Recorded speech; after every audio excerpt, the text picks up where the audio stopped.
भारत के हर सपने को साकार करने का सामर्थ्य रखती।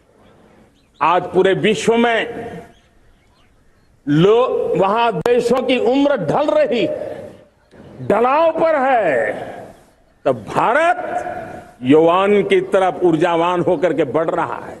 कितने बड़े गौरव का कालखंड है कि आज 30 साल की कम आयु की जनसंख्या दुनिया में सर्वाधिक कहीं है तो ये मेरे भारत मां की गोद में है, ये मेरे देश में है। और 30 साल से कम उम्र की नौजवान हो मेरे देश के पास हो, कोटि कोटि भुजाएं हो, कोटि कोटि मस्तिष्क हो, कोटि कोटि सपने, कोटि कोटि संकल्प हो, तो भाइयों बहनों, मेरे प्रिय परिवारजनों, हम इच्छित परिणाम प्राप्त करके रह सकते हैं। मेरे प्यारे परिवारजनों, देश का भाग्य ऐसी घटनाएं बदल देती है, यह सामर्थ्य देश के भाग्य को बदल देता है। भारत 1000 साल की गुलामी और आने वाले 1000 साल के भव्य भारत के बीच में पड़ाव पर हम खड़े हैं, एक ऐसी संधि पर खड़े हैं, और इसलिए अब हमें न रुकना है न दुविधा में जीना है। मेरे प्यारे प्रिय परिवारजनों, हमें खोई हुई उस विरासत का गर्व करते हुए, खोई हुई समृद्धि को प्राप्त करते हुए, हमें फिर एक बार और ये बात मान के चले, हम जो भी करेंगे, हम जो भी कदम उठाएंगे, हम जो भी फैसला लेंगे, वो अगले 1000 साल तक अपनी दिशा निर्धारित करने वाला है, भारत के भाग्य को लिखने वाला है। मैं आज मेरे देश के नौजवानों को, मेरे देश की बेटे बेटियों को ये जरूर कहना चाहूंगा, जो सौभाग्य आज मेरे युवाओं को मिला है, ऐसा सौभाग्य शायद ही किसी के नसीब होता है जो आपके नसीब हुआ है, और इसलिए हमें ये गंवाना नहीं है। युवा शक्ति पर मेरा भरोसा है, युवा शक्ति में सामर्थ्य है, और हमारी नीतियां, हमारी रीतियां भी उस युवा सामर्थ्य को और बल देने के लिए है। आज मेरे युवाओं ने दुनिया में पहले 3 स्टार्टअप इकोसिस्टम में भारत को स्थान दिला दिया है। विश्व के युवाओं को अचंभा हो रहा है भारत के इस सामर्थ्य को लेकर के, भारत की इस ताकत को देख करके। आज दुनिया टेक्नोलॉजी ड्रिवन है, और आने वाला युग टेक्नोलॉजी से प्रभावित रहने वाला है, और तब टेक्नोलॉजी में भारत की जो टैलेंट है उसकी एक नई भूमिका रहने वाली है। साथियों, मैं पिछले दिनों G20 समिट में बाली गया था, और बाली में दुनिया के समृद्ध देश, दुनिया के विकसित देश भी, उनके मुखिया मुझे भारत की डिजिटल इंडिया की सफलता के लिए बारीकियों से जानने के लिए इच्छुक थे।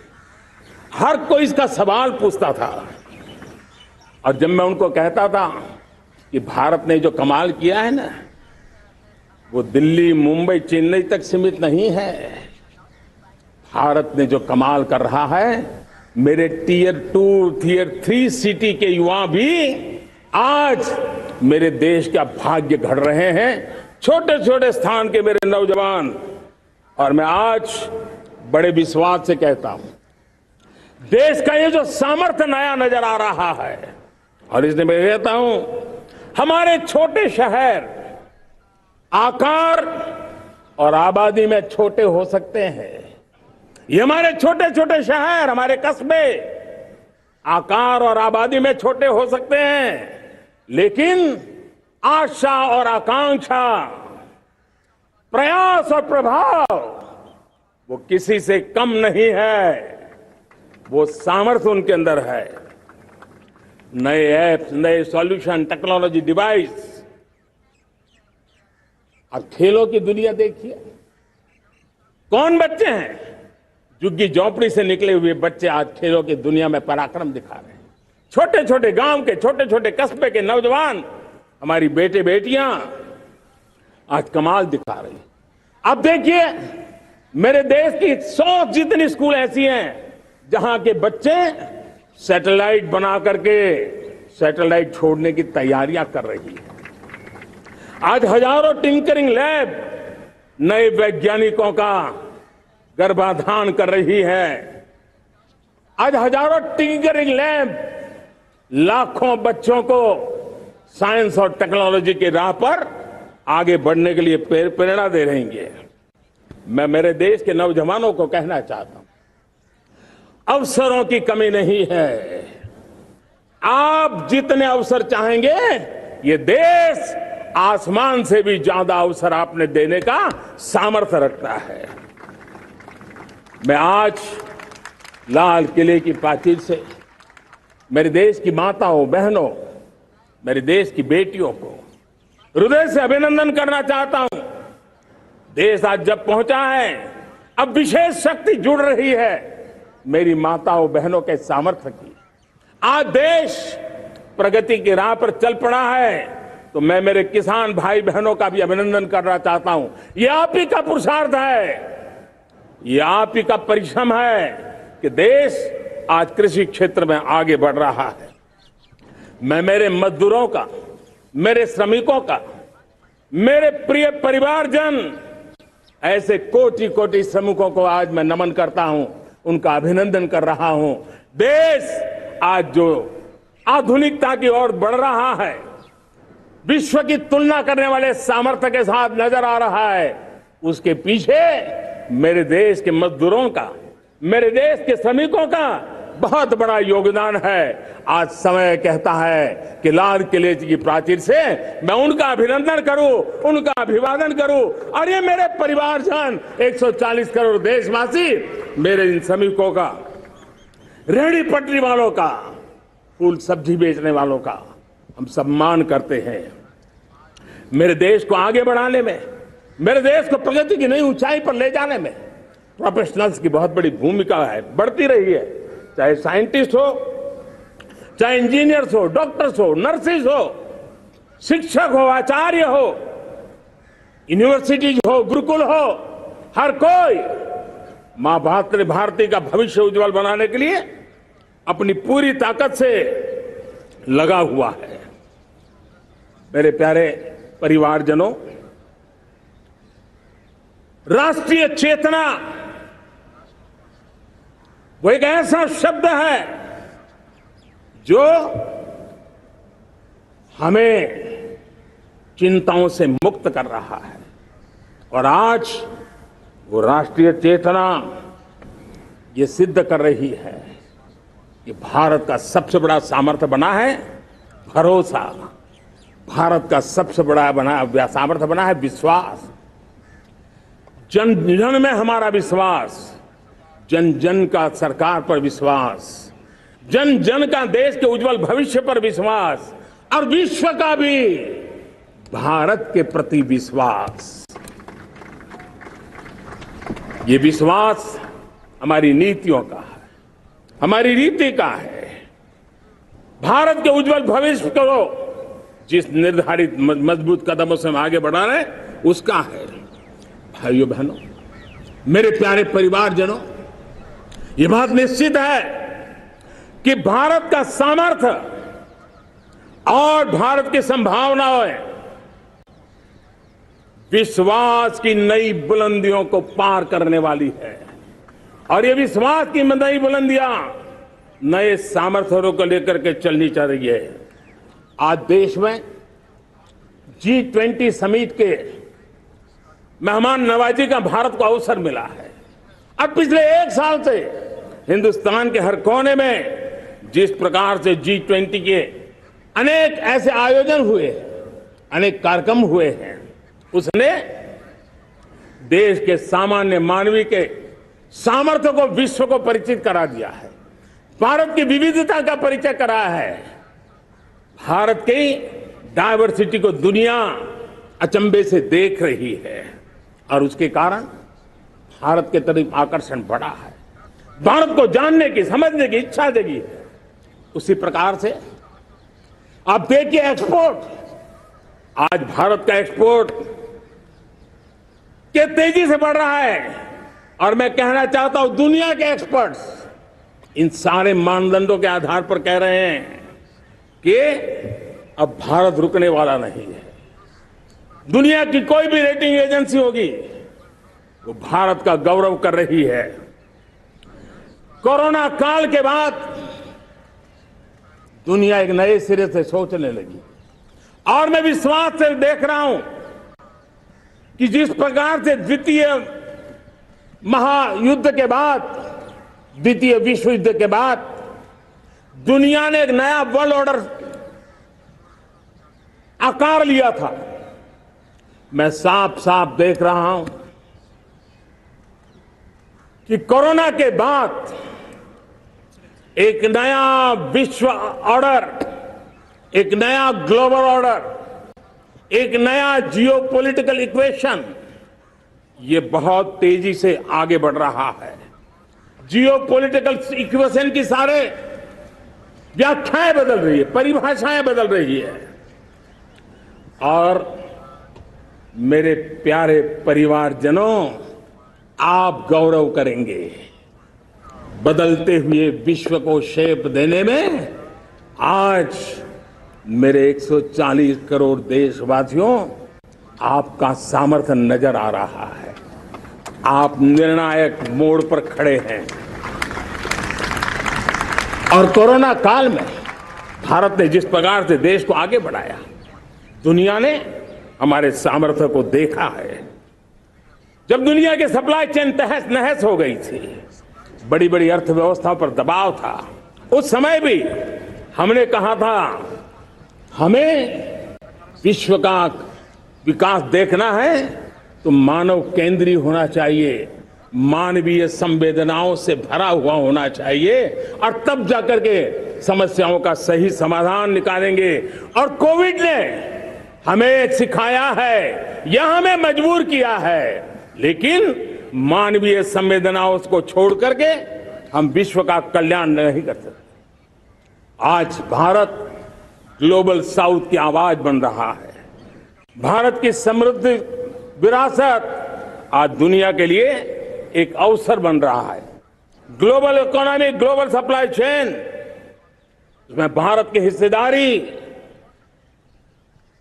मैं पक्का विश्वास से कहता हूं, आज जो भारत ने परिस्थिति पैदा हुई है, आज जो भारत ने कमाया है, वो दुनिया में स्थिरता की गारंटी लेकर के आया है। दोस्तों,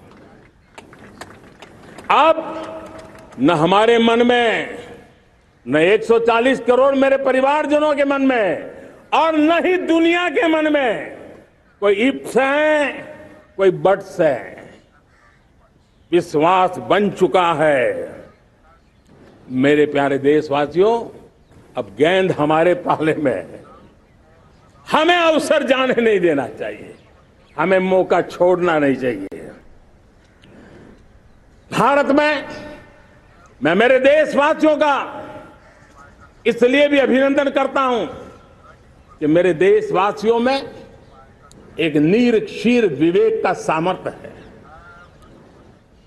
समस्याओं की जड़ों को समझने का सामर्थ्य है और इसलिए 2014 में मेरे देशवासियों ने 30 साल के अनुभव के बाद तय किया कि देश को आगे ले जाना है तो स्थिर सरकार चाहिए, मजबूत सरकार चाहिए, पूर्ण बहुमत वाली सरकार चाहिए और देशवासियों ने एक मजबूत और स्थिर सरकार बनाई और 3 दशकों के जो अनिश्चितता का कालखंड था, जो अस्थिरता का कालखंड था, जो राजनीतिक मजबूरियों से देश जकड़ा हुआ था, उससे मुक्ति मिली है।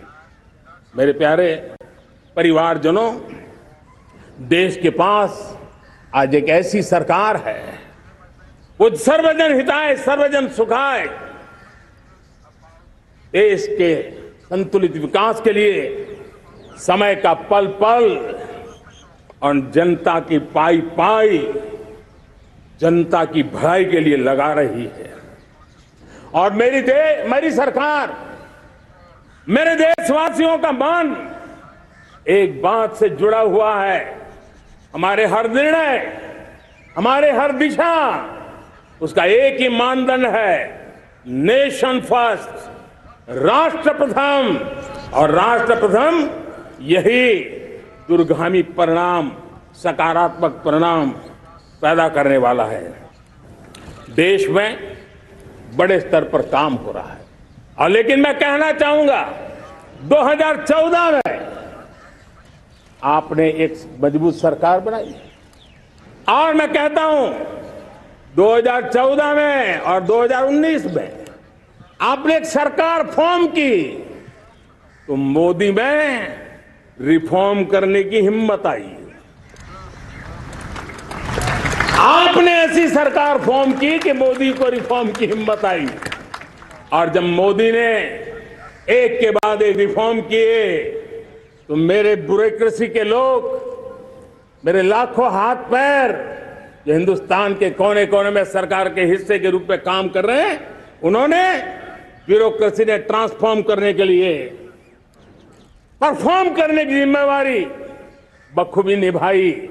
और उन्होंने परफॉर्म करके दिखाया, और जनता जनार्दन जुड़ गई, तो वो ट्रांसफॉर्म होता भी नजर आ रहा है। और इसलिए रिफॉर्म, परफॉर्म, ट्रांसफॉर्म, ये कालखंड अब भारत के भविष्य को गढ़ रहा है। और हमारी सोच देश की उस ताकतों को बढ़ावा देने पर है जो आने वाले 1000 साल की नींव को मजबूत करने वाले।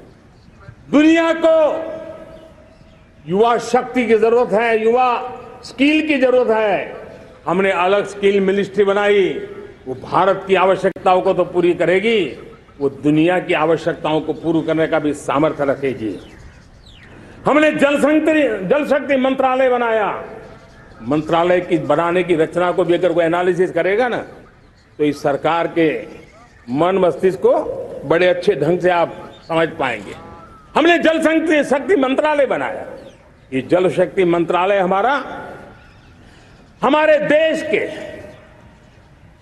एक एक देशवासियों को पीने का शुद्ध पानी पहुंचे, पर्यावरण की रक्षा के लिए पानी के प्रति संवेदनशील व्यवस्थाएं विकसित हो, उस पर हम बल रहे हैं। हमारे देश में कोरोना के बाद दुनिया देख रही है, होलिस्टिक हेल्थ केयर ये समय की मांग है।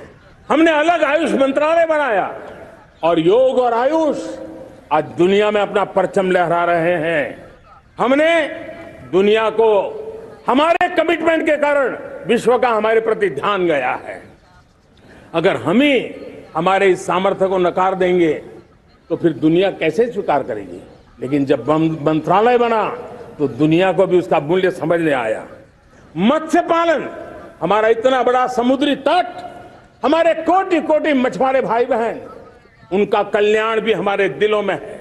और इसलिए हमने अलग से मत्स्य पालन को लेकर के, पशुपालन को लेकर के, डेयरी को लेकर के अलग मंत्रालय की रचना की, ताकि समाज के जिस वर्ग के लोग पीछे रह गए उनको हम साथ लें। देश में सरकारी अर्थव्यवस्था के हिस्से होते हैं, लेकिन समाज की अर्थव्यवस्था का एक बड़ा हिस्सा है कोऑपरेटिव मूवमेंट। उसको बल देने के लिए, उसको आधुनिकता लाने के लिए, और देश के कोने कोने में लोकतंत्र की एक सबसे बड़ी इकाई को मजबूत करने के लिए हमने अलग कोऑपरेटिव मंत्रालय बनाया। और वो हमारी सहकारी संस्थाएं उसका जाल बिछा रहा है, ताकि गरीब से गरीब की वहां सुनवाई हो, उसकी आवश्यकताओं की पूर्ति हो, और वो भी राष्ट्र के विकास की योगदान में एक छोटी इकाई का हिस्सा बनकर के उसमें वो योगदान दे रखें। हमने सहकार से समृद्धि का रास्ता अपनाया है। मेरे प्यारे परिवारजनों, जब हम 2014 में आए थे तो हम वैश्विक अर्थव्यवस्था में 10वें नंबर पर थे और आज 140 करोड़ देशवासियों का पुरुषार्थ रंग लाया है कि हम विश्व की अर्थव्यवस्था में 5वें नंबर पर पहुंच चुके हैं। और ये ऐसे ही नहीं हुआ है। जो एक भ्रष्टाचार का राक्षस देश को दबोचे हुए थे, लाखों करोड़ के घोटाले अर्थव्यवस्था को डामाडोल कर रहे थे, गवर्नेंस फ्रेजाइल फाइल में देश की पहचान होने लगी थी, लीकेजेस को हमने बंद किया, मजबूत अर्थव्यवस्था बनाई, हमने गरीब कल्याण के लिए ज्यादा से ज्यादा धन खर्चने का प्रयास किया। और आज मैं देशवासियों को बताना चाहता हूं कि जब देश आर्थिक रूप से समृद्ध होता है तो सिर्फ तिजोरी नहीं बढ़ती है, देश का सामर्थ्य बढ़ता है, देशवासियों का सामर्थ्य बढ़ता है। और तिजोरी का पाई पाई अगर ईमानदारी से जनता जनार्दन के लिए खर्च करने का संकल्प लेने वाली सरकार हो तो परिणाम के साथ है। मैं 10 साल का हिसाब तिरंगे की साक्षी में लाल किले की प्राचीर से मेरे देशवासियों को दे रहा हूं। आंकड़े देख करके आपको लगेगा इतना बड़ा बदलाव, इतना बड़ा सामर्थ्य। 10 साल पहले राज्यों को 30 लाख करोड़ रुपए भारत सरकार की तरफ से जाते थे। पिछले 9 साल में यह आंकड़ा 100 लाख करोड़ पर पहुंचा है। पहले स्थानीय निकाय के विकास के लिए भारत सरकार के खजाने से 70,000 करोड़ रुपया जाता था, आज वो 3 लाख करोड़ से भी ज्यादा जा रहा है। पहले गरीबों के घर बनाने के लिए 90,000 करोड़ रुपया खर्च होता था, आज वो 4 गुना होकर के 4 लाख करोड़ से भी ज्यादा खर्च गरीबों के घर बनाने के लिए हो रहा है। पहले गरीबों को यूरिया सस्ता मिले, जो यूरिया की बैग दुनिया के कुछ बाजारों में 3,000 रुपए बिकती है, वो यूरिया की बैग मेरे किसानों को 300 में मिले। और इसलिए देश की सरकार 10 लाख करोड़ रुपया मेरे किसानों की यूरिया में सब्सिडी दे रहा है। मुद्रा योजना 20 लाख करोड़ रुपए, उससे भी ज्यादा मेरे देश के नौजवानों को स्वरोजगार के लिए, अपने व्यवसाय के लिए, अपने कारोबार के लिए दिए हैं। 8 करोड़ लोगों ने नया कारोबार शुरू किया है। और 8 करोड़ लोगों ने कारोबार शुरू किया है नहीं, हर कारोबारी ने एक या दो लोगों को रोजगार दिया है। 8 से 10 करोड़ नए लोगों को रोजगार देने का सामर्थ्य ये मुद्रा योजना से लाभ लेने वाले 8 करोड़ नागरिकों को करा है। एमएसएमई को करीब 3.5 लाख करोड़ रुपए की मदद से कोरोना के संकट में भी उनको डूबने नहीं दिया, मरने नहीं दिया, उनको एक ताकत दी है। 1 रैंक 1 पेंशन मेरे देश के सेना के जवानों का एक सम्मान का विषय था। 70,000 करोड़ रुपया भारत की तिजोरी से आज पहुंचा है, मेरे निवृत्त सेना के नायकों के जेब में, उनके परिवार में पहुंचा है। सभी कैटेगरी में, मैंने तो कुछ ही गिनाए, मैं ज्यादा समय लेना नहीं चाहता। हर कैटेगरी में पहले की तुलना में अनेक गुना धन देश के विकास के लिए, कोने कोने में रोजगार पैदा करने के लिए, पाई पाई का उपयोग भारत का भाग्य बदलने के लिए हो, और इसलिए हमने काम किया है।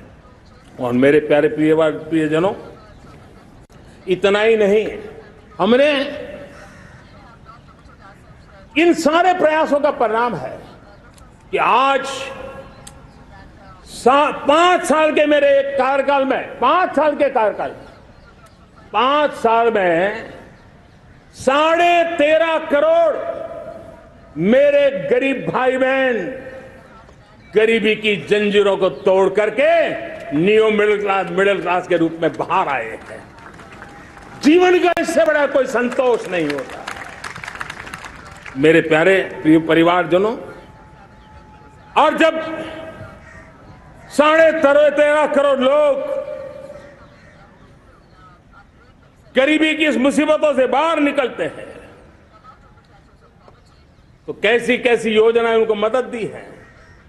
उनको आवास योजना का लाभ मिलना, पीएम स्वनिधि से 50,000 करोड़ रुपया रेहड़ी पटरी वालों तक पहुंचाया है।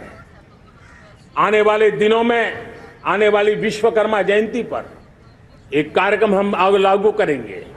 इस विश्वकर्मा जयंती पर हम करीब 13-15 हजार करोड़ रुपया से जो परंपरागत कौशल्य से रहने वाले लोग, जो औजार से और अपने हाथ से काम करने वाला वर्ग है, ज्यादातर ओबीसी समुदाय से, हमारे सुथार हो, हमारे सोनार हो, हमारे राजमिस्त्री हो, हमारे कपड़े धोने वाले काम करने वाले लोग हो, हमारे बाल काटने वाले भाई बहन परिवार हो, ऐसे लोगों को एक नई ताकत देने के लिए हम आने वाले महीने में विश्वकर्मा जयंती पर विश्वकर्मा योजना लॉन्च करेंगे और करीब 13-15 हजार करोड़ से उसका प्रारंभ करेंगे। हमने पीएम किसान सम्मान निधि में 2.5 लाख करोड़ रुपया सीधा मेरे देश के किसानों के खाते में जमा किया है। हमने जल जीवन मिशन, हर घर में शुद्ध पानी पहुंचे, 2 लाख करोड़ रुपया खर्च किया है। हमने आयुष्मान भारत योजना, ताकि गरीब को बीमारी के कारण अस्पताल जाने से जो मुसीबत होती थी उसको मुक्ति दिलाना, उसको दवाई मिले, उसका उपचार हो, ऑपरेशन हो, अच्छे से अच्छी हॉस्पिटल में हो। आयुष्मान भारत योजना के तहत 70,000 करोड़ रुपए हमने लगाए हैं। पशुधन, देश ने कोरोना वैक्सीन की बात तो देश को याद है, 40,000 करोड़ रुपए लगाए, वो तो याद है। लेकिन आपको जानकर के खुशी होगी, हमने पशुधन को बचाने के लिए करीब करीब 15,000 करोड़ रुपया पशुधन के टीकाकरण के लिए लगाया है। मेरे प्यारे देशवासियों, मेरे प्यारे परिवारजनों, जन औषधि केंद्रों ने देश के सीनियर सिटीजन्स को, देश के मध्यम वर्गीय परिवार को एक नई ताकत दी है। जिस संयुक्त परिवार में अगर किसी को एक डायबिटीज जैसा हो जाए, 2-3 हजार रुपया दवाई का बिल स्वाभाविक हो जाता है। हमने जन औषधि केंद्र से जो दवाई बाजार में 100 रुपए में मिलती है, वो 10 रुपया, 15 रुपया, 20 रुपए में दी। और आज देश में 1,000 जन औषधि केंद्रों से मेरे इन बीमारी में जिनको दवाई की जरूरत थी, ऐसे लोगों के करीब 20,000 करोड़ रुपया उनके जेब में बचा है। और ये ज्यादातर मध्यम वर्ग के परिवार के लोग हैं। लेकिन आज उसकी सफलता को देखते हुए मैं देशवासियों को कहना चाहता हूं, जैसे हम एक विश्वकर्मा योजना लेकर के समाज के उस वर्ग को छूने वाले हैं, अब देश में 10,000 जन औषधि केंद्र से हम 25,000 जन औषधि केंद्र का लक्ष्य लेकर के आने वाले दिनों में काम करने वाले हैं। मेरे प्यारे परिवारजनों, जब देश में गरीबी कम होती है तो देश की मध्यम वर्ग की ताकत बहुत बढ़ती है। और अगर दुनिया में, और मैं आपको विश्वास दिलाता हूं, आने वाले 5 साल में मोदी का गारंटी है, देश पहले 3 वैश्विक इकोनॉमी में अपना जगह ले लेगा। ये पक्का जगह ले लेगा। आज जो 13.5 करोड़ गरीबी से बाहर आए हुए लोग हैं, वो एक प्रकार से मध्यम वर्ग की ताकत बन जाते हैं। जब गरीब की खरीद शक्ति बढ़ती है तो मध्यम वर्ग की व्यापार शक्ति बढ़ती है। जब गांव की खरीद शक्ति बढ़ती है तब कस्बे और शहर की आर्थिक व्यवस्था और तेज गति से दौड़ती है। और यही इंटरकनेक्टेड हमारा अर्थ चक्र होता है। हम उसको बल लेकर के आगे चलना चाहते हैं। मेरे प्यारे परिवारजनों, शहर के अंदर जो कमजोर लोग रहते हैं, बिना घर को मुसीबत रहती है, मध्यम वर्ग के परिवार अपना खुद का घर का सपना देख रहे हैं, हम उसके लिए भी आने वाले कुछ सालों के लिए एक योजना लेकर के आ रहे हैं, और जिसमें ऐसे मेरे परिवारजन जो शहरों में अपना घर शहरों में रहते हैं लेकिन किराए के मकान पे रहते हैं, झुग्गी झोपड़ी में रहते हैं, चाल में रहते हैं, अनऑथराइज्ड कॉलोनीज में रहते हैं, ऐसे मेरे परिवारजन अगर अपना मकान बनाना चाहते हैं तो बैंक से जो लोन मिलेगा उसके ब्याज के अंदर राहत देकर के लाखों रुपयों की मदद करने का हमने निर्णय किया है। मेरे मध्यम वर्ग के परिवार को जब 2 लाख से 7 लाख इनकम टैक्स की सीमा बढ़ जाती है तो सबसे बड़ा लाभ सैलरी क्लास को होता है, मेरे मध्यम वर्ग को होता है। इंटरनेट का डेटा बहुत महंगा था 2014 के पहले, आज दुनिया का सबसे सस्ता इंटरनेट का डेटा का खर्चा हो रहा है, हर परिवार के पैसे बच रहे हैं। मेरे प्यारे परिवारजनों, विश्व कोरोना के बाद अभी तक उभर नहीं पाया है। युद्ध ने फिर एक नई मुसीबत पैदा की है। आज दुनिया महंगाई के संकट से जूझ रही है। पूरी दुनिया की अर्थव्यवस्था को महंगाई ने दबोच के रखा है। हम भी दुनिया से जिन सामान की जरूरत होती है लाते हैं, तो हमें सामान तो इंपोर्ट करते हैं, हमारा दुर्भाग्य है कि हमें महंगाई भी इंपोर्ट करनी पड़ती है, क्योंकि पूरी दुनिया को महंगाई ने जकड़ के रखा है। लेकिन मेरे प्यारे परिवारजनों, भारत ने महंगाई को नियंत्रित रखने के लिए भरसक प्रयास किए हैं। पिछले कालखंड की तुलना में हमें कुछ सफलता भी मिली है, लेकिन इतने से संतोष नहीं मान सकते। दुनिया से हमारी चीजें अच्छी हैं, इतने बात से हम सोच नहीं सकते।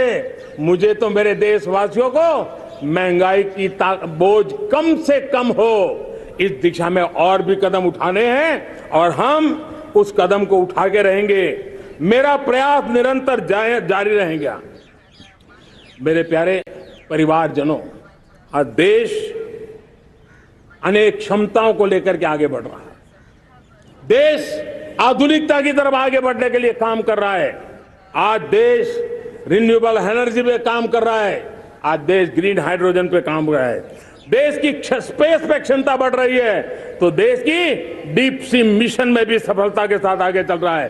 देश में रेल आधुनिक हो रही है, तो वंदे भारत बुलेट ट्रेन भी आज देश के अंदर काम कर रही है। गांव-गांव पक्की सड़कें बन रही है, तो इलेक्ट्रिक बसें, मेट्रो की रचना भी आज देश में हो रहे हैं। आज गांव-गांव तक इंटरनेट पहुंच रहा है, तो क्वांटम कंप्यूटर के लिए भी देश तय कर रहता है। नैनो यूरिया, नैनो डीएपी, उस पर काम हो रहा है, तो दूसरी तरफ जैविक खेती पर भी हम बल दे रहे हैं। आज किसान उत्पादक संघ एफपीओ का निर्माण हो रहा है, तो हम सेमीकंडक्टर का भी निर्माण करने के लिए चाह रहे हैं। हम दिव्यांग जनों के लिए एक सुगम भारत के निर्माण के लिए काम करते हैं, तो हम पैरालंपिक में भी हिंदुस्तान का तिरंगा झंडा गाड़ने के लिए मेरे दिव्यांग जनों को सामर्थ्यवान बना रहे हैं। हम खिलाड़ियों को स्पेशल ट्रेनिंग दे रहे हैं।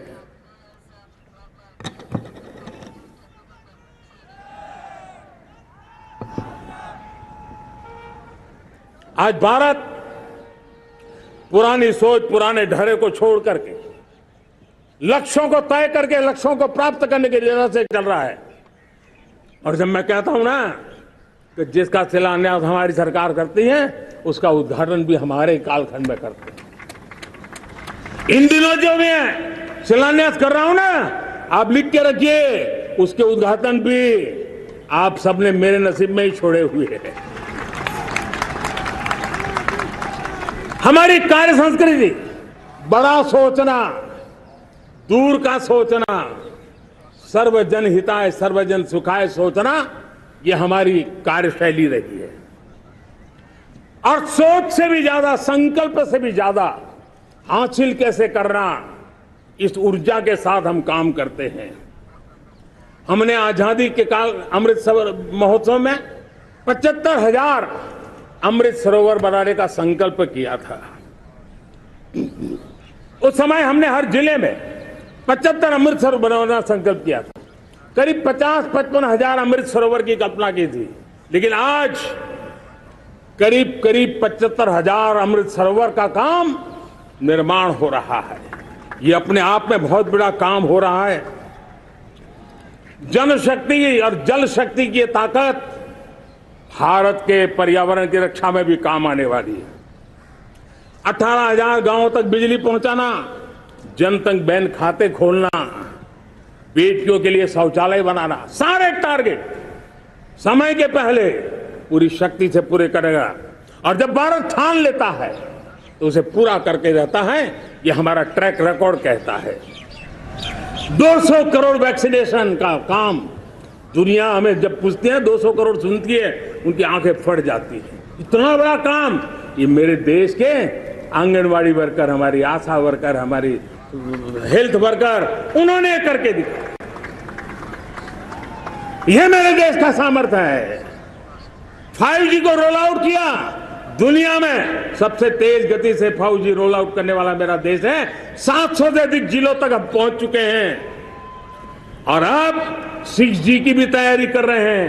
हमने टास्क फोर्स बना दिया है।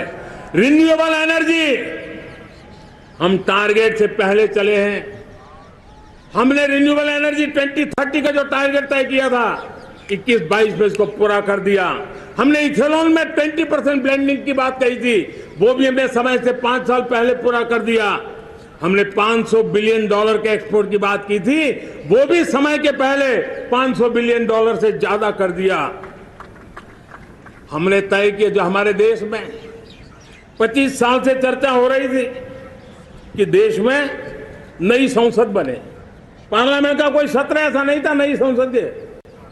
ये मोदी है, समय के पहले नई संसद बना करके रख दिया। मेरे प्यारे भाई बहनों, ये काम करने वाली सरकार है, निर्धारित लक्ष्यों को पार करने वाली सरकार है। ये नया भारत है, ये आत्मविश्वास से भरा हुआ भारत है, ये संकल्पों को चरितार्थ करने के लिए जी जान से जुटा हुआ भारत है। और इसलिए ये भारत न रुकता है, ये भारत न थकता है, ये भारत न हाँफता है और न ही ये भारत हारता है। और इसलिए मेरे प्यारे परिवारजनों, आर्थिक शक्ति बढ़ी है तो हमारी सामरिक शक्ति को भी एक नई ताकत मिली है। हमारी सीमाएं पहले से अधिक सुरक्षित हुई है और मेरे सीमा पर बैठे हुए मेरे जवान जो देश की सीमाओं की रक्षा कर रहे हैं और मेरे देश की आंतरिक सुरक्षा के संभालने वाले यूनिफॉर्म फोर्सेस, मैं आजादी के इस पावन पर्व पर उनको भी अनेक अनेक बधाई देते हुए मेरी बात को आगे बढ़ाता हूं। सेना का अधिकरण हो, हमारी सेना युवा बने, हमारी सेना बैटल के लिए रेडी, युद्ध योग्य बने, इसलिए निरंतर रिफॉर्म का काम आज हमारी सेना में हो रहा है। मेरे प्यारे परिवारजनों, आए दिन हम लोग सुना करते थे, यहां बम धमाका हुआ, वहां बम धमाका हुआ, हर जगह पे लिखा हुआ रहता था कि इस बैग को मत छूना, अनाउंसमेंट होते रहते थे। आज देश सुरक्षा की अनुभूति कर रहा है और जब सुरक्षा होती है, शांति होती है, तो प्रगति के नए अरमान हम पूरे कर सकते हैं। उसको लिए सीरियल बम धमाके का जमाना बीती हुई बात हो गई है। निर्दोषों के जो मौत होते थे वो बीते हुए कल की बात हो गई है। आज देश में आतंकी हमलों में भारी कमी आई है। नक्सल प्रभावित क्षेत्रों में भी बहुत बड़ा बदलाव आया है, बहुत बड़ा परिवर्तन का एक वातावरण बना है। मेरे प्यारे परिवारजनों, प्रगति के हर चीज में, लेकिन जब 2047 हम एक विकसित भारत का सपना लेकर के चल रहे हैं तब, और वो सपना नहीं 140 करोड़ देशवासियों का संकल्प है और उस संकल्प को सिद्ध करने के लिए परिश्रम की पराकाष्ठा भी है। और उसकी सबसे बड़ी ताकत होती है वो राष्ट्रीय चरित्र होता है। दुनिया में जिन जिन देशों ने प्रगति की है, दुनिया में जो जो देश संकटों से वो पार करके निकले हैं, उस उसमें हर चीज के साथ साथ एक महत्वपूर्ण कैटलिक एजेंट रहा है, वो राष्ट्रीय चरित्र रहा है। और हमें राष्ट्रीय चरित्र के लिए और बल देते हुए हमें आगे बढ़ना होगा। हमारा देश, हमारा राष्ट्रीय चरित्र ओजस्वी हो, तेजस्वी हो, पुरुषार्थी हो, पराक्रमी हो, प्रखर हो, ये हम सबका सामूहिक दायित्व है। और आने वाले 25 साल हम एक ही मंत्र को लेकर चले, ये हमारे राष्ट्रीय चरित्र के सिरमौर होना चाहिए। एकता का संदेश, भारत की एकता को जीना, भारत की एकता को आंच आए, न ऐसी मेरी भाषा होगी, न ऐसा मेरा कोई कदम होगा। हर पल देश को जोड़ने का प्रयास मेरी तरफ से भी होता रहेगा। भारत की एकता हमें सामर्थ्य देती है। उत्तर हो, दक्षिण हो, पूरब हो, पश्चिम हो, गांव हो, शहर हो, पुरुष हो, नारी हो, हम सब ने एकता के भाव के साथ और विविधता भरे देश में एकता का सामर्थ्य होता है। और दूसरी महत्व की बात मैं देख रहा हूं, अगर 2047 में हमें हमारे देश को विकसित भारत के रूप में देखना है, तो हमें श्रेष्ठ भारत के मंत्र को जीना होगा, हमें चरितार्थ करना होगा। अब हमारे प्रोडक्शन में, मैंने 2014 में कहा था जीरो डिफेक्ट, जीरो इफेक्ट। दुनिया के किसी भी टेबल पर मेक इन इंडिया चीज हो तो दुनिया को विश्वास होना चाहिए, इससे बेहतर दुनिया में कुछ नहीं हो सकता है। ये अल्टीमेट होगा। हमारी हर चीज, हमारी सर्विसेज होगी तो श्रेष्ठ होगी, हमारे शब्द की ताकत होगी तो श्रेष्ठ होगी, हमारी संस्थाएं होगी तो श्रेष्ठ होगी, हमारी निर्णय प्रक्रियाएं होगी तो श्रेष्ठ होगी। ये श्रेष्ठता का भाव लेकर के हमें चलना होगा। तीसरी बात है, देश में आगे बढ़ाने के लिए एक अतिरिक्त शक्ति का सामर्थ्य भारत को आगे ले जाने वाला है, और वो है विमेन लेड डेवलपमेंट। आज भारत गर्व से कह सकता है कि दुनिया में नागरिक उड्डयन में अगर किसी एक देश में सबसे ज्यादा विमेन पायलट है तो मेरे देश में है। आज चंद्रयान की गति हो, मून मिशन की बात हो, मेरी विमेन साइंटिस्ट उसका नेतृत्व कर रहे हैं। आज विमेन सेल्फ हेल्प ग्रुप हो, मेरी 2 करोड़ लखपति दीदी का लक्ष्य लेकर के आज विमेन सेल्फ हेल्प ग्रुप पे हम काम कर रहे हैं। हम हमारी नारी शक्ति के सामर्थ्य को बढ़ावा देते हुए विमेन लेड डेवलपमेंट के, और जब G20 में मैंने विमेन लेड डेवलपमेंट के विषय को आगे बढ़ाया है तो पूरा G20 समूह इसके महत्व को स्वीकार कर रहा है, और उसके महत्व को स्वीकार कर करके वो उसको बहुत बल दे रहे हैं। उसी प्रकार से भारत विविधताओं से भरा देश है। असंतुलित विकास के हम शिकार रहे हैं।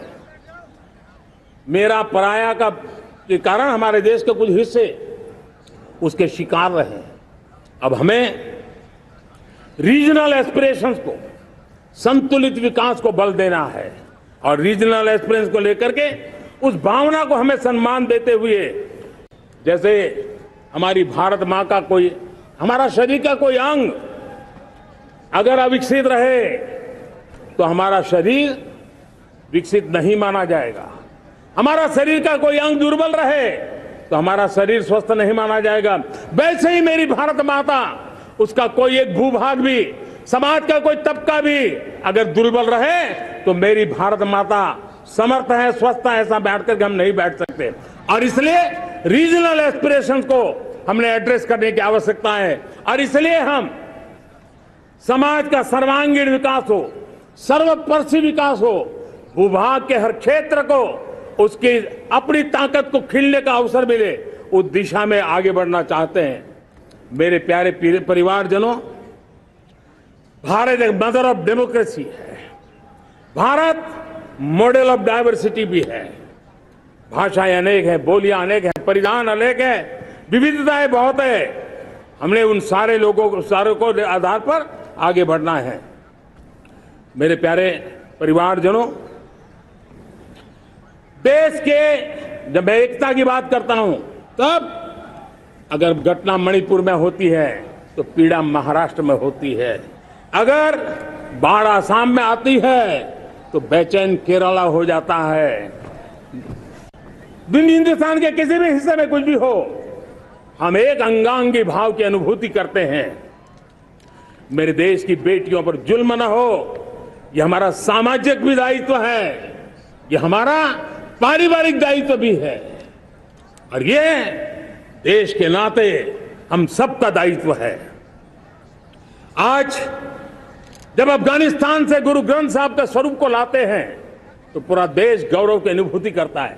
जब आज दुनिया के किसी देश में कोविड के काल में मेरा कोई सिख भाई लंगर लगाता है, भूखों को खिलाता है और दुनिया में वाहवाही होती है, तो हिंदुस्तान का सीना चौड़ा हो जाता है।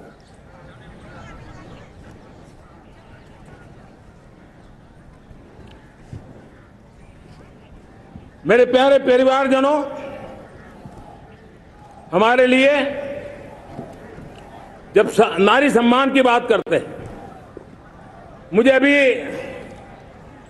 एक देश में दौरा कर रहा था, तो वहां एक बहुत ही सीनियर मिनिस्टर, उसने मुझे एक सवाल पूछा। उसने कहा, आपके यहां बेटियां साइंस और इंजीनियरिंग के विषयों की पढ़ाई करती है क्या? उसमें क्या था? मैंने उनको कहा, आज मेरे देश में लड़कों से ज्यादा बेटियां आज स्टेम यानी साइंस, टेक्नोलॉजी, इंजीनियरिंग और मैथ्स, अधिकतम भाग मेरी बेटियां ले रही है। तो उनके लिए अचरज था। ये सामर्थ्य आज हमारे देश का देख रहा है।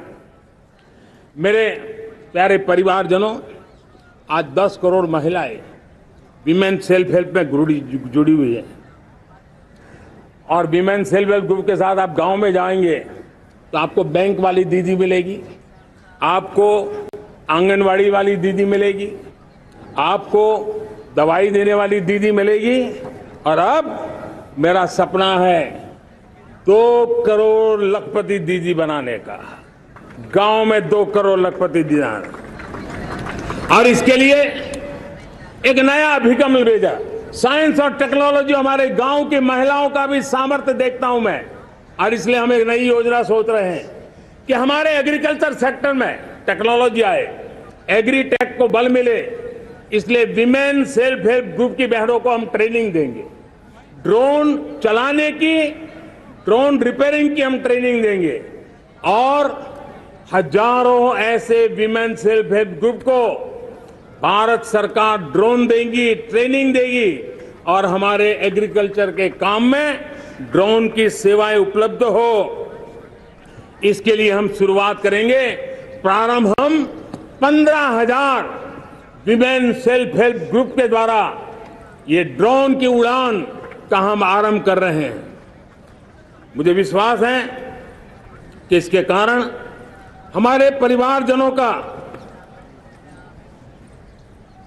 मेरे प्यारे परिवारजनों, आज देश आधुनिकता की तरफ बढ़ रहा है।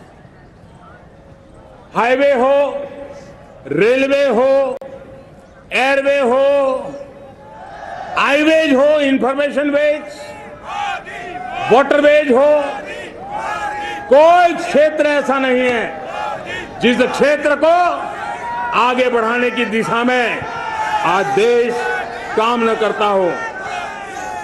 पिछले 9 वर्ष में तटीय क्षेत्रों में हमने, आदिवासी क्षेत्र में, हमारे पहाड़ी क्षेत्र में विकास को बहुत बल दिया है। हमने पर्वतमाला, भारतमाला ऐसी योजनाओं के द्वारा समाज के उस वर्ग को हमने बल दिया है। हमने गैस की पाइपलाइन से हमारे पूर्वी भारत को जोड़ने का काम किया है। हमने अस्पतालों की संख्या बढ़ाई है, हमने डॉक्टर की सीटें बढ़ाई है ताकि हमारे बच्चे डॉक्टर बनने का सपना पूरा कर सके। हमने मातृभाषा में पढ़ाने पर बल दिया है, अब मातृभाषा में वो पढ़ाई कर सके उस दिशा में। और मैं भारत के सुप्रीम कोर्ट का भी धन्यवाद करता हूं कि भारत की सुप्रीम कोर्ट ने कहा है कि आप जो जजमेंट देंगे उसका जो ऑपरेटिव पार्ट होगा वो जो अदालत में आया है उसकी भाषा में उसको उपलब्ध होगा। मातृभाषा का महात्म्य आज बढ़ रहा है। मेरे प्यारे भाई परिवारजनों, आज तक हमारे देश के जो बॉर्डर विलेज हैं, हमने वाइब्रेंट बॉर्डर विलेज का एक कार्यक्रम शुरू किया है और वाइब्रेंट बॉर्डर विलेज अब तक इसके लिए कहा जाता था देश के आखिरी गांव। हमने उस पूरी सोच को बदला है। वो देश का आखिरी गांव नहीं है। सीमा पर जो नजर आ रहा है वो मेरे देश का पहला गांव है। अगर सूरज उगता है पूरब में तो उस तरफ के गांव में पहली सूरज की किरण आती है। अगर सूरज ढलता है तो इस तरफ के गांव में आखिरी किरण उसका लाभ मिलता है। ये मेरे पहले गांव है और मुझे खुशी है कि आज मेरे इस कार्यक्रम के विशेष मेहमान, ये जो पहले गांव है, सीमावर्ती गांव है, उसके 600 प्रधान आज इस लाल किले की प्राचीर के इस महत्वपूर्ण कार्यक्रम का हिस्सा बनने के लिए आए। पहली बार वो इतनी दूर तक आए हैं, नए संकल्प और सामर्थ्य के साथ जुड़ने के लिए आए हैं। मेरे प्यारे परिवारजनों, हमने संतुलित विकास के लिए एस्पिरेशनल डिस्ट्रिक्ट, एस्पिरेशनल ब्लॉक की कल्पना की और आज उसके सुखद परिणाम मिल रहे हैं।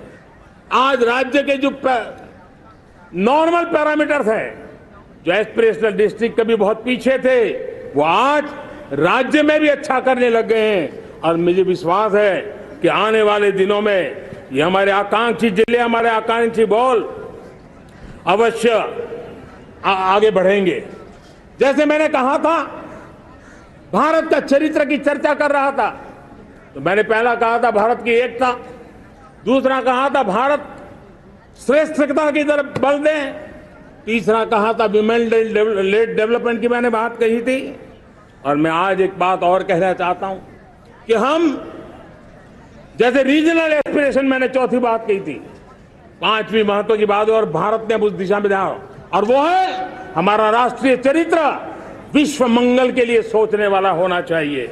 हमें देश को इतना मजबूत बनाना है जो विश्व मंगल के लिए भी अपनी भूमिका अदा करे।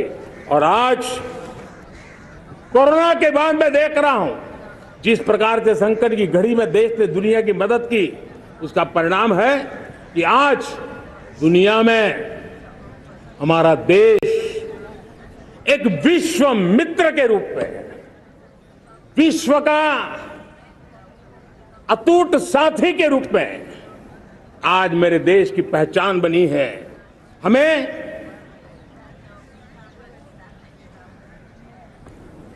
जब विश्व मंगल की बात करते हैं तब भारत का मूलभूत विचार है, उस विचार को हम आगे बढ़ाने लोग हैं। और मुझे खुशी है कि आज अमेरिकी संसद के भी कई चुने हुए गणमान्य प्रतिनिधि भी आज हमारे 15 अगस्त के इस अवसर में हमारे बीच में मौजूद है। भारत की सोच कैसी है, हम विश्व मंगल की बात को कैसे आगे बढ़ाते हैं। अब देखिए, हम जब सोचते हैं तो क्या कहते हैं, हमने दुनिया के सामने ये दर्शन रखा है और दुनिया उस दर्शन को लेकर के हमारे साथ जुड़ रही है। हमने कहा one sun, one world, one grid. Renewable energy के क्षेत्र में एक बहुत बड़ा हमारा स्टेटमेंट है, आज दुनिया उसको स्वीकार कर रही है। कोविड के बाद हमने दुनिया को कहा हमारा अप्रोच होना चाहिए वन अर्थ, वन हेल्थ। समस्याओं का समाधान तभी होगा जब मानव को, पशु को, पौधे को बीमारी के संबंध में समान रूप से एड्रेस किया जाएगा, तब जाकर के हम करेंगे। हमने G20 समिट के लिए दुनिया के सामने कहा है one world, one family, one future. इस सोच को लेकर के चल रहे हैं। हमने क्लाइमेट को लेकर के दुनिया जो संकट से जूझ रही है, हमने रास्ता दिखाया है, लाइफ मिशन लॉन्च किया है, लाइफ स्टाइल फॉर एनवायरमेंट। हमने दुनिया के सामने इंटरनेशनल सोलर अलायंस बनाया और आज दुनिया के कई देश इंटरनेशनल सोलर अलायंस का हिस्सा बन रहे हैं। हमने बायोडायवर्सिटी का महत्व देखते हुए बिग कैट अलायंस की व्यवस्था को हमने आगे बढ़ाया है। हमने प्राकृतिक आपदा के कारण, ग्लोबल वार्मिंग के कारण इंफ्रास्ट्रक्चर का जो नुकसान होता है उसके लिए दूरगामी व्यवस्थाओं की जरूरत है और इसलिए coalition for disaster resilient infrastructure CDRI एक समाधान के रूप में दुनिया को दिया है। विश्व आज समुद्रों को संघर्ष का केंद्र बना रहा है, तब हमने दुनिया को सागर का प्लेटफॉर्म दिया है जो वैश्विक समुद्रिक शांति की गारंटी बन सकता है। हमने पारंपरिक चिकित्सा पद्धतियों को बल देते हुए WHO का ग्लोबल लेवल का सेंटर हिंदुस्तान में बनाने की दिशा में काम किया है। हमने योग और आयुष के द्वारा विश्व कल्याण और विश्व के स्वस्थता की दिशा में काम किया है और आज भारत विश्व मंगल की मजबूत नींव डाल रहा है। इस मजबूत नींव को आगे बढ़ाना हम सबका काम है, हम सबकी जिम्मेवारी है। मेरे प्यारे परिवारजनों, सपने अनेक है, संकल्प साफ है, नीतियां स्पष्ट है, नियत के सामने कोई सवाल या निशान नहीं है, लेकिन कुछ सच्चाइयों को हमें स्वीकार करना पड़ेगा और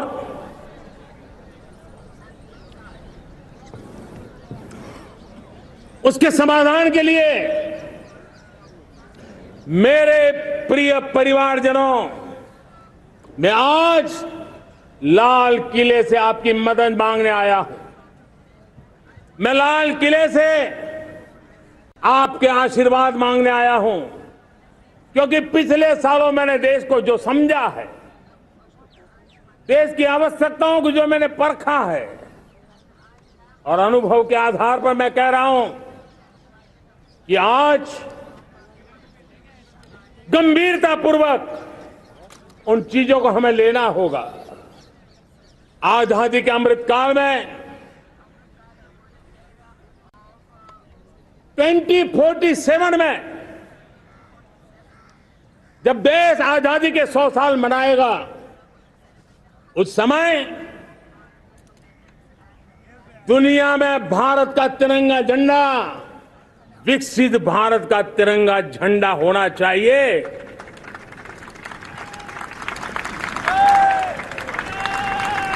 रत्ती भर भी हमें रुकना नहीं है, पीछे नहीं हटना है और इसके लिए शुचिता, पारदर्शिता और निष्पक्षता, ये पहली मजबूती की जरूरत है। हमें उस मजबूती को जितना ज्यादा खाद पानी दे सकते हैं, संस्थाओं के माध्यम से दे सकते हैं, नागरिक के नाते दे सकते हैं, परिवार के नाते दे सकते हैं, ये हमारा सामूहिक दायित्व होना चाहिए।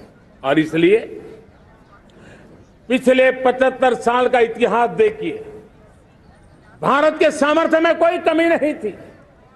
अरे जो देश कभी सोना की चिड़िया कहा जाता था, वो देश क्यों न फिर से उस सामर्थ्य को लेकर के खड़ा हो सकता है। मेरा अटूट विश्वास है साथियों, मेरे प्रिय परिवारजनों, मेरा अखंड अटूट एक निष्ठ विश्वास है कि 2047 में जब देश आजादी के 100 साल मनाएगा, मेरा देश विकसित भारत बन के रहेगा।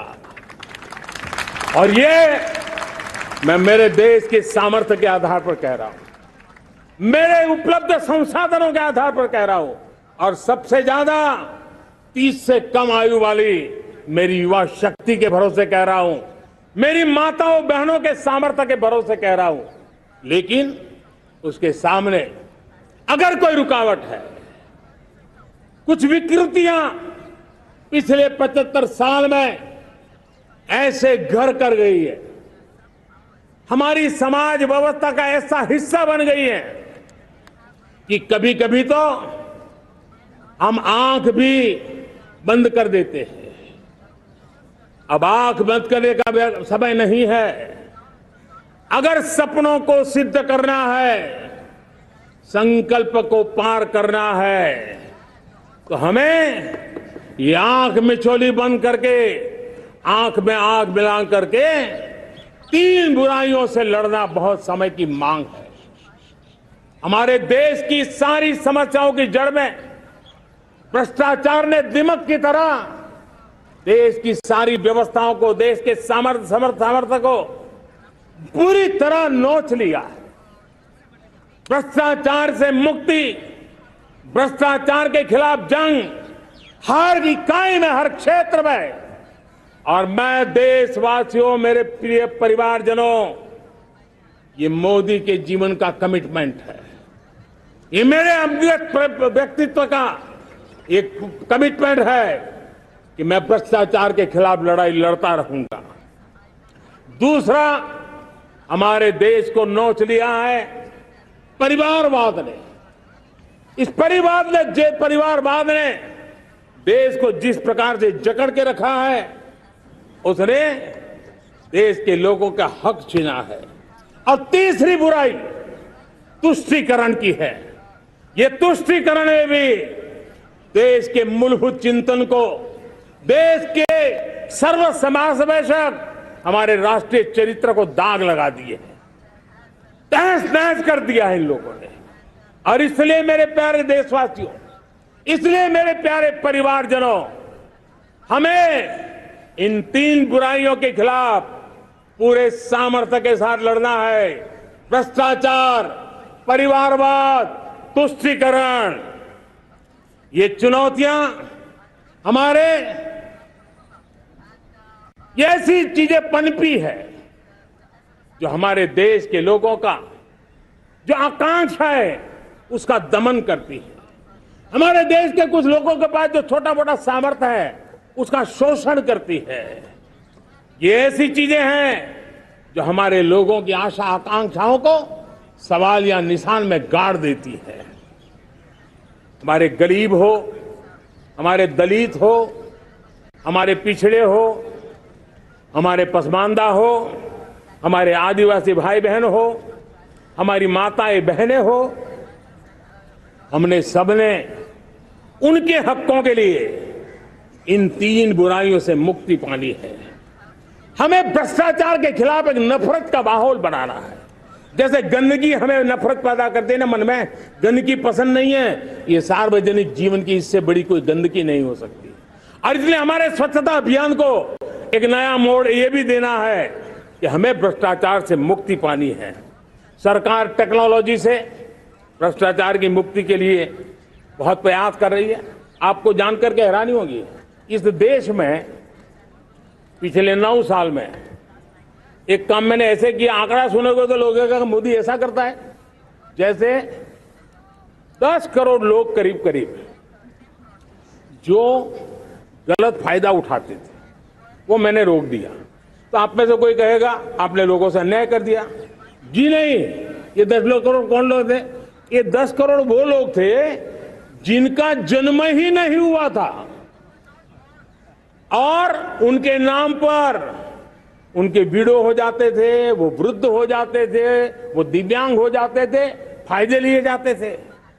10 करोड़ ऐसे बेनामी जो चीजें चलती थी उसको रोकने का पवित्र काम, भ्रष्टाचारियों की संपत्ति जो हमने जब्त की है ना, वो पहले की तुलना में 20 गुना ज्यादा की है। मेरे प्यारे परिवारजनों, ये आपकी कमाई का पैसा लोग लेकर के भागे थे, 20 गुना ज्यादा संपत्ति को जब्त करने का। और इसलिए लोगों की मेरे प्रति नाराजगी होना बहुत स्वाभाविक है, लेकिन मुझे भ्रष्टाचार के खिलाफ की लड़ाई को आगे बढ़ाना है। हमारे सरकारी व्यवस्था ने पहले कैमरा के सामने तो कुछ हो जाता था, लेकिन बाद में चीजें अटक जाती थी।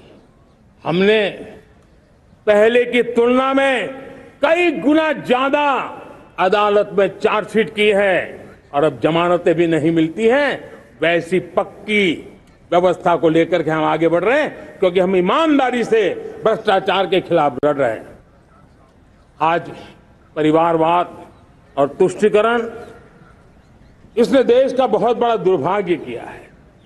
अब लोकतंत्र में ये कैसे हो सकता है कि पॉलिटिकल पार्टी और मैं विशेष बल दे रहा हूं पॉलिटिकल पार्टी। आज मेरे देश के लोकतंत्र में एक ऐसी विकृति आई है जो कभी भारत के लोकतंत्र को मजबूती नहीं दे सकती। और वो क्या है बीमारी? परिवारवादी पार्टियां। और उनका तो मंत्र क्या है? Party of the family, by the family and for the family. इनका तो जीवन मंत्र यही है कि उनकी पॉलिटिकल पार्टी, उनका राजनीतिक दल परिवार का, परिवार के द्वारा और परिवार के लिए, परिवारवाद और भाई भतीजावाद प्रतिभाओं के दुश्मन होते हैं, योग्यता को नकारते हैं, सामर्थ्य को स्वीकार नहीं करते हैं। और इसलिए परिवारवाद इस देश के लोकतंत्र की मजबूती के लिए उसकी मुक्ति जरूरी है। सर्वजन हिताय सर्वजन सुखाय, हर किसी को हक मिले इसलिए, और सामाजिक न्याय के लिए भी ये बहुत। उसी प्रकार से तुष्टीकरण ने सामाजिक न्याय का सबसे बड़ा नुकसान किया। अगर सामाजिक न्याय को तबाह किसने किया है तो ये तुष्टीकरण की सोच, तुष्टीकरण की राजनीति, तुष्टीकरण का सरकारी योजनाओं का तरीका, इसने सामाजिक न्याय को मौत के घाट उतार दिया है। और इसलिए हमें तुष्टीकरण, भ्रष्टाचार, ये विकास का सबसे बड़ा दुश्मन है। अगर देश विकास चाहता है, देश 2047 विकसित भारत का सपना का साकार करना चाहता है, तो हमारे लिए आवश्यक है कि हम किसी भी हालत में देश में भ्रष्टाचार को सहन नहीं करेंगे। इस मूड को लेकर के चलना चाहिए। मेरे प्यारे परिवारजनों, हम सबका एक बहुत बड़ा महत्वपूर्ण दायित्व है। आपने जिस प्रकार से जिंदगी जी है, हमारे आने वाली पीढ़ी को ऐसी जिंदगी जीने के लिए मजबूर करना, यह हमारा गुनाह है। यह हमारा दायित्व है कि हमारे आने वाली पीढ़ी को हम ऐसा समृद्ध देश दें, ऐसा संतुलित देश दें, ऐसा सामाजिक न्याय की धरोहर वाला देश दें, ताकि छोटी छोटी चीजों को पाने के लिए उन्हें कभी भी संघर्ष न करना पड़े। हम सभी का कर्तव्य, हर नागरिक का कर्तव्य है, और ये अमृत काल कर्तव्य काल है। हम कर्तव्य से पीछे नहीं उठ सकते।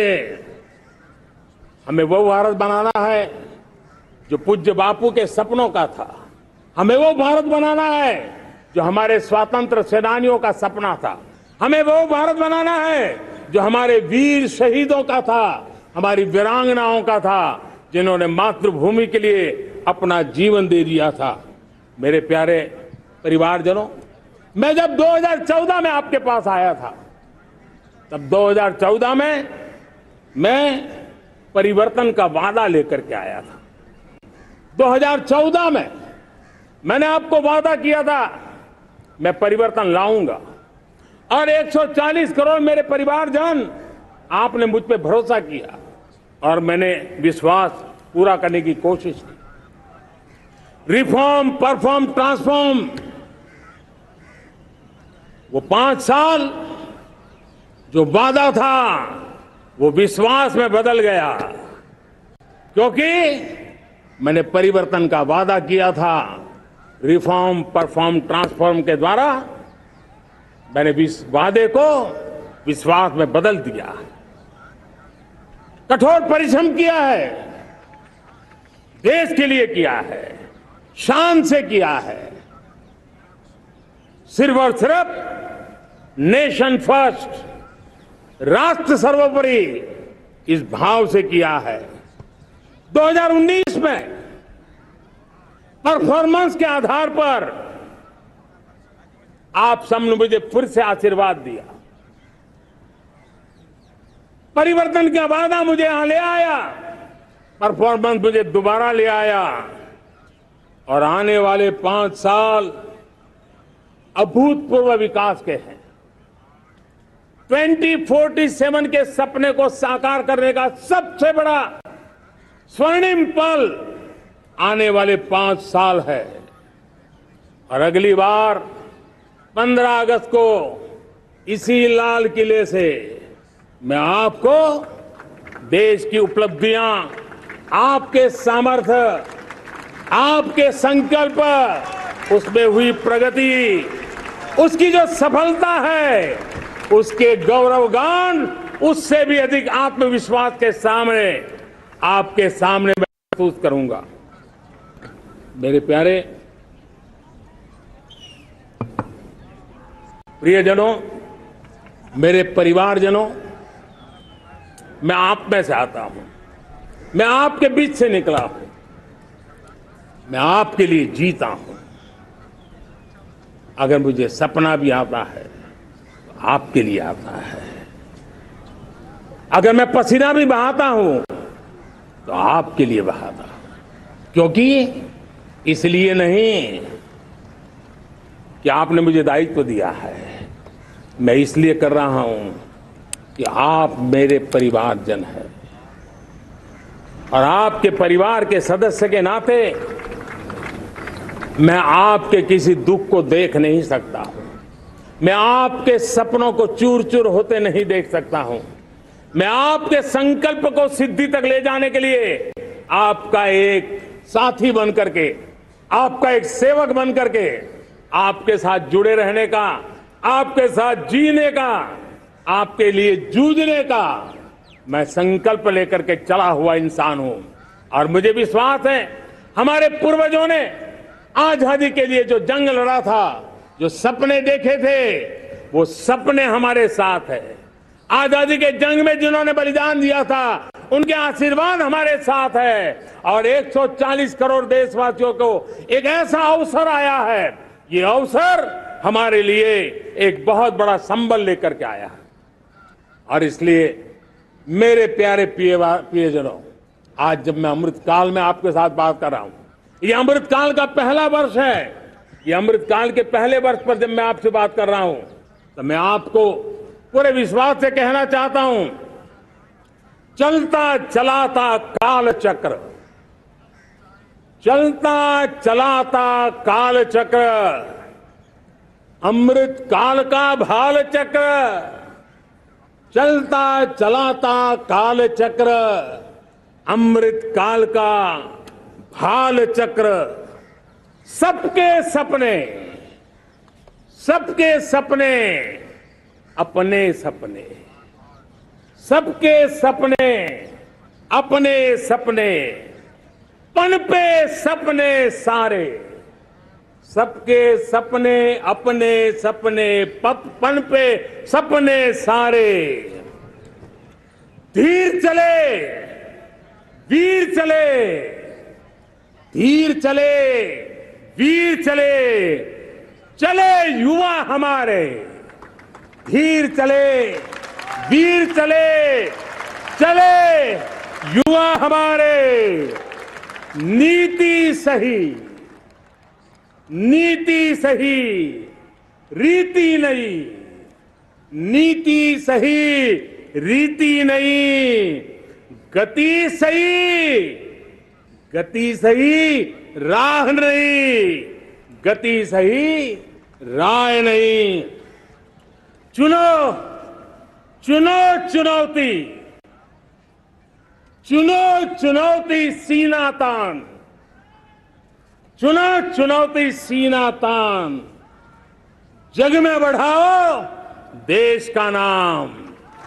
चुनो चुनौती सीना तान, जग में बढ़ाओ देश का नाम।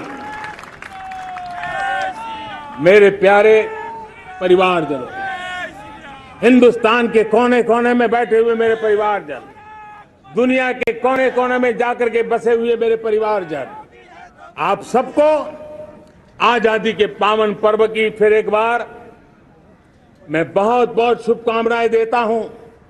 ये अमृत काल हम सबके लिए कर्तव्य काल है। ये अमृत काल हम सबको मां भारती के लिए कुछ कर गुजारने का काल है। आजादी का जब जंग चल रहा था 1947 के पहले जो पीढ़ी ने जन्म लिया था उन्हें देश के लिए मरने का मौका मिला था। वो देश के लिए मरने के लिए मौका नहीं छोड़ते थे, लेकिन हमारे नसीब में देश के लिए मरने का मौका नहीं है। लेकिन हमारे लिए देश के लिए जीने का ये इससे बड़ा कोई अवसर नहीं होता। हमें पल पल देश के लिए जीना है। इसी संकल्प के साथ इस अमृत काल में 140 करोड़ देशवासियों के सपने संकल्प भी बनाने हैं। 140 करोड़ देशवासियों के संकल्प को सिद्धि में भी परिवर्तित करना है। और 2047 का जब तिरंगा झंडा फहरेगा तो विश्व एक विकसित भारत का गुणगान करता होगा। इसी विश्वास के साथ, इसी संकल्प के साथ मैं आप सबको अनेक अनेक शुभकामनाएं देता हूं, बहुत बहुत बधाई देता हूं। जय हिंद, जय हिंद, जय हिंद। भारत माता की, भारत माता की, भारत माता की। वंदे वंदे वंदे। बहुत बहुत धन्यवाद।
बहुत बहुत धन्यवाद माननीय प्रधानमंत्री जी।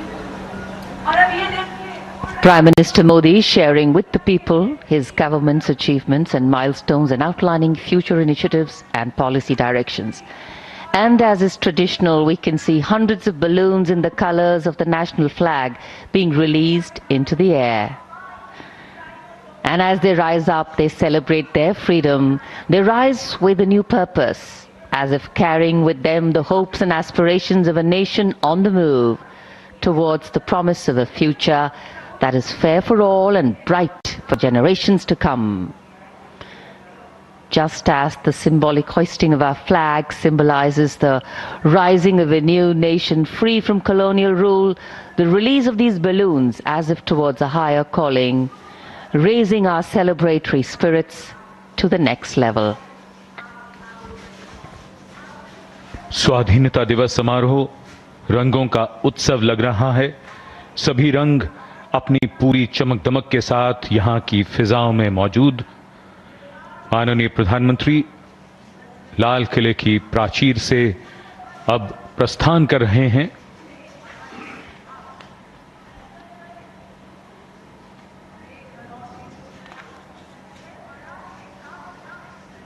स्वाधीनता दिवस समारोह अब अपने समापन की ओर बढ़ता हुआ ऐतिहासिक अवसरों का गवाह बनते बनते ये लाल किला खुद इतिहास में दर्ज हो चुका है। और अब इसी लाल किले की प्राचीर से माननीय प्रधानमंत्री आज के इस स्वाधीनता दिवस समारोह पर राष्ट्रीय ध्वज फहराने और राष्ट्र को संबोधित करने के पश्चात अब प्रस्थान करते हुए। So though the ceremony may have concluded here at Red Fort, the celebration still continues. And as we move ahead after marking our 77th Independence Day, we celebrate all our strengths: a thriving democracy, a young population, an optimistic prognosis for the future, self-reliance in virtually every field, an emerging global leadership position, and a homegrown market to ensure financial vibrancy. In fact, the coming years will see us bridge our gaps, mitigate our shortcomings, and strengthen our position on the world stage. We have the desire, we have the drive, and we have to deliver.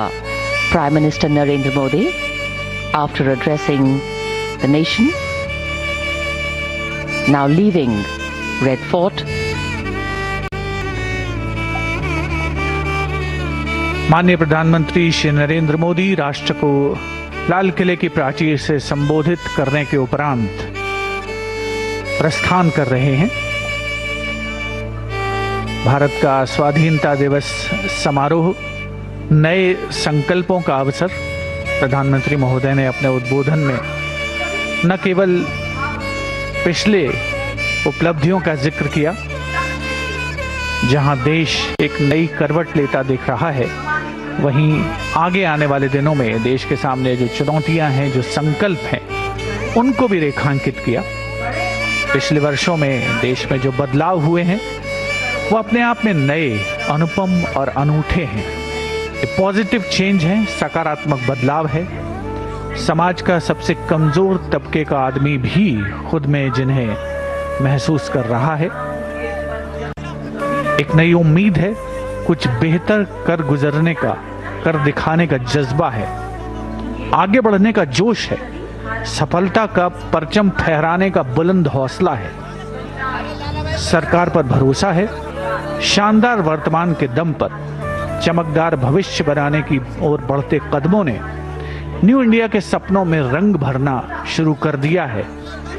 माननीय प्रधानमंत्री महोदय ने अपने उद्बोधन में इन सभी बातों की ओर इशारा किया है और आज का जो स्वाधीनता दिवस समारोह है वो अनेकता में एकता, सर्वधर्म समभाव, वसुधैव कुटुंबकम और विश्व परिदृश्य पर भारत की बढ़ती भूमिका को भी रेखांकित करता हुआ नजर आया है। यकीनन एक बहुत ही खास अवसर, एक बहुत ही विशिष्ट मौका देश के हर नागरिक के लिए।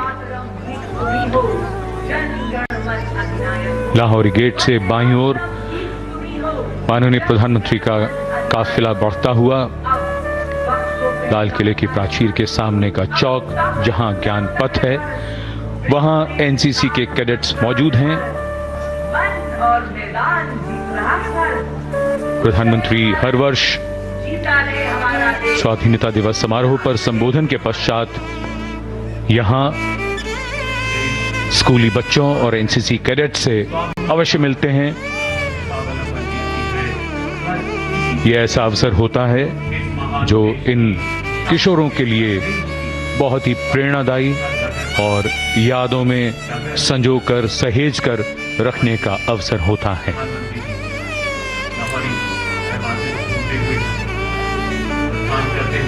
A slight wind picking up the flutter in the flags and stirring the ambience with a satisfying sweep, and of course challenging the power of the sun.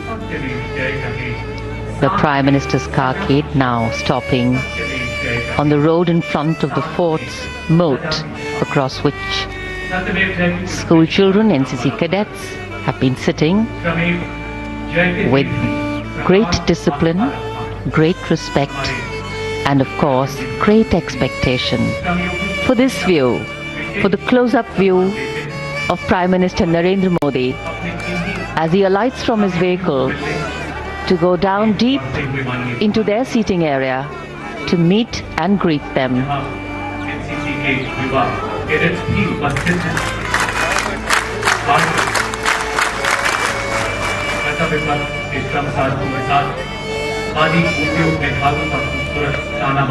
There he is, encouraging them माननीय प्रधानमंत्री जी देश की युवा शक्ति का प्रतीक NCC cadet से मिलते हुए उनका मनोबल बढ़ाते हुए And the disciplined restraint with which they are meeting him. भरे हुए एनसीसी कैडेट जैसे बालों कह रहे हो कि रुकेंगे Very special moment for all of them. Young India, our youth, our future. सारे देश को सुनाएंगे लगा कि देश प्रेम के पंख दूर तक उड़े It is the responsibility of a nation to nurture and cherish its children, to expose them to different opportunities, to help them avail those which are the best for them.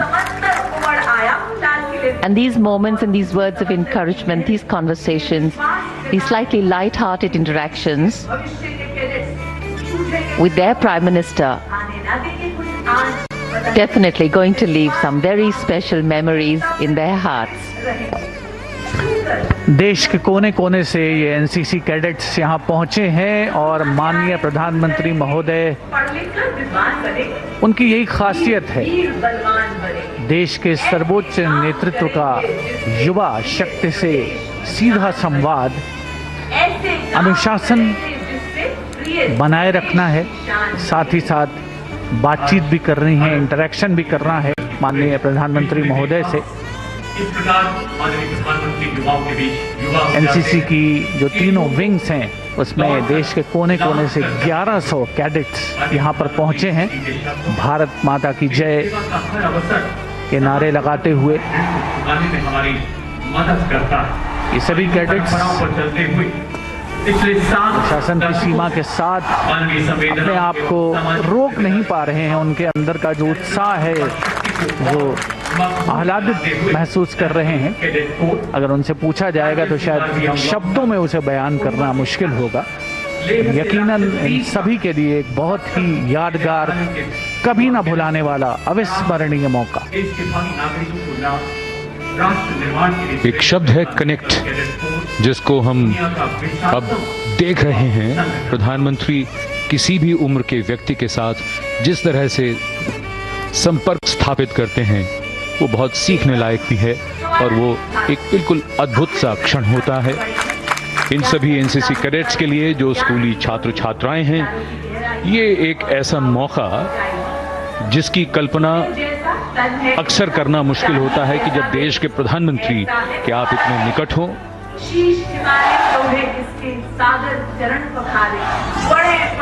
लाल किले की प्राचीर से संबोधन के बाद जोश, उत्साह और ऊर्जा, वो सब और इन किशोरों के साथ वो और बढ़ती हुई और सब तक पहुंचती हुई। Absolutely. In fact, the beauty of youthful spirit is that it's infectious. So the Prime Minister also getting a spring in his step. There's a lightness of being. And there is, of course, the joy of connecting. A special quality, a special leadership quality exhibited here. अब प्रधानमंत्री उस दीर्घा की तरफ जा रहे हैं जहां विशिष्ट अतिथियों को आमंत्रित किया गया और आज वो इस समारोह के साक्षी बने। ये खास मेहमान, उनकी संख्या लगभग 1800, अलग अलग क्षेत्रों से समाज के, उन सब से अभिवादन स्वीकार करते हुए हमारी सांस्कृतिक विविधता में एकता हमारी सबसे बड़ी ताकत है और इन सबको एकता के सूत्र में। And as the Prime Minister continues with these close interactions, we can see across all age groups patience, forbearance, love, all in different capacities being exhibited here. We step into our 77th year of our independence, and the completed figures of the decades gone by as a free nation. There is also a great responsibility that rests on our shoulders. And in moments like these, in moments of festivities, in moments of interaction,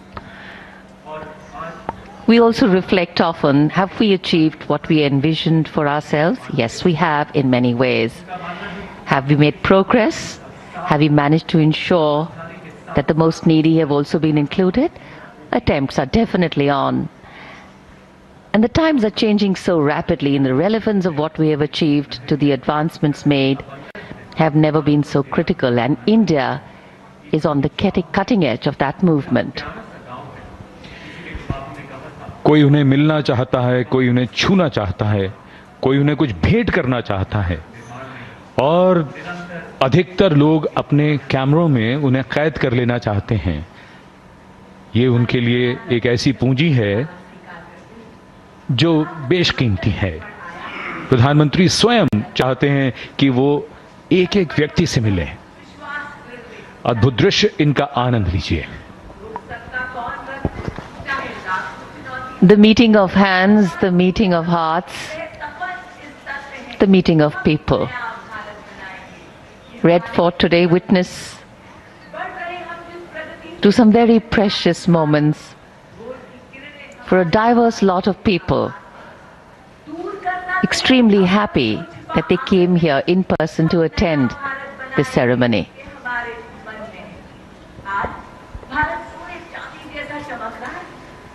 जनमानस का, जनसमूह का इंतजार मानो फलीभूत हुआ है, और जो प्रतीक्षा की घड़ियां थीं वो समाप्त हुई हैं। शायद आज बहुतों ने बहुत कुछ पा लिया, बहुत कुछ पाना चाहते हैं। सभी शायद सेल्फी चाहते हैं, यादों के घरौंदे में संजो रखना चाहते हैं इस अवसर को, इस मकाम को, इस मौके को। कि देश का सर्वोच्च नेतृत्व आज स्वयं उनके बीच है, खुशियां साझा कर रहा है, ये यादगार पल साझा कर रहा है। माननीय प्रधानमंत्री श्री नरेंद्र मोदी, उनका खास अंदाज जनता से अपने आप को जोड़ने का, और यहाँ मौजूद हजारों की संख्या में स्वाधीनता दिवस समारोह के साक्षी बने ये हर खासो आम जनमानस, देश के कोने कोने से पहुंचे हुए विशिष्ट अतिथिगण, 1800 के आसपास, सभी ने ये महसूस किया कि आज का जो स्वाधीनता दिवस समारोह है वो यकीनन अपनी पूर्णता की ओर पहुंचा है। और माननीय प्रधानमंत्री महोदय के इतने नजदीक होना, इतने पास रहना, उनसे संवाद करना, उनसे बातचीत करना, और आप कल्पना करें एनसीसी के उस कैडेट के बारे में जिन्होंने माननीय प्रधानमंत्री महोदय से हाथ मिलाया है, उनके लिए कभी ना भुलाने वाला अवसर, कुछ इमोशनल मोमेंट भी। और यकीनन आप देखें, माननीय प्रधानमंत्री महोदय किसी को भी निराश नहीं करना चाहते। अगर उनका बस चले तो शायद वो यहाँ पर और बहुत समय बिताएं, लेकिन देश के लिए बहुत काम कर रहे हैं, बड़े संकल्प हैं। आगे आने वाले दिनों में नई यात्राएं करनी है, देश के कोने कोने में विकास की यात्रा को आगे बढ़ाना है, और देश की विकास की जो यात्रा है उसे पूर्णता तक पहुंचाना है। माननीय प्रधानमंत्री महोदय जनमानस का अभिवादन करते हुए, प्रस्थान करते हुए इस लाल किले की प्राचीर के सामने के प्रांगण से। And Indian democracy too has an aspiration for this large multicultural, multi-religious and multilingual nation, and tall in the Committee of Nations, as the largest democracy in the world, to anchor its governance on the principle of a voice for all places and a place for all voices. And today a touch for all hands. शानदार स्वाधीनता दिवस समारोह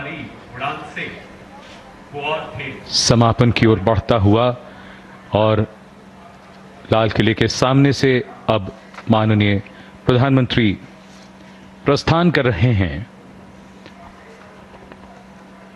कुछ मंजिल तक सफर करते हैं और कुछ की मंजिल ही सफर होती है। विकास की यात्रा निरंतर चलती रहती है, नए लक्ष्य, नए प्रयास, कुछ नया करने की सदा आस, हर्ष का नव उत्कर्ष, आजादी के 76 वर्ष। स्वाधीनता दिवस की बधाई और शुभकामनाएं। जय Hind.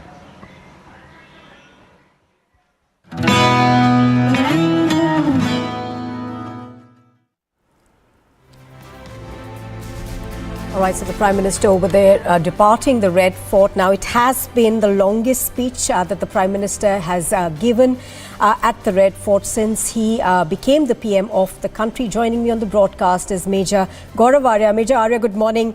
What are your first thoughts when you heard the Prime Minister? Obviously, you know, there are certain things that he spoke about. He spoke about our achievements over the past years, but also essentially laying down a vision for India, till 2047. No, absolutely, and he spoke about 1,000 years. I've never heard the Prime Minister doing that. He spoke about the next 1,000 years and how this is India's start to the march of glory. He mentioned about India being in a state of slavery for the past 1,000 years, and he said we are in middle ground today. The past 1,000 years of slavery are behind us, and 1,000 years of future beckon. He also spoke about, how today the world is looking at India. This speech of the Prime Minister, it's covered so many facets. He spoke about, I think, close to 90 minutes or so, if I'm not mistaken. And it covered so many facets. Difficult for me to amalgamate everything and tell you as a response to a question, but a very visionary speech with the world watching. And he clearly knew that the world was watching. He knew that people all over the world, whether it's Russia, the United States of America, China, everybody's watching it. And this had everything for the entire world. Of course, for the people of India. He took everybody along, He spoke about Anganwadi workers. He spoke about COVID workers. He spoke about everybody. He spoke about the masses. And he took everybody along. I think this is a visionary speech and something that every Indian should be proud of and applaud. Major Arya, of course, as you're pointing out, he did speak about, a whole range of things, also focusing, essentially on the demography of India. And he's used that word repeatedly in his speech today, focusing on people who are perhaps, in the demographic age group of about 20 to 30. He said we have the largest population of people under 30. So in that sense, looking to the future, perhaps to use what is India's biggest strength? No, absolutely. This demographic bulge is something that Prime Minister Modi has been speaking about very often. And, this is the core of India's leadership in the future. So all these young men and women who are in that age group, 20 years from now, they will be leading India. And it's important for India to nurture that talent today, our human resource development, so that these people can take pole position, they can take leadership position, and they're going to drive India's economy forward, India's politics forward, India's diplomacy forward, in every sphere of excellence. It is these youth who will take India forward, and I think that is what the Prime Minister was trying to, and he's been saying this very often, and not just the Prime Minister, I mean the world, top think tanks of the world are saying that this is amongst India's greatest powers, this ability to harness its youth as a superpower, as a prime driver of change in the future, supercharging the Indian economy, supercharging the Indian polity, and supercharging India's future. So I think that is what the Prime Minister was trying to speak about. Right, absolutely, Major Arya. Stay with us. Now, this was also as much political speech, as it is the last year of this incumbent government. Next year, there'll be a new government sworn in. And the Prime Minister spoke about the three evils that essentially are plaguing the country. He said it was nepotism, dynastic rule and corruption, essentially that are the three evils that need to be rooted out. Let's listen into what he said. कुछ विकृतियां पिछले 75 साल में ऐसे घर कर गई है, हमारी समाज व्यवस्था का ऐसा हिस्सा बन गई है कि कभी कभी तो हम आंख भी बंद कर देते हैं। अब आंख बंद करने का समय नहीं है। अगर सपनों को सिद्ध करना है, संकल्प को पार करना है, तो हमें ये आंख मिचौली बंद करके, आंख में आंख मिला करके तीन बुराइयों से लड़ना बहुत समय की मांग है। हमारे देश की सारी समस्याओं की जड़ में भ्रष्टाचार ने दिमक की तरह देश की सारी व्यवस्थाओं को, देश के सामर्थ्य को पूरी तरह नोच लिया है। भ्रष्टाचार से मुक्ति, भ्रष्टाचार के खिलाफ जंग हर इकाई में, हर क्षेत्र में। और मैं देशवासियों, मेरे प्रिय परिवारजनों, ये मोदी के जीवन का कमिटमेंट है। ये मेरे अंतर्गत व्यक्तित्व का एक कमिटमेंट है कि मैं भ्रष्टाचार के खिलाफ लड़ाई लड़ता रहूंगा। दूसरा, हमारे देश को नोच लिया है परिवारवाद ने। इस परिवारवाद ने देश को जिस प्रकार से जकड़ के रखा है, उसने देश के लोगों का हक छीना है। और तीसरी बुराई तुष्टीकरण की है। ये तुष्टीकरण में भी देश के मूलभूत चिंतन को, देश के सर्व समावेशक हमारे राष्ट्रीय चरित्र को दाग लगा दिए, तहस नहस कर दिया है इन लोगों ने। और इसलिए मेरे प्यारे देशवासियों, इसलिए मेरे प्यारे परिवारजनों, हमें इन तीन बुराइयों के खिलाफ पूरे सामर्थ्य के साथ लड़ना है। भ्रष्टाचार, परिवारवाद, तुष्टीकरण, ये चुनौतियां हमारे ऐसी चीजें पनपी है जो हमारे देश के लोगों का जो आकांक्षा है उसका दमन करती है। हमारे देश के कुछ लोगों के पास जो छोटा मोटा सामर्थ्य है उसका शोषण करती है। ये ऐसी चीजें हैं जो हमारे लोगों की आशा आकांक्षाओं को सवाल या निशान में गाड़ देती है। हमारे गरीब हो, हमारे दलित हो, हमारे पिछड़े हो, हमारे पसमानदा हो, हमारे आदिवासी भाई बहन हो, हमारी माताएं बहनें हो, हमने सबने उनके हकों के लिए इन तीन बुराइयों से मुक्ति पानी है। हमें भ्रष्टाचार के खिलाफ एक नफरत का माहौल बनाना है। जैसे गंदगी हमें नफरत पैदा करती है ना, मन में गंदगी पसंद नहीं है, ये सार्वजनिक जीवन की इससे बड़ी कोई गंदगी नहीं हो सकती। और इसलिए हमारे स्वच्छता अभियान को एक नया मोड़ ये भी देना है कि हमें भ्रष्टाचार से मुक्ति पानी है। सरकार टेक्नोलॉजी से भ्रष्टाचार की मुक्ति के लिए बहुत प्रयास कर रही है। आपको जानकर के हैरानी होगी, इस देश में पिछले 9 साल में एक काम मैंने ऐसे किया, आंकड़ा सुनोगे तो लोग कहेंगे मोदी ऐसा करता है, जैसे 10 करोड़ लोग करीब जो गलत फायदा उठाते थे वो मैंने रोक दिया। तो आप में से कोई कहेगा आपने लोगों से अन्याय कर दिया। जी नहीं, ये 10 करोड़ कौन लोग थे?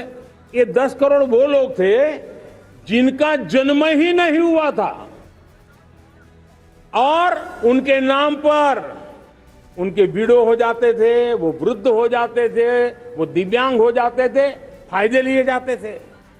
10 करोड़ ऐसे बेनामी जो चीजें चलती थी उसको रोकने का पवित्र काम, भ्रष्टाचारियों की संपत्ति जो हमने जब्त की है ना, वो पहले की तुलना में 20 गुना ज्यादा की है। मेरे प्यारे परिवारजनों, ये आपकी कमाई का पैसा लोग लेकर के भागे थे, 20 गुना ज्यादा संपत्ति को जब्त करने का। और इसलिए लोगों की मेरे प्रति नाराजगी होना बहुत स्वाभाविक है, लेकिन मुझे भ्रष्टाचार के खिलाफ की लड़ाई को आगे बढ़ाना है। हमारे सरकारी व्यवस्था ने पहले कैमरा के सामने तो कुछ हो जाता था, लेकिन बाद में चीजें अटक जाती थी। हमने पहले की तुलना में कई गुना ज्यादा अदालत में चार्जशीट की है और अब जमानतें भी नहीं मिलती हैं। वैसी पक्की व्यवस्था को लेकर के हम आगे बढ़ रहे हैं, क्योंकि हम ईमानदारी से भ्रष्टाचार के खिलाफ लड़ रहे हैं। आज परिवारवाद और तुष्टीकरण, इसने देश का बहुत बड़ा दुर्भाग्य किया है। अब लोकतंत्र में ये कैसे हो सकता है कि पॉलिटिकल पार्टी, और मैं विशेष बल दे रहा हूं पॉलिटिकल पार्टी, आज मेरे देश के लोकतंत्र में एक ऐसी विकृति आई है जो कभी भारत के लोकतंत्र को मजबूती नहीं दे सकती। और वो क्या है बीमारी? परिवारवादी पार्टियां। और उनका तो मंत्र क्या है? Party of the family, by the family and for the family. इनका तो जीवन मंत्र यही है कि उनकी पॉलिटिकल पार्टी, उनका राजनीतिक दल परिवार का, परिवार के द्वारा और परिवार के लिए, परिवारवाद और भाई भतीजावाद प्रतिभाओं के दुश्मन होते हैं, योग्यता को नकारते हैं, सामर्थ्य को स्वीकार नहीं करते हैं। और इसलिए परिवारवाद इस देश के लोकतंत्र की मजबूती के लिए उसकी मुक्ति जरूरी है। सर्वजन हिताय सर्वजन सुखाय, हर किसी को हक मिले इसलिए, और सामाजिक न्याय के लिए भी ये बहुत। उसी प्रकार से तुष्टीकरण ने सामाजिक न्याय का सबसे बड़ा नुकसान किया। अगर सामाजिक न्याय को तबाह किसने किया है तो ये तुष्टीकरण की सोच, तुष्टीकरण की राजनीति, तुष्टीकरण का सरकारी योजनाओं का तरीका, इसने सामाजिक न्याय को मौत के घाट उतार दिया है। और इसलिए हमें तुष्टीकरण, भ्रष्टाचार, ये विकास का सबसे बड़ा दुश्मन है। अगर देश विकास चाहता है, देश 2047 विकसित भारत का सपना का साकार करना चाहता है, तो हमारे लिए आवश्यक है कि हम किसी भी हालत में देश में भ्रष्टाचार को सहन नहीं करेंगे। इस मूड को लेकर के चलना चाहिए। And in fact, we're now going to cut across live to our correspondent Zeenat, who's reporting from the Bakshi Stadium. Zeenat, good morning. It's a historic day today. After 5 years, the Independence Day ceremony is being held at the stadium. It's been renovated at a cost of 50 crore rupees. Give us a sense of what you see around you, and also talk us through the enthusiasm that was there as the function was held after a gap of 5 years. Absolutely, Nopur. We are seeing the biggest attraction for today's day here is at the local participation. If I'll ask my Vijay Firdaus to show you and give you an idea that the locals have come in en masse to be part of this celebrations, be part of this very function that is taking place here at Bakshi Stadium. You see the crowd in thousands that have come, and still the crowd is coming as the function will begin around 10 a.m. where LG of Jammu and Kashmir, Lieutenant General Manoj Sinha,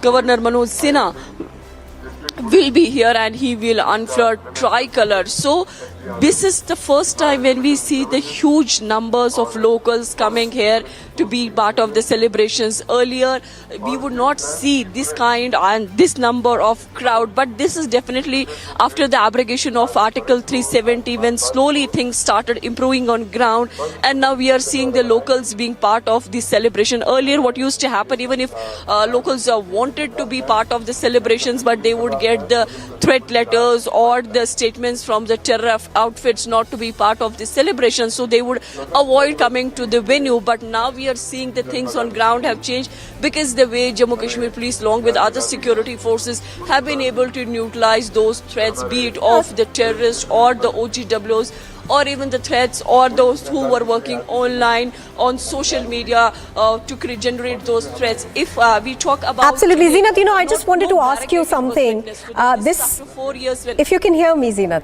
I just wanted to ask you, this is the first time at the Bakshi Stadium in Srinagar where there is no restriction on the people who can come in to attend this. There are no passes that have been issued.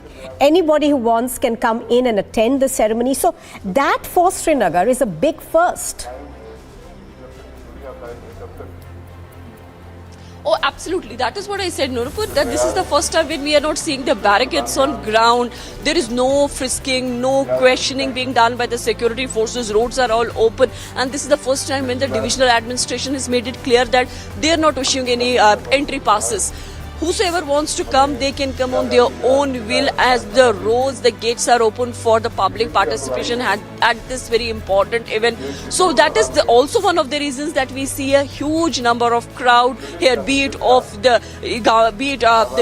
women or the male members. Everybody is, even the kids. I talked to few of the kids who are just 3 or 4 years. They were holding the tricolor just at Gantagar. This tells you how the situation on ground has changed in these 4 years, and the way the government is doing the development, or the way the public participation is taking place when it comes to the initiatives being taken by the government. You see in the last 2 weeks, if I count that, you see the Tiranga rallies coming from Kupwara or Pulwama or Shopian that has seen the n number of killings of these OGWs, or for that matter the foreign terrorists or the local terrorists.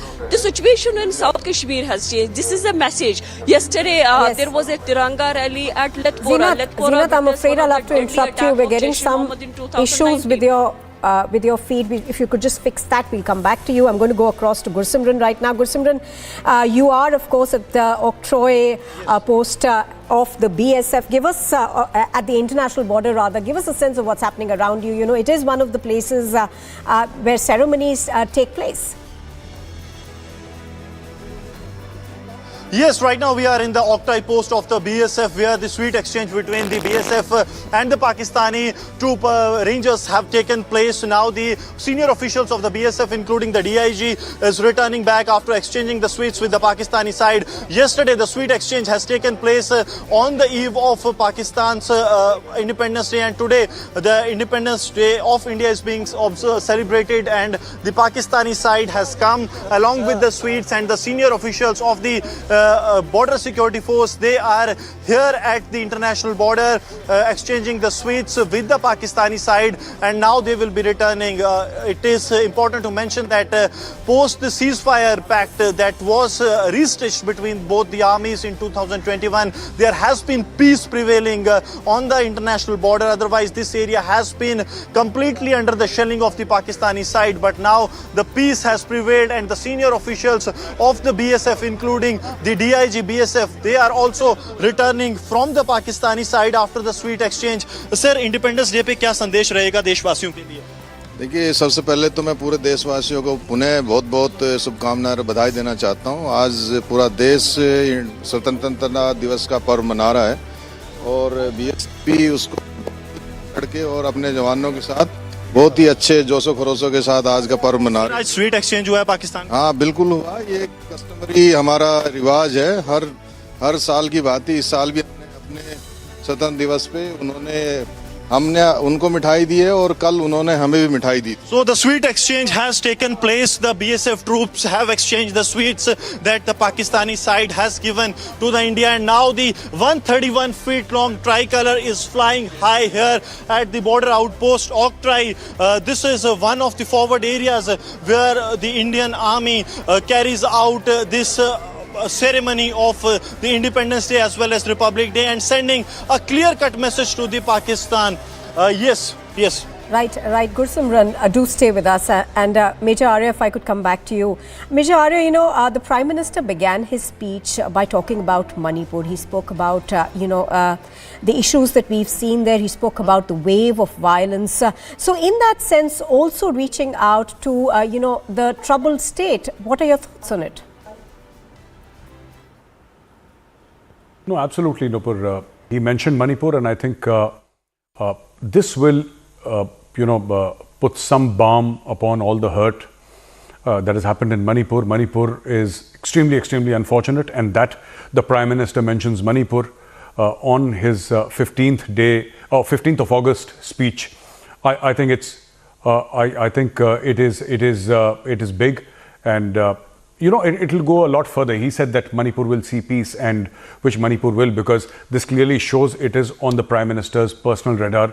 He's looking at things very, very closely, and But I think it's a very good thing that he mentioned Manipur because, among the Metis and the Kukis, there has been a lot of violence. We've seen atrocities against women. We've seen houses and property being burnt. We've seen a lot of things, security forces trying to grapple and come to terms with the situation, trying to have some sort of a peace in Manipur. Home Minister Amit Shah also visited some time back. All these things have happened and suddenly Manipur has blown up in everybody's faces. But the fact of the matter is that the Prime Minister chose to mention it in his 15th August speech, shows how focused he is on Manipur and shows how concerned this government led by Prime Minister Narendra Modi is about Manipur. So I think that was a very, very good step, very positive step. Yes, absolutely. And let's, in fact, listen into what the Prime Minister said. He did, in the first 10 minutes of his speech, mention Manipur. So that's significant. Let's listen into what he said. मेरे प्यारे परिवारजनों, पिछले कुछ सप्ताह north east में, विशेषकर मणिपुर में और हिंदुस्तान के भी अन्य कुछ भागों में, लेकिन विशेषकर मणिपुर में जो हिंसा का दौर चला, कई लोगों को अपना जीवन खोना पड़ा, मां बेटियों के सम्मान के साथ खिलवाड़ हुआ, लेकिन कुछ दिनों से लगातार शांति की खबरें आ रही हैं। देश मणिपुर के लोगों के साथ है। देश मणिपुर के लोगों को पिछले कुछ दिनों से जो शांति बनाए रखी है, उस शांति के पर्व को आगे बढ़ाए और शांति से ही समाधान का रास्ता निकलेगा और राज्य और केंद्र सरकार मिलकर के उन समस्याओं के समाधान के लिए भरपूर प्रयास कर रही है, करती रहेगी। Right, coming back to you, Major Arya. Major Arya, of course, this speech is also important as it comes right, before the BRICS summit takes place. There are several challenges that are still there in front of India. The Prime Minister, did touch upon them very, very briefly. But internationally, did you think that there were any key messages that the Prime Minister was trying to give during his, long speech? As I was earlier mentioning, it was the longest that he's ever given from the Red Fort. No, absolutely. In terms of international messaging, you see, first of all, the audience. There were so many congressmen from the United States of America, so many foreign guests, and clearly, when the Prime Minister is talking about so many things, he was giving a clear message to the international community. Diplomacy of any country, more so India, stems from political stability. It stems from economic prosperity.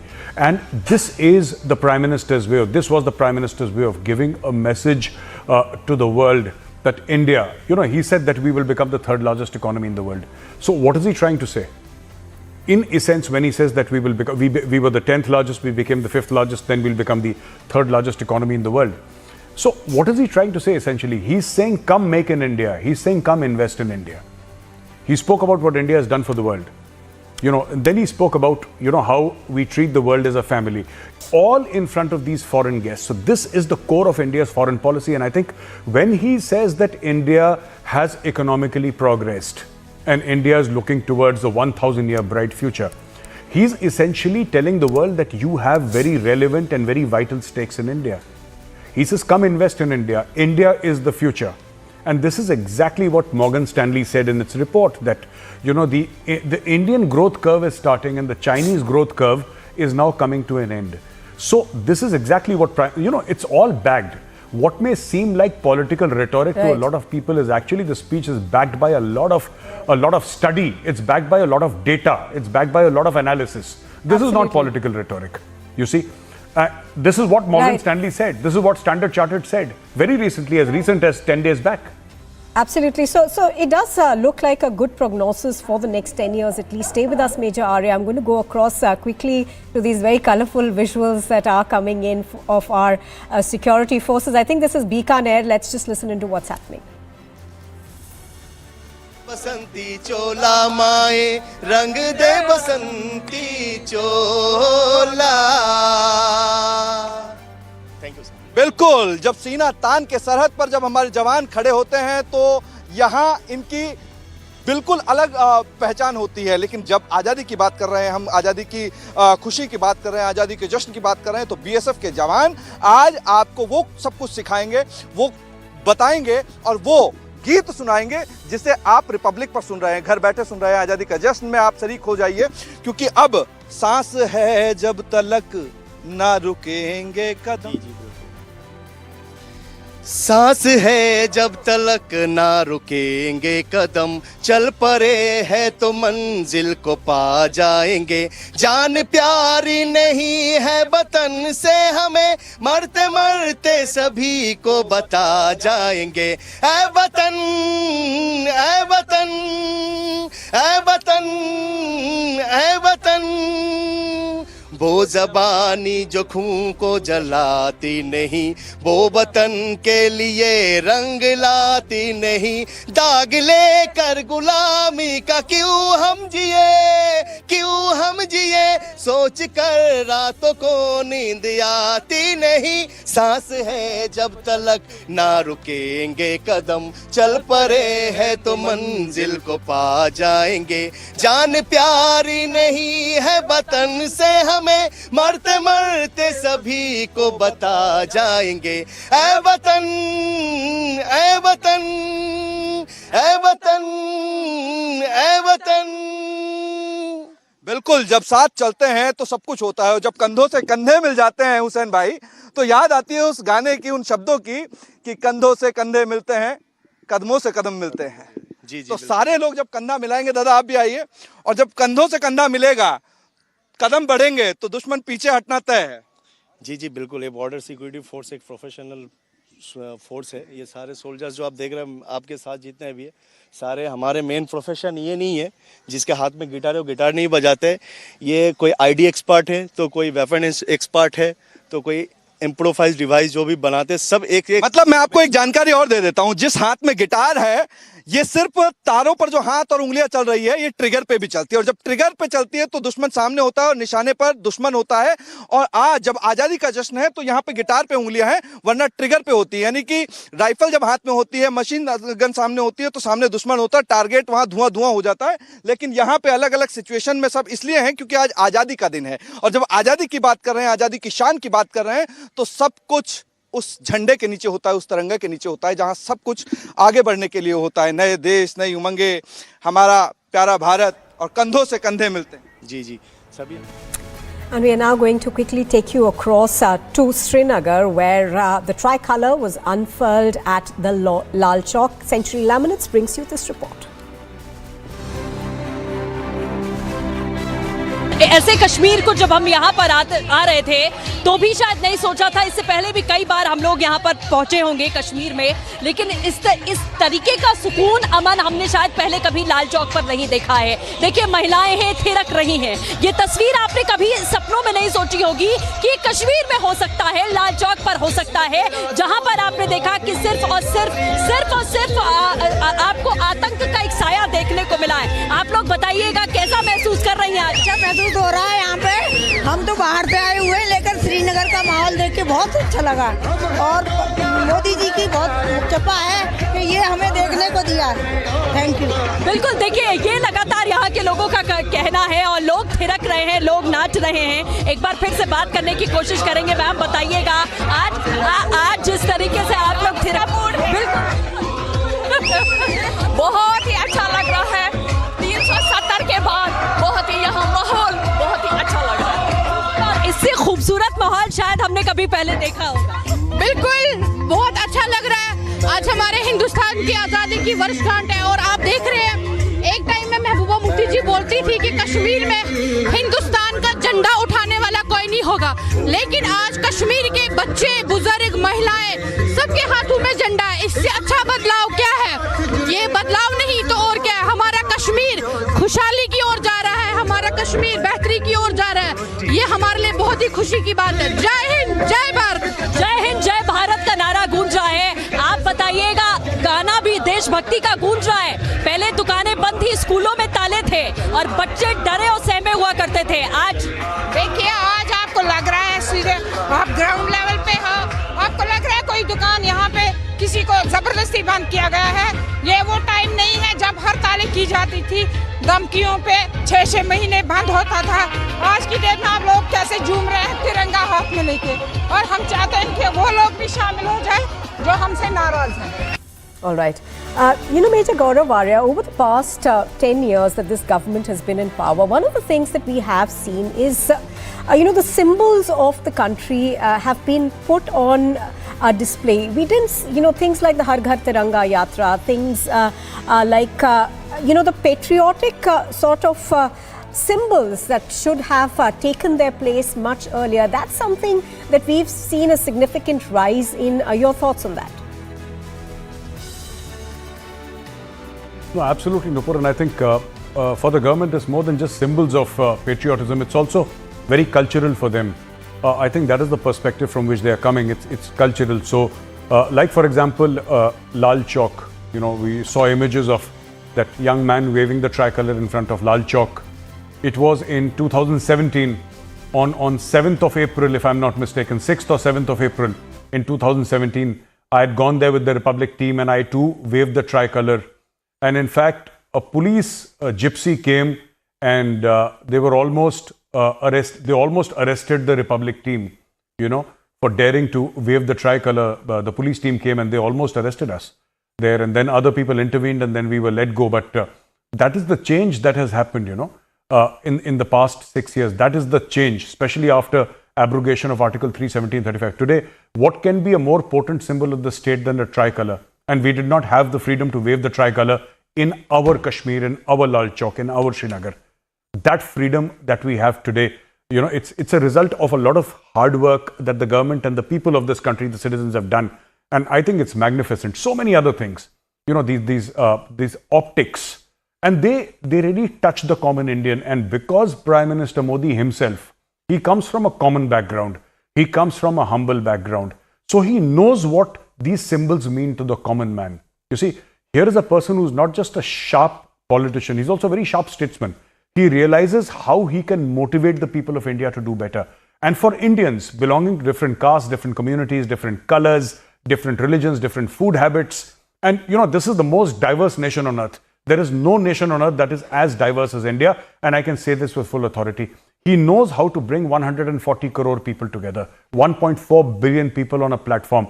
They will only come under the tricolour. There is nothing else that binds us apart from the tricolour, apart from the constitution, apart from these symbols. And Prime Minister Modi is adept at projecting these symbols and saying that, hey, come, stand under the tricolour. We are one nation, we are one people. Our languages, our religion, our way of worshipping, our food, our skin colour, our castes may all be different. Our languages may be different. But at the end of the day, we are Indian. And I think this is what he projects very well, exceptionally well. Oh, yes, absolutely. Major Arya, no one could have put that better. It's the optics that he's able to essentially catch and then be able to speak about it and to provide that symbolism that India needs, to feel one as a nation. Stay with us, Major Arya. We still have a very short break. On the other side, we'll bring you more. So stay with us on Republic TV.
Good morning and welcome. You are watching Republic TV and we'd like to wish all our viewers a very happy Independence Day. Joining me on the broadcast, of course, is Major Gaurav Arya. He's joining us from our Delhi studios. And first across right now to Shavan, who's standing at the Sansad Chowk. He's joined by other guests. Good morning, Shavan.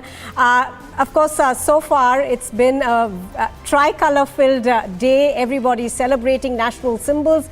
The Prime Minister spoke at length today. Your thoughts?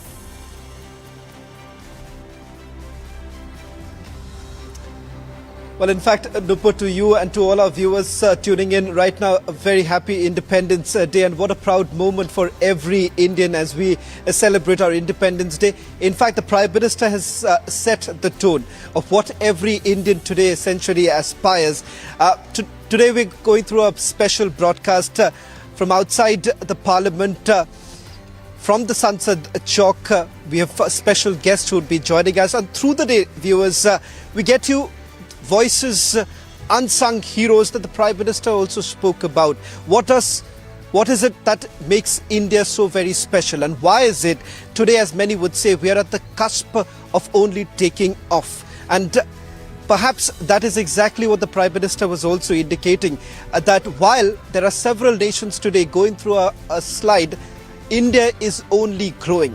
And viewers, it's only because of you, perhaps today India is seeing that glorious moment. What the Prime Minister essentially now defines, what we do today is what is going to reflect over the next 1,000 years, leaving behind that baggage, the colonial baggage. Over the next couple of minutes, we're going to take you through some of the big takeaways of what the Prime Minister had to say, and what does this essentially mean for a country that's celebrating what the Prime Minister and others have to say, the Amrit Kal. And what does this Amrit Kal essentially mean? Joining us on this special broadcast on my left is my colleague Nikita, as well as Colonel Shailendra and General K.K. Sinha. General K.K. Sinha, let me first begin by asking you, 90 minutes the Prime Minister spoke, big takeaways, the big takeaways coming in from the Prime Minister. First, I want to begin with what his government was badgered over the last couple of months by the opposition parties, that why is it that the Prime Minister is not talking about the strife-torn northeastern state, Manipur. Today, in fact, General K.K. Sinha, he starts off his speech by saying that the people of this country is with Manipur. And as what he had said in this parliament behind us, he said that the sun will rise, and it's also about the peace. It's about peace that perhaps is the way forward. General K.K. Sinha, first let's begin by that very contentious issue, while the entire country, and rightfully so for those who have been asking why not speak about Manipur, Prime Minister made that abundantly clear, that peace is the only way forward. We've seen a phase of peace being ushered in, but hopefully that will continue. What is it that you would say that many, like all of us who were hearing a statesman-like speech that has been put across by the Prime Minister, and very aspirational? I'll come to the aspirational part, but first let's begin with that big takeaway of Manipur. Good morning and Jai Hind, and Jai Hind to complete nation. And I'm so glad that in Republic Bharat, we are just standing again just behind the symbolism of our independence, the symbolism of, the Parliament building is just behind us. I think it is a very, very charging servant. Now, coming to your point, before I come to Manipur, I have got a special affiliation because I commanded a division, the highest formation in Manipur, for a very long time, and also looked after the complete security aspect of the Northeast as a Major General Operations.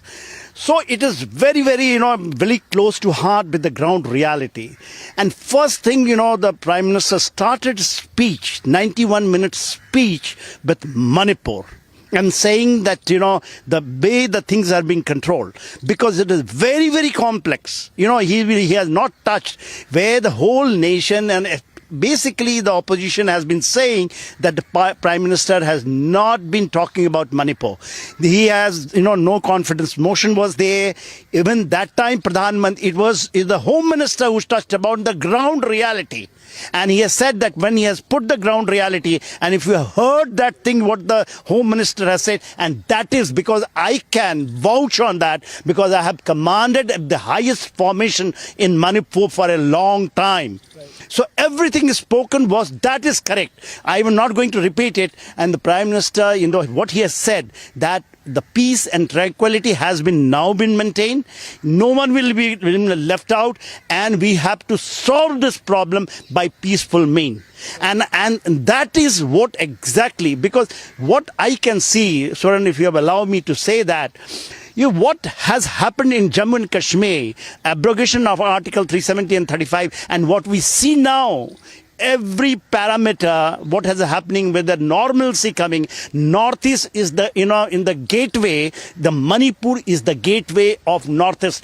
People have been talking Assam as a gateway, but the Northeast, when the security aspect, with the external dimensions aspect is concerned, through Myanmar, through China, because his influence comes from there. He has not talked about this, but he said that the peace resolution, the peaceful way is the way to solve the problem, and I totally endorse that. In fact, going beyond the security paradigm, Nikita, is what I would say makes every Indian proud. That is, over in the last 5 years, we're talking about 12.5 crore Indians who've been elevated from poverty, which essentially means that we are soaring high. For the naysayers, they would continue still saying that, look here, a lot hasn't been done. A lot of people would admit the very fact that a lot more needs to be done. But the very fact that we are talking about several schemes of the government which has essentially reached a point which is now seeing results, and result-oriented is what the Prime Minister has been speaking about. Let's quickly take our viewers through some of those big takeaways in terms of what does it mean for the Aam Aadmi. Absolutely, Shravan. I totally feel. So Prime Minister started his address with congratulating the 140 crore Indians who celebrate the 77th Independence Day today. As we roar into the first year of our Amrit Kal, the world is looking at India, the next global superpower. With me is Colonel Shailendra, and sir, very welcome on Republic. I would like to ask you, as in his speech the Prime Minister mentioned that India is going places, the world is looking at us right now. We have already, despite of the pandemic and big economies crumbling under the pressure of pandemic, India has stood strong and come out as the fifth largest economy, and we are looking at the making it the third largest economy in the coming years, and even superpower by 2047. So, and he totally underlined the fact that how important the youth is today to our country for this dream to be achieved in the power of youth. What would you say, sir, as compared to, other countries? India is the youngest country in the world today. According to the Prime Minister, it is those people under 30, people in their 20s who are the future of this country, this emerging world power, and they are the ones who are going to take us ahead and make a big name for us. So what do you have to say about the power of youth? Because every place is incomplete. Let it be defense, let it be startups, everything. All of that is being run by the youth, started by the youth. What do you have to say on that, sir? If you will allow me, and I take the liberty that what I have to say, I've got only one thing to say. Jai Hind, Jai Hind, Jai Hind. There cannot be anything more than that. Shravan said somewhere unsung hero. What is unsung hero? You 140 crore are the unsung hero if you want to be. Today take a decision that what you want to be. For this one day at least, leave the politics aside. Who is that idiot, I must say? I'm using a wrong word deliberately. Deliberately I'm doing that. Who is the person who is looking into controversies today? Oh, spare the country for one day out of 365. You don't have to bring in only Manipur. Okay, fine. Manipur is a matter of grave concern. But today is a matter of a bigger concern. I got liberated. I got independent. You don't want me to celebrate that? You don't want me to acknowledge that? Whatever is happening in Manipur is a challenge. These kind of challenges will come in the country time and again. There is a government for that. The government will do what it needs to do. But what I am trying to bring out to you, the way you call the Indian Army and the defense forces as the heroes, the sung heroes. I want you 140 people to come out and say that no, today I have taken a vote, today I have done this act which will maintain my freedom. You see, when we are talking about the number game, whether we are 5th in economy, 3rd in economy, take it from me, we will be the first also in economy. These are only figures. I want you to tell me today what you are contributing towards your nation. The way Indian Army says nation first, I add every time, everywhere, for everyone, the nation must come as first. Absolutely, sir. Absolutely, sir. So, Shravan, while we do talk about all the power of the youth and where India is heading today globally, and how our Prime Minister also went for his first state visit to the US this year, a couple of months back, there is also this issue of Manipur, which always comes up time and again, because it's a very pertinent issue that we are facing. And we all know that for global prominence, for economic development, it is very important to have a good social order.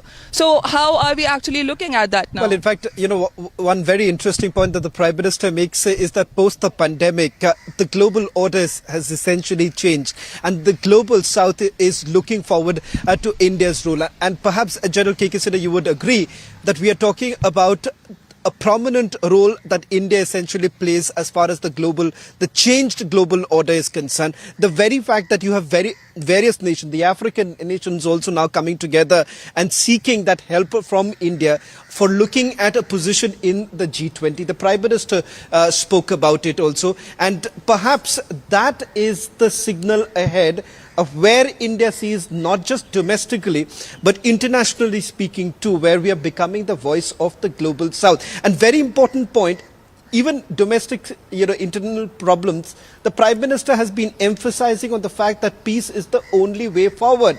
Peace has been the way forward. The Prime Minister has spoken about this, be it in the Russia-Ukraine war, giving a reference to it, even in today's speech.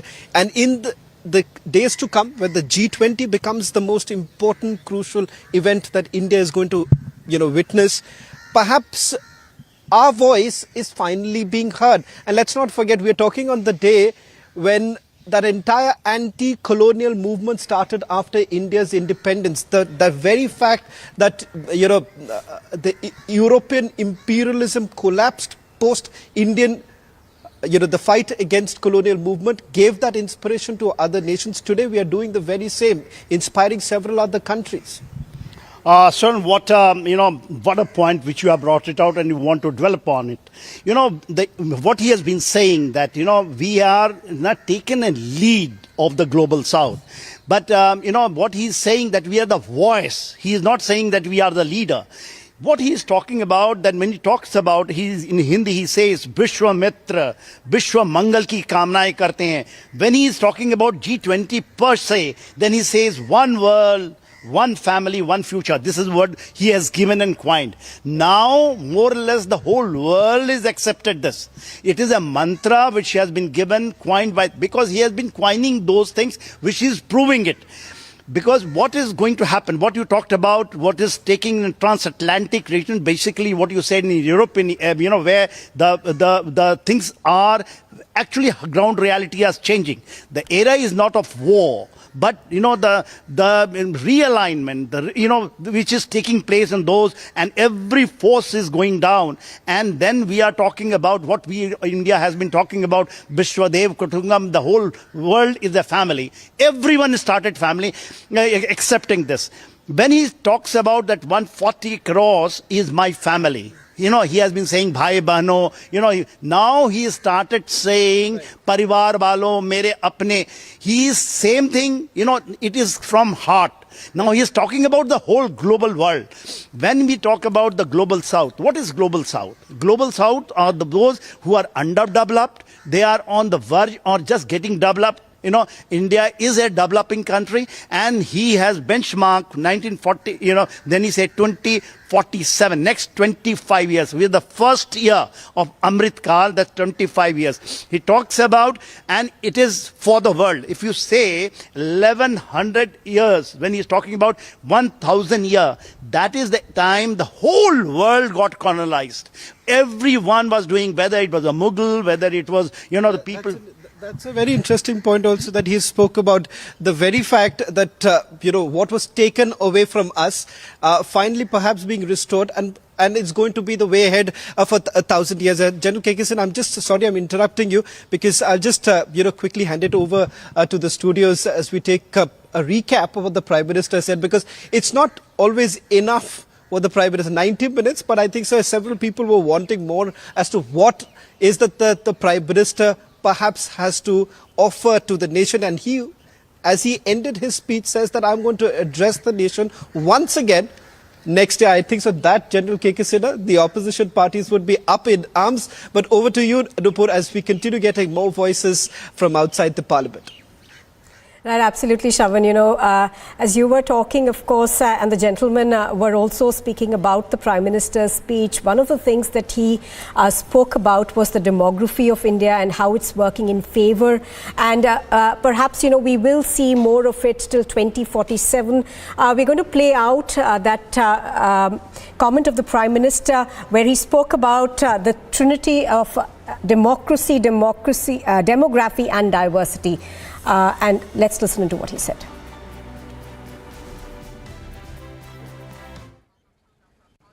जन चेतना का वो व्यापक रूप, त्याग और तपस्या का वो व्यापक रूप, जन जन के अंदर एक नए विश्वास जगाने वाला वो पल, आखिरकार 1947 में देश आजाद हुआ। 1000 साल की गुलामी में संजोए हुए सपने देशवासी पूरे करते हुए देखे। साथियों, मैं 1000 साल पहले की बात इसलिए कह रहा हूं, मैं देख रहा हूं फिर एक बार देश के सामने एक मौका आया है।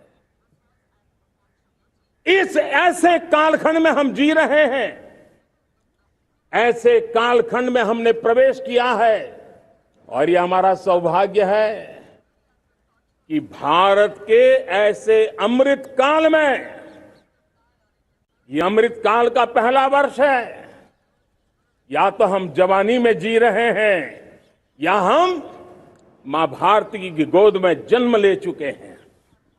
और ये कालखंड, मेरे शब्द लिख करके रखिए मेरे प्यारे परिवारजनों, इस कालखंड में जो हम करेंगे, जो कदम उठाएंगे, जितना त्याग करेंगे, तपस्या करेंगे, सर्वजन हिताय सर्वजन सुखाय, एक के बाद एक फैसले लेंगे, आने वाले 1000 साल का देश का स्वर्णिम इतिहास उससे अंकुरित होने वाला है।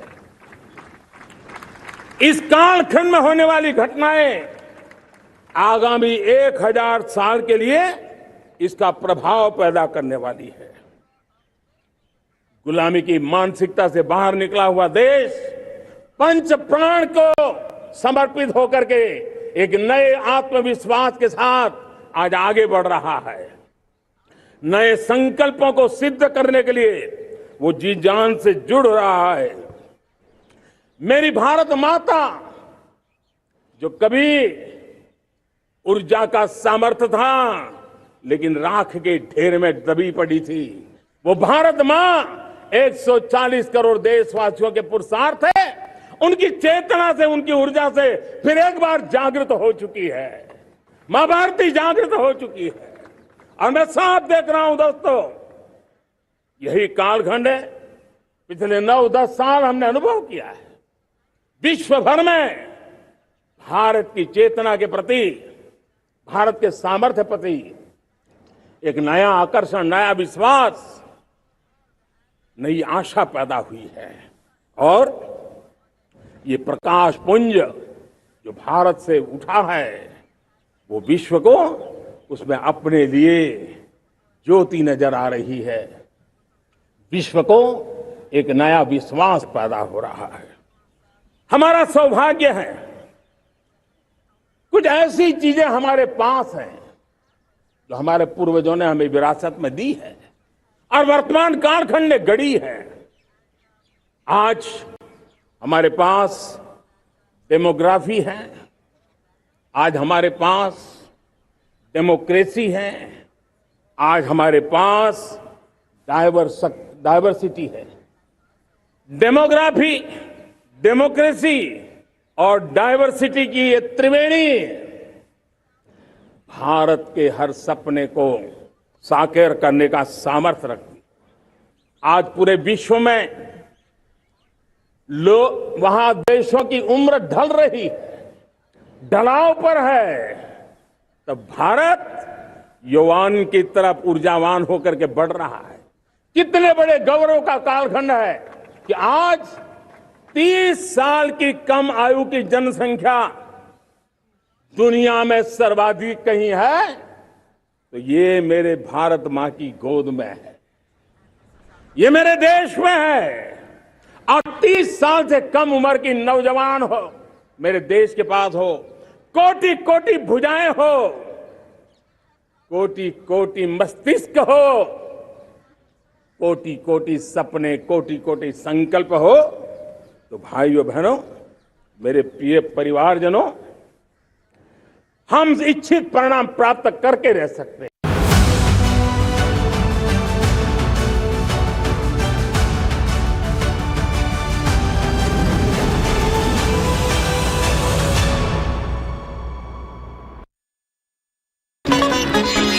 One of the leading electrical brands, Orient Electric, illuminated the most iconic Indian buildings in the shades of Indian tricolor for the Orient Lights Up India campaign. Executed to perfection with superior expertise, architectural design insights, and the right proportion of color temperatures, illuminance levels and positioning, the lighting made for a mesmerizing spectacle. In the India Today Best Universities 2023 survey, released recently, India's #1 ranked universities in various streams are JNU Delhi, Amity University, AIMS Delhi, IIT Delhi, and National Law School Bengaluru.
Welcome back. You are watching our special broadcast on the 77th Independence Day.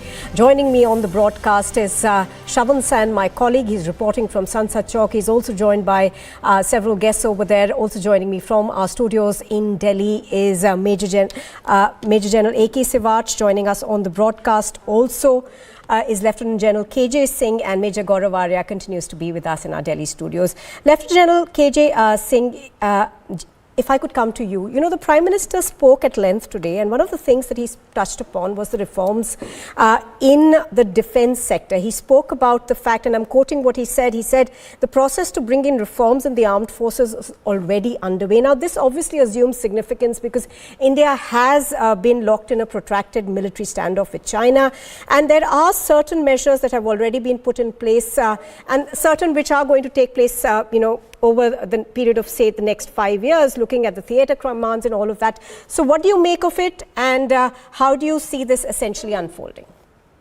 Firstly, Jai Hind to all the viewers, and I wish you very happy Independence Day. And let's all join our Prime Minister in taking a pledge that we will take this vision of continuity, of putting India on an irreversible growth path forward.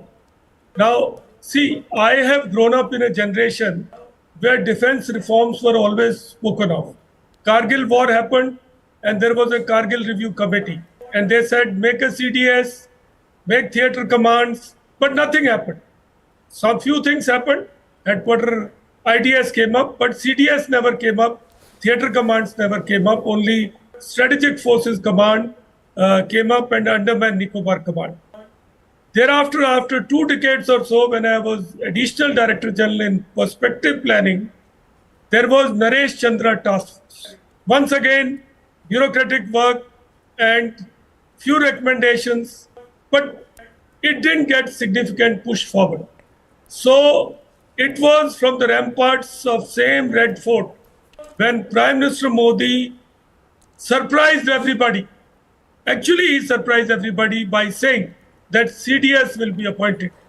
And the call that he took was very bold, because from 1999 or 2000 to that time, nearly, if you look at it, about 17, 18 years had gone by. And only committees were being formed. And in its shape also, he has very boldly given things which were not even conceived of. So hats off to him on that account. Now, the problem is we are in the process of making a customized model for India. It's easy to say that we'll have all this, but we need a model that fits our challenges, our requirements, and our strengths. So that is being shaped. Right. That's why it's taking time. And I'm very hopeful. I'm very, very hopeful. Before Republic Day, we will have theatre commands. There is already consensus on 3 commands. All right. We will have a functional system, which is being spoken of. It is in media. So my compliments. And all of us who are in this space trying to do opinion making should join in this effort to refine the model. Already a lot of work has gone. So on that account, I compliment what Prime Minister said, and I'm very hopeful it's going to see the light of the day very soon. Absolutely. Major General Sivach, if I could come to you next. You know, when he spoke also, about the armed forces and the youth. Now, the Agniveer that was criticized by many. One of the things that it did do essentially was that it infused new blood into the Indian Armed Force, and it's ensuring that every 4 years. So that is something that will essentially help the Indian Armed Forces stay focused, stay young, and it will also perhaps change the nature of warfare as we've learned from Ukraine. Yeah, very correctly pointed out. See, the point is that as far as India is concerned, there is a mindset change also. One must understand that as far as your weapon and equipment is concerned, earlier the weapon and equipment we used to import, almost 78 to 80% of our equipment was taken from different countries, and especially from Russia. and that has changed tremendously in last about 5 years. You find that the weapons which are being manufactured in India itself, Atmanirbhar Bharat, make in India. Now the point which is happening is that if we can't build up a weapon system, we will take from other country with the proviso of transfer of technology. For case in point is, if we taken M777 ultralight Howitzer from US, then we have transferred this technology and Mahindra Defense is making. If we have taken K9 Vajra from South Korea, L&T is making. Today we are a country which can manufacture almost 30 to 40% of our own weapon system, which are state of art. If I say that no one could have believed that 15-20 years back that we can make an aircraft carrier. INS Vikrant has been already commissioned and now doing extremely good job. Then Tejas Mark 1 Alpha, then it will be 2. Then your BrahMos missile, which is being now taken by Philippines, Indonesia and Malaysia, are the another 2 countries which are in line. Then you find submarines being made in India, ships are made in India. Then you find missile, Akash, Nag, one after the other India is making. You see our motto, make in India, make for world, that is becoming now ground reality. And in time to come you will find it, maximum weapons which will be made will be in India, and we are going to export. So we will become an import oriented defense industry to a defense export-oriented industry. That will be the change in the mindset. The another thing is, as far as defense forces are concerned, what has changed is the development of infrastructure. What has happened in the northern border, starting from Ladakh to Arunachal Pradesh. You see, I've been a chief of staff in Leh Ladakh Corps. I've seen it now in last about 10 to 12 years, the change which has taken place, the infrastructure which has come, that is the state of art. The roads have come up, the tunnels have come, the logistic build-up is very close to the line of actual control. Now, all this has changed, and due to which the morale of the troops is very high. The state of weapons which have gone, the equipment is, one can say, world class. So today, China has to think 10 times they do. Let me tell you 2 things which I must remind to my viewers. What happened in Galwan? That we lost about 20 our brave soldiers, but we killed more than 100 Chinese. And what happened in Kalas range? A Kalas range was occupied on 29th, 30th August 2020 without China even knowing it. And this is the capability and credibility of Indian forces. So overall, I can say that Indian armed forces has changed now. We are exuberating with a lot of confidence. We are now advancing and modernizing. Theaterization will become the ground reality in another about 3 to 4 months, and it will be in the pipeline. And same way, what you will find it, that the weapon system which will be manufactured in India will be made in India, not trying to take from others. And third thing is, today we are the 4th military of the world, and we will become a 3rd in time to come. In case the economy is coming from 5th largest to 3rd, so will be your military power. Military power and economy power. Absolutely. So Major General Sivaj, and I suppose this is what it is. And it's a very, very optimistic sort of picture that we are looking at. Major Arya as well as Shravan, do stay with us. We're going to come back to you in just a bit. But the Prime Minister also interacted with NCC cadets who were present at the Red Fort, and let's take a quick look at what happened. And we also spoke to some of those students. Let's hear what they had to say.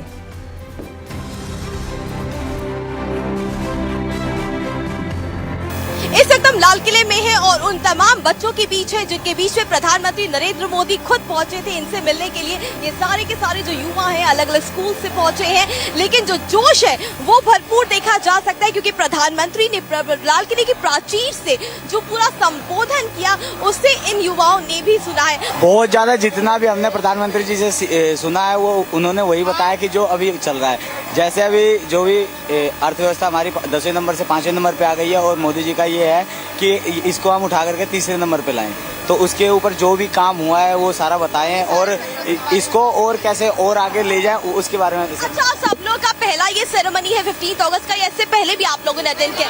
सब first ceremony है, तो आप लोग की first ceremony है, तो आप लोग को कैसा लगा? आप लोग का एक्सपीरियंस कैसा आया? बहुत ही ज्यादा अच्छा लगा। पहली बार हमने मोदी जी से इतने सामने से मिला है और उनकी बातों को इतना सामने से सुना है, और हर सेक्टर के बारे में उन्होंने बात की है। जैसे और उनका विचार कैसे दिखाता है कि मतलब बच्चों के बीच में वो आके मिले और आम जनता के बीच में जाके मिले, तो बहुत ही हमें अच्छा लगा। पीएम रैली के बाद दूसरी बार यहाँ मिले। तो आपको लगता है कि आज आप सबका भी जोश काफी हाई रहा प्रधानमंत्री को? यस, हमारा फर्स्ट एक्सपीरियंस है और हमें बहुत अच्छा लगा। प्राइम मिनिस्टर जी से इतने पास से मिलने का मौका मिला और हमने कभी नहीं सोचा था मतलब हम कभी उनसे मिल पाएंगे, और हमें ये इंडिपेंडेंस डे पर ये मौका मिला है। हमें बहुत अच्छा लगा उनसे मिलकर। इवन वो सबसे मिले थे, किसी एक पर्टिकुलर बच्चे से नहीं, वो भीड़ के बीच में भीड़ ऊपर तक जाकर सबसे बहुत अच्छे से मिले। सब लोगों को बहुत अच्छा लगा होगा, मुझे तो बहुत अच्छा लगा। आप लोग को लगता है कि इस स्वतंत्रता दिवस आप लोग यहाँ से बहुत कुछ सीख के जा रहे हो, बहुत कुछ लेके जा रहे हो, यहाँ की आज जो याद है आप लोग को हमेशा याद रहेगी सिर्फ? यस मैम, पहली बार हमारे साथ हुआ है, हमें हमेशा ये मेमोरीज हमारे याद रहेंगी हमेशा। हमारे लिए बहुत मेमोरेबल डे था आज। इस वक्त की तस्वीर है लाल किले से। लाल किले के प्राचीर से प्रधानमंत्री ने आज जो मूल मंत्र दिया वो 2024 को लेकर के था, तुष्टीकरण की राजनीति, भ्रष्टाचार को किस तरह से खत्म करना है और हमारे देश में वुमेन एम्पावरमेंट से लेकर के महिलाओं के अगेंस्ट जो क्राइम्स है उनको किस तरह से उनको खत्म करना है, समाप्त करना है। साथ ही साथ जो विजन है नेशन फर्स्ट, और 2047 तक जब देश आजादी के 100 साल मना रहा होगा उस वक्त किस तरह से हमारा देश डेवलप्ड देश हो चुका होगा, ये तमाम मंत्र आज प्रधानमंत्री ने यहाँ पे लाल किले की प्राचीर से दिए। और मेरे पीछे जो एनसीसी के कैडेट्स हैं इनके बीच में आकर के प्रधानमंत्री ने खुद इनसे बातचीत की रूबरू और इन्हें मंत्र भी दिया कि कैसे अपने जीवन में आगे बढ़ सकते हैं। वीडियो जर्नलिस्ट विवेक के साथ हर्षद उन्वानी फॉर रिपब्लिक टीवी, लाल किले से।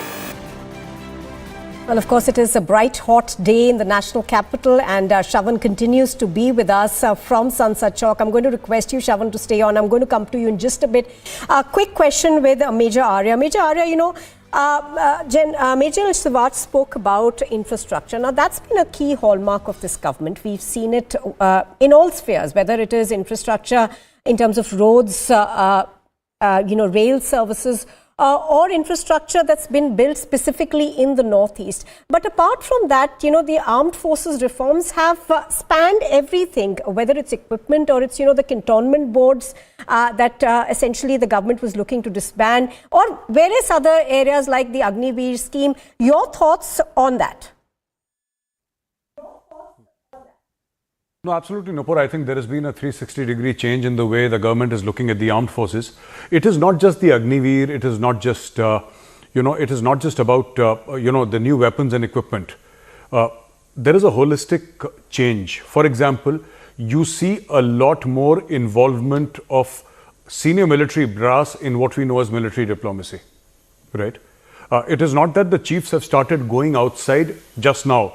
The chiefs of the armed forces have been going out forever, for a very long time. But today, the parameters are different. The way they are looking at it is different. So when you speak to, let us say, the army chief of Saudi Arabia, there is something else that is happening. Now, there is army-to-army interaction, not just limited to training.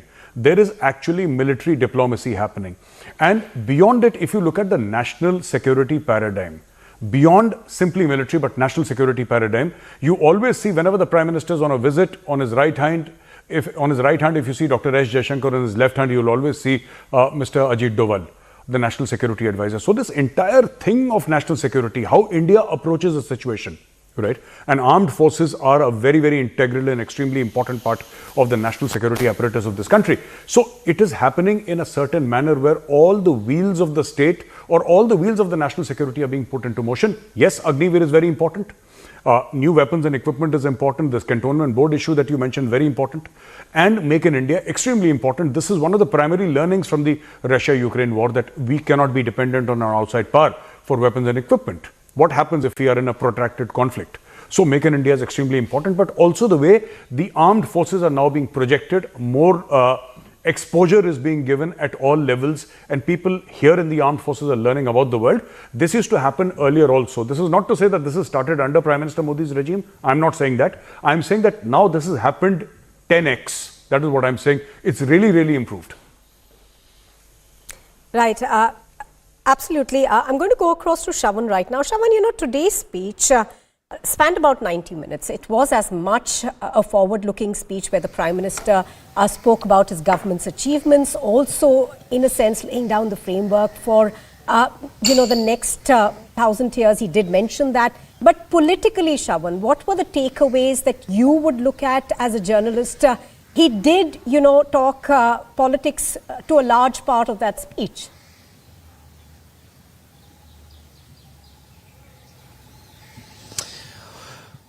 Well, in fact, Nupur, there is always a pattern to what the Prime Minister essentially has to say. And from the ramparts of the Red Fort, what we have seen is that there is a divergence from his predecessors. He's essentially addressed the nation with a very forward-looking, as you rightly pointed out, a forward-looking approach. What is it that the nation can perhaps see building over the next couple of months or couple of years? In fact, this time he goes a step ahead, brings a very interesting narrative that General K.K. Sinha was also pointing out, that what India has suffered in the past, invaded by many in the past, taken away the greatest of talents from this country. But now what is essentially happening is that there is an effort of nation building. And perhaps, General K.K. Sinha, you would agree, in the last 9 years, what the Prime Minister has essentially been speaking about, one thing that really stands out from every speech of the Prime Minister is about the effort of nation building. Cutting across party lines, if one thing that everyone would agree today is that this is the very time that we no longer just refer as a developing nation, perhaps have that aspiration of a developed nation. And you rightly pointed out, he gives a target, but remember, in most of these cases, the targets have been achieved earlier. Defense export that you were talking about, Nupur, a short while back with one of our guests in the studio, that target, if I'm not wrong, the numbers, as General K.K. Sinha would point out, that target too has been achieved way before the very time. And of course, Major Gaurav Arya was pointing out, there are a lot of lessons that we learned from the Russia-Ukraine war, that today perhaps you cannot depend on another nation for your defense requirements. Ukraine today is suffering because of that. General K.K. Sinha, I don't want to perhaps just focus on the defense aspect, because as I understand, let's take a step forward. As an Indian, let's speak as an Indian right now. What is it that makes your heart swell in pride when the Prime Minister speaks about the fact that today several of the 12.5 crore people have been alleviated from poverty. We're talking about houses for the new middle class. We're talking about schemes that are essentially being brought in for the backward classes. Now, these are aspects, perhaps, Nupur, I would say one of the biggest takeaways. General K.K. Sinha, beyond the defense paradigm, let's also look at some of the key takeaways in terms of what is it that the Aam Aadmi can look forward to in the days to come. Sir, what he's talking about is basically those people he is saying that, who is below the poverty line, or the people who have just crossed the poverty line. First time, only one project which he has announced is, when he talks about Biswakarma Yojana. One Yojana he has given.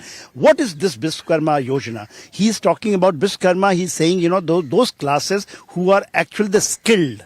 Like, he's talking about, barber, he's talking about washermen, he's talking about the machines. Now that is his focus. And every strata of the society to be basically focused on. Yes, absolutely. When he talks about, so many people, the 13 crores people have crossed the, the poverty line, and they have become the new middle class, not the lower middle class. He's talking about the new middle class, which is growing. What is important when Prime Minister sums up his 10 years or 9 years of what he has done it, when he said, and he's used 3 times, he says reform, perform, and transform. So he's on that, and he says more or less it is completed, and have completed in much before the time. And then he says, this is my guarantee that we will become the third power, third economically. Now, what is that? You have to understand. See, when we came to 5th position, our Britishers were, who has ruled us, French, we crossed them. And, the whole world is saying, it is not that Modi is saying or I am saying. Now, when he targets the 3rd position, which will probably, I think, his benchmark, he has done it, which I've heard. He's saying that it will be, the promise for his 3rd term. Promise in 3rd term, people were saying it will happen in 2030, which he says 2027. And he says whatever the, timeline I have laid down, I have completed. Whether it is railway line, poverty alleviation, whether, see, the beauty is that, 3 aspects which he talks about, and for which he has been telling the world, when you talk about the global south, when he talks about energy. Now he is totally transforming the energy from the solar. He says one sun, one world, and one grid. The grid is going to come from India, and it is happening. It is happening. The second thing, when he talks about, COVID time, he gave it one earth, one health. It is happening. We have become the pharmaceutical of the world. We are the people with the maximum doctors everywhere.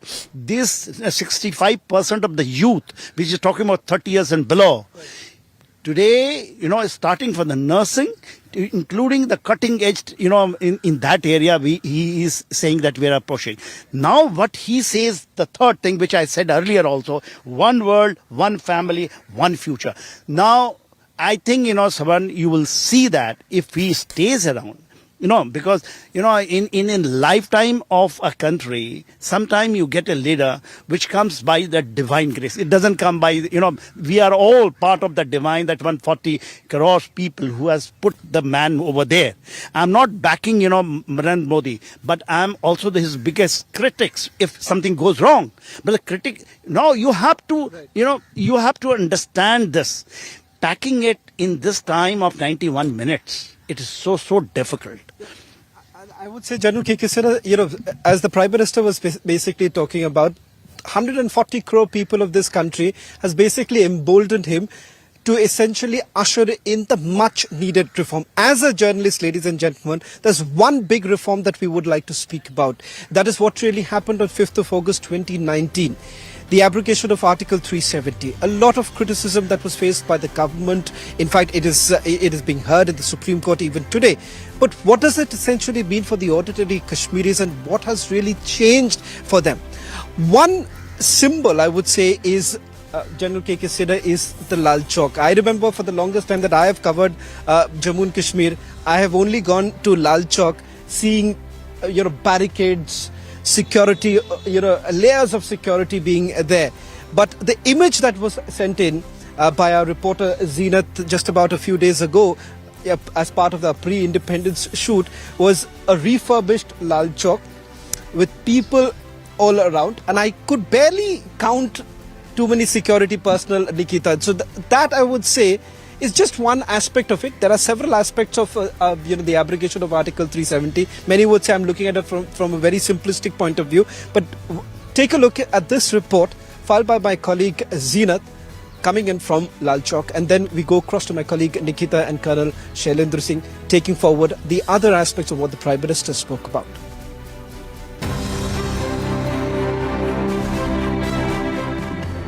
We are here at historical Ghantaghar. This place has seen history of Jammu and Kashmir, from Jawaharlal Nehru to Narendra Modi to Rahul Gandhi. Everybody had been here, and they all have hoisted tricolor. Today this Ghantaghar stands renovated, and yesterday this was even inaugurated by LG Manoj Sinha. What is important today here at Independence Day, that people from different parts of country are here, and they are being the part of this celebration. We are seeing a man coming from Gujarat, and he last time also visited here, and the lot of changes that now the people who have been coming here, they are witnessing. When you talk about the development perspective of Jammu and Kashmir in the last 4 years, a lot of things have changed on ground, be it the people coming openly and celebrating the Independence Day, hoisting tricolor, or for that matter being the part of the Tiranga rallies. But yes, the important and the major change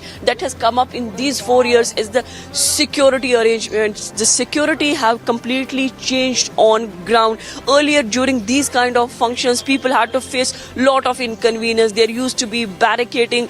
Your personal ID cards would get checked. They would made you to wait for hours to get the clearance, even to cross just lane or by lane. But now you see that everything on ground has changed. There is no barricading. People are not being stopped, and this is the first time in the last after so many decades now that the Divisional Commissioner Administration has not issued any entry passes for Independence Day function, because it's an open invitation to everybody whosoever wants to be part of the celebration, wants to visit Bakshi Stadium, want to be part of, I want to see the parade and other musical events at Bakshi Stadium.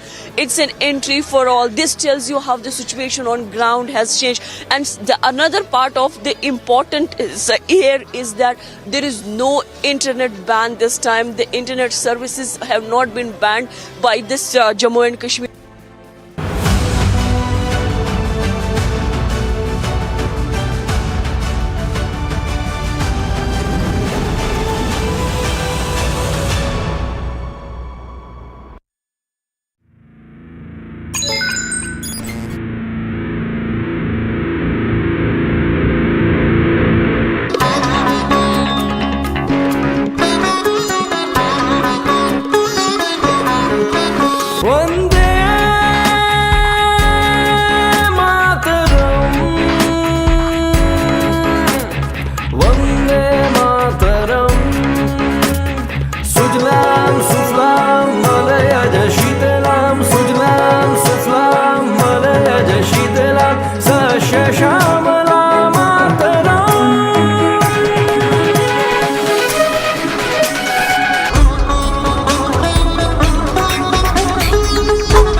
In the India Today Best Universities 2023 survey, released recently, India's #1 ranked universities in various streams are JNU Delhi, Amity University, AIMS Delhi, IIT Delhi, and National Law School Bengaluru.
2047 हम एक विकसित भारत का सपना लेकर के चल रहे हैं तब, और वो सपना नहीं 140 करोड़ देशवासियों का संकल्प है।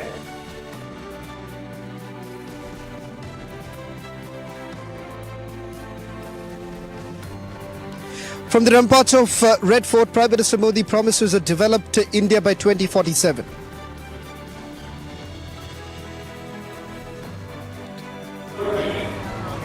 Prime Minister reiterates and appeals people to join the campaign against three evils of corruption, nepotism and appeasement.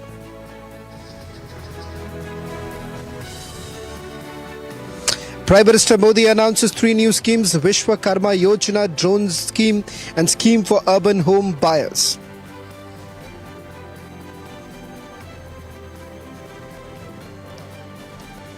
Prime Minister asserts confidence, says he will present a fresh report card next year from the Red Fort.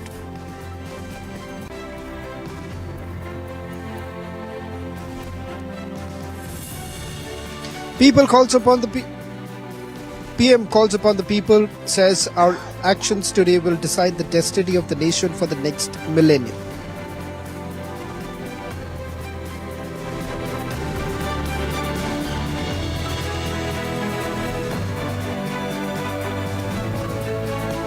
Prime Minister Modi emphasizes nation first is his motto, guiding towards the nation building.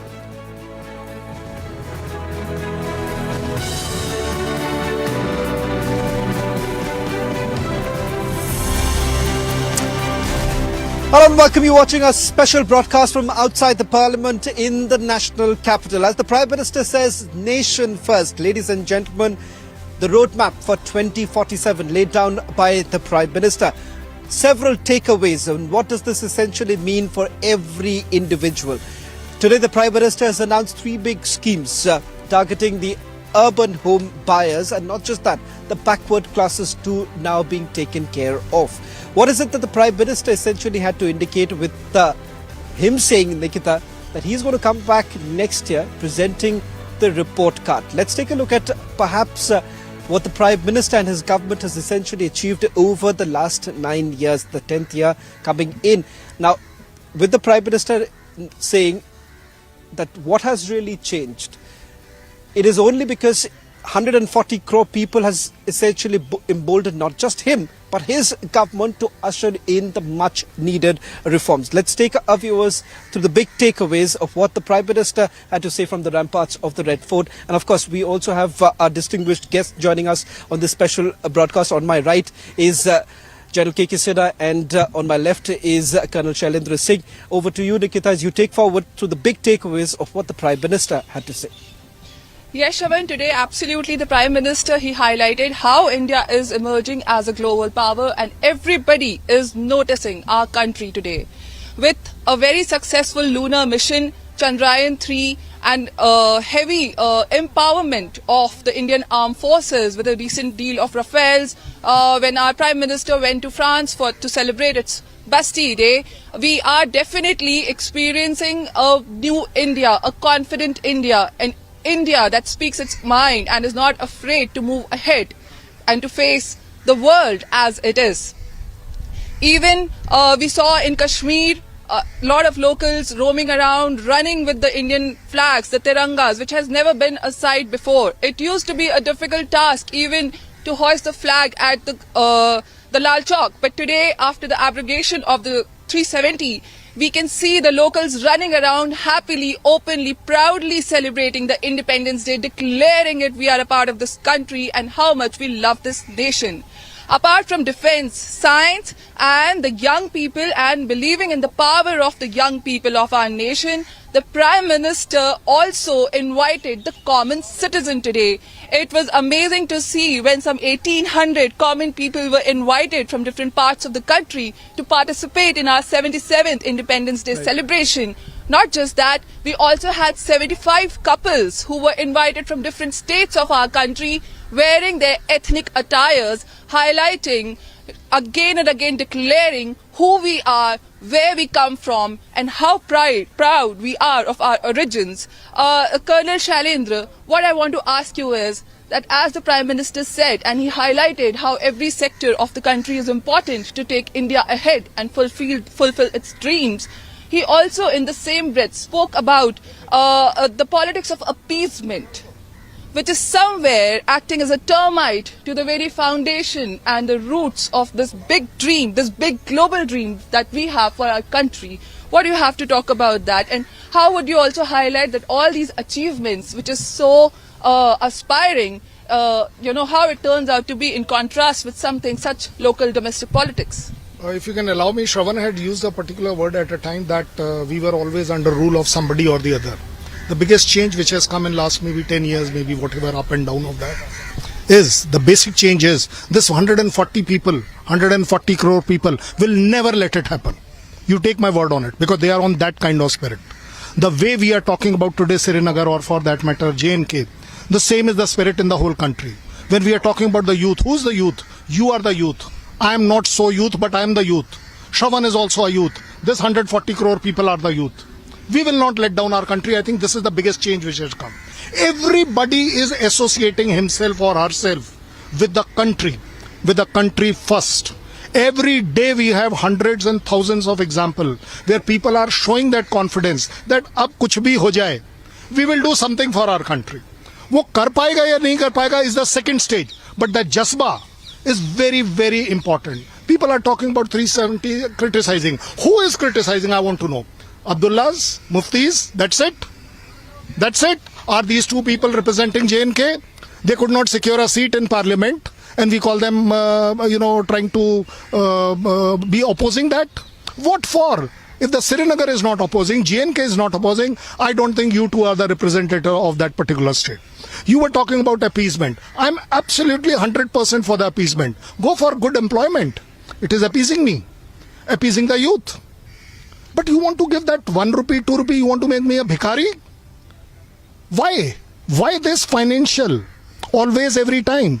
You want to do something for the good of people, for the, not so rich people, or we do something as a blanket. Give them that blanket. They will all come under it. But make sure that they all are able to stand proud that I have earned it. I wear these medals for what? Because I earned every medal. There is a story behind it. There is a difficult life behind it. Nobody has gifted it to me. I feel proud about it. I think the good change which has come in this government is that yes, people have started having pride in themselves, much more pride in their country, which is actually phenomenal. Congratulations, government. Well, I am forced to say congratulations, Prime Minister. There is a doubt, because who heads the government gets the credit. Prime Minister said it so well during Balakot. If anything would have gone wrong, whom you would have put behind bar? You would have put the Prime Minister at trial. Okay, no, you sent it. Now, if it is successful, you want to question it. What for? And I am saying, even today I am saying, what he said in from Red Fort, let us associate ourselves and find merits in it. Leave one day behind all politics. You have 364 days to do politics. This is not the day. Don't steal my day and the thunder of my day of Independence Day. Let us all be together. I think opposition can do everything in that parliament in front of which I am standing. Please go ahead. You have the right. Crib, you fight, you boycott, you do everything, but please do it inside that, not outside. Outside you are conveying the wrong way. Learn from Israel. Irrespective who forms a government, they do what? They say no. When it comes to Israel, there is nothing called as opposition. We are all one. I think that is where opposition is also now going to graduate sometime or the other, because people are not going to like it if you only are there to criticize. Be a good critic. But there is no only criticism. Manipur, I also know Manipur is a problem. But that doesn't mean that the life comes to an end for the country. And by criticizing abroad, what are you doing? Are you achieving peace in Manipur? Yes, you fight it out in the parliament with the government that no, we want something to be done. But I want that something to be defined. You are not defining it. What is that something to be done? So I feel 140 crore people, they know everything. Whether it is appeasement or it is standing with a erect head and chest out that yes, what I'm doing is good or not, what this government is doing good or bad. If this government is doing bad, take my word, I'll be the first critic to say they will not get elected. But since they have done well, people are watching. You're just criticizing 370 is not going to yield result. Thank you, sir. So Shravan, while we are focusing at a big India, at a proud India, and looking ahead that to move ahead, of course we have to look ahead to move ahead. There's still this, the local disturbances, local politics, the opposition parties not understanding the relevance of occasions, and all these undertones of disturbance in the country is also there. But talking today on our 77th Independence Day, we are definitely moving ahead, as Colonel Shailendra also said, and if we are moving ahead, how can we not support that movement? Shravan, over to you. Also, I would also like to mention that the Prime Minister, apart from the politics of appeasement, he also mentioned that so far, so long, we have had the mentality of being ruled not just by the invaders who invaded our country, but our very own previous ruling governments, because we have always been the subject of dynasty, the politics of dynasty. It has been of the dynasty, for the dynasty, by the dynasty, instead of being of the people, for the people, by the people. So yes, Shravan, putting these two contrasts together, I wonder what you also have to say about that. Well, in fact, General K.K. Sidha and Colonel Singh would actually agree that the Prime Minister has a way when it comes to politics, has his way when it comes to perhaps pulverizing, the opposition. And today he's essentially chosen the ramparts of the Red Fort only to perhaps put across what he says is the vision for this very country. What's important to point out here is the fact that the Prime Minister is talking about what has his government really achieved amidst the kind of challenges that we have witnessed, starting from the pandemic, when there was a lot of criticism about the fact that whether at all we would be able to even vaccinate our population. Remember, we've done the vaccination program, which was considered to be one of the fastest vaccination program. Not to forget that we have our own vaccine, which was then later on distributed to several countries as part of the Operation Maitri, and several such operations that have been taken up thereafter, which has been now been lauded by several countries. In fact, let's just play out some of those reactions that are coming in. But first, take a look at what the Prime Minister had to say just a short while back. कुछ विकृतियां पिछले 75 साल में ऐसे घर कर गई है, हमारी समाज व्यवस्था का ऐसा हिस्सा बन गई है कि कभी कभी तो हम आंख भी बंद कर देते हैं. अब आंख बंद करने का समय नहीं है.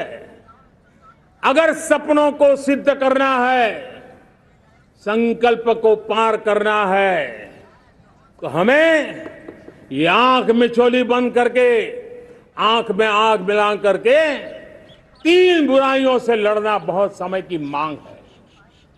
हमारे देश की सारी समस्याओं की जड़ में भ्रष्टाचार ने दिमक की तरह देश की सारी व्यवस्थाओं को, देश के सामर्थ्य को पूरी तरह नोच लिया है. भ्रष्टाचार से मुक्ति, भ्रष्टाचार के खिलाफ जंग हर इकाई में, हर क्षेत्र में. और मैं देशवासियों, मेरे प्रिय परिवारजनों, ये मोदी के जीवन का कमिटमेंट है. ये मेरे व्यक्तित्व का एक कमिटमेंट है कि मैं भ्रष्टाचार के खिलाफ लड़ाई लड़ता रहूंगा. दूसरा, हमारे देश को नोच लिया है परिवारवाद ने. इस परिवारवाद ने देश को जिस प्रकार से जकड़ के रखा है, उसने देश के लोगों का हक छीना है. और तीसरी बुराई तुष्टीकरण की है. ये तुष्टीकरण में भी देश के मूलभूत चिंतन को, देश के सर्व समावेशक हमारे राष्ट्रीय चरित्र को दाग लगा दिए हैं, तहस नहस कर दिया है इन लोगों ने. और इसलिए मेरे प्यारे देशवासियों, इसलिए मेरे प्यारे परिवारजनों, हमें इन तीन बुराइयों के खिलाफ पूरे सामर्थ्य के साथ लड़ना है. भ्रष्टाचार, परिवारवाद, तुष्टीकरण, ये चुनौतियां हमारे ये ऐसी चीजें पनपी है जो हमारे देश के लोगों का जो आकांक्षा है उसका दमन करती है। हमारे देश के कुछ लोगों के पास जो छोटा मोटा सामर्थ्य है उसका शोषण करती है। ये ऐसी चीजें हैं जो हमारे लोगों की आशा आकांक्षाओं को सवाल या निशान में गाड़ देती है। हमारे गरीब हो, हमारे दलित हो, हमारे पिछड़े हो, हमारे पसमानदा हो, हमारे आदिवासी भाई बहन हो, हमारी माताएं बहनें हो, हमने सबने उनके हकों के लिए इन तीन बुराइयों से मुक्ति पानी है। हमें भ्रष्टाचार के खिलाफ एक नफरत का माहौल बनाना है। जैसे गंदगी हमें नफरत पैदा करती है ना मन में, गंदगी पसंद नहीं है, ये सार्वजनिक जीवन की इससे बड़ी कोई गंदगी नहीं हो सकती। और इसलिए हमारे स्वच्छता अभियान को एक नया मोड़ ये भी देना है कि हमें भ्रष्टाचार से मुक्ति पानी है। सरकार टेक्नोलॉजी से भ्रष्टाचार की मुक्ति के लिए बहुत प्रयास कर रही है।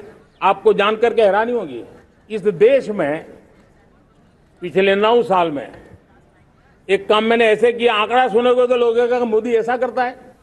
जैसे 10 करोड़ लोग करीब करीब जो गलत फायदा उठाते थे वो मैंने रोक दिया। तो आप में से कोई कहेगा आपने लोगों से अन्याय कर दिया। जी नहीं, ये 10 करोड़ कौन लोग थे? ये 10 करोड़ वो लोग थे जिनका जन्म ही नहीं हुआ था और उनके नाम पर उनके विडो हो जाते थे, वो वृद्ध हो जाते थे, वो दिव्यांग हो जाते थे, फायदे लिए जाते थे। 10 करोड़ ऐसे बेनामी जो चीजें चलती थी उसको रोकने का पवित्र काम, भ्रष्टाचारियों की संपत्ति जो हमने जब्त की है ना, वो पहले की तुलना में 20 गुना ज्यादा की है। मेरे प्यारे परिवारजनों, ये आपकी कमाई का पैसा लोग लेकर के भागे थे, 20 गुना ज्यादा संपत्ति को जब्त करने का। और इसलिए लोगों की मेरे प्रति नाराजगी होना बहुत स्वाभाविक है, लेकिन मुझे भ्रष्टाचार के खिलाफ की लड़ाई को आगे बढ़ाना है। हमारे सरकारी व्यवस्था ने पहले कैमरा के सामने तो कुछ हो जाता था, लेकिन बाद में चीजें अटक जाती थी। हमने पहले की तुलना में कई गुना ज्यादा अदालत में चार्जशीट की है और अब जमानतें भी नहीं मिलती हैं। वैसी पक्की व्यवस्था को लेकर के हम आगे बढ़ रहे हैं, क्योंकि हम ईमानदारी से भ्रष्टाचार के खिलाफ लड़ रहे हैं। आज परिवारवाद और तुष्टीकरण, इसने देश का बहुत बड़ा दुर्भाग्य किया है। अब लोकतंत्र में ये कैसे हो सकता है कि पॉलिटिकल पार्टी, और मैं विशेष बल दे रहा हूं पॉलिटिकल पार्टी, आज मेरे देश के लोकतंत्र में एक ऐसी विकृति आई है जो कभी भारत के लोकतंत्र को मजबूती नहीं दे सकती। और वो क्या है बीमारी? परिवारवादी पार्टियां। और उनका तो मंत्र क्या है? Party of the family, by the family and for the family. इनका तो जीवन मंत्र यही है कि उनकी पॉलिटिकल पार्टी, उनका राजनीतिक दल परिवार का, परिवार के द्वारा और परिवार के लिए, परिवारवाद और भाई भतीजावाद प्रतिभाओं के दुश्मन होते हैं, योग्यता को नकारते हैं, सामर्थ्य को स्वीकार नहीं करते हैं। और इसलिए परिवारवाद इस देश के लोकतंत्र की मजबूती के लिए उसकी मुक्ति जरूरी है। सर्वजन हिताय सर्वजन सुखाय, हर किसी को हक मिले इसलिए, और सामाजिक न्याय के लिए भी ये बहुत। उसी प्रकार से तुष्टीकरण ने सामाजिक न्याय का सबसे बड़ा नुकसान किया। अगर सामाजिक न्याय को तबाह किसने किया है तो ये तुष्टीकरण की सोच, तुष्टीकरण की राजनीति, तुष्टीकरण का सरकारी योजनाओं का तरीका, इसने सामाजिक न्याय को मौत के घाट उतार दिया है। और इसलिए हमें तुष्टीकरण, भ्रष्टाचार ये विकास का सबसे बड़ा दुश्मन है। अगर देश विकास चाहता है, देश 2047 विकसित भारत का सपना का साकार करना चाहता है, तो हमारे लिए आवश्यक है कि हम किसी भी हालत में देश में भ्रष्टाचार को सहन नहीं करेंगे। इस मूड को लेकर के चलना चाहिए।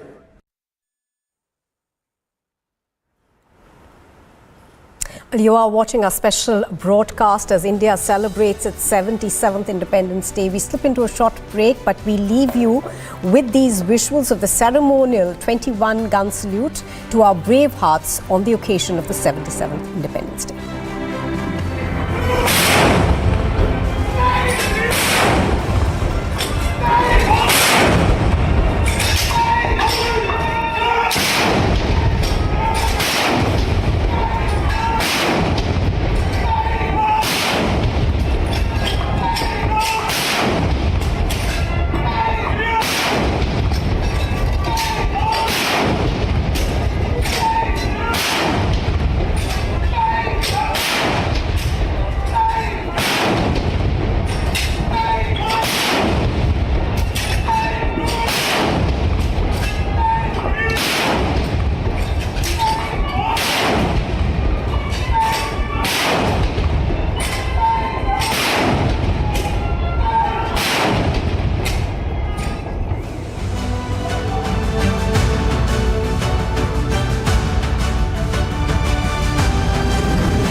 One of the leading electrical brands, Orient Electric, illuminated the most iconic Indian buildings in the shades of Indian tricolor for the Orient Lights Up India campaign. Executed to perfection with superior expertise, architectural design insights, and the right proportion of color temperatures, illuminance levels and positioning, the lighting made for a mesmerizing spectacle.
one of the leading electrical brands, Orient Electric, illuminated the most iconic Indian buildings in the shades of Indian tricolor for the Orient Lights Up India campaign. Executed to perfection with superior expertise, architectural design insights, and the right proportion of color temperatures, illuminance levels and positioning, the lighting made for a mesmerizing spectacle. In the India Today Best Universities 2023 survey,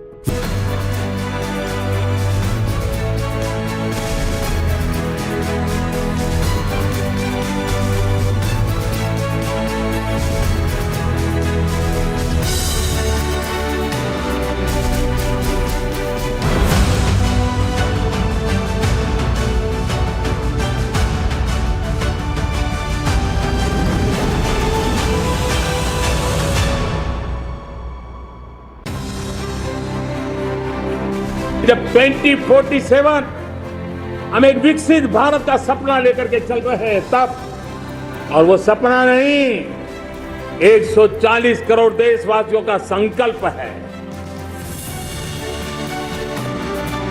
From the ramparts of the Red Fort, the Prime Minister promises a developed India by 2047.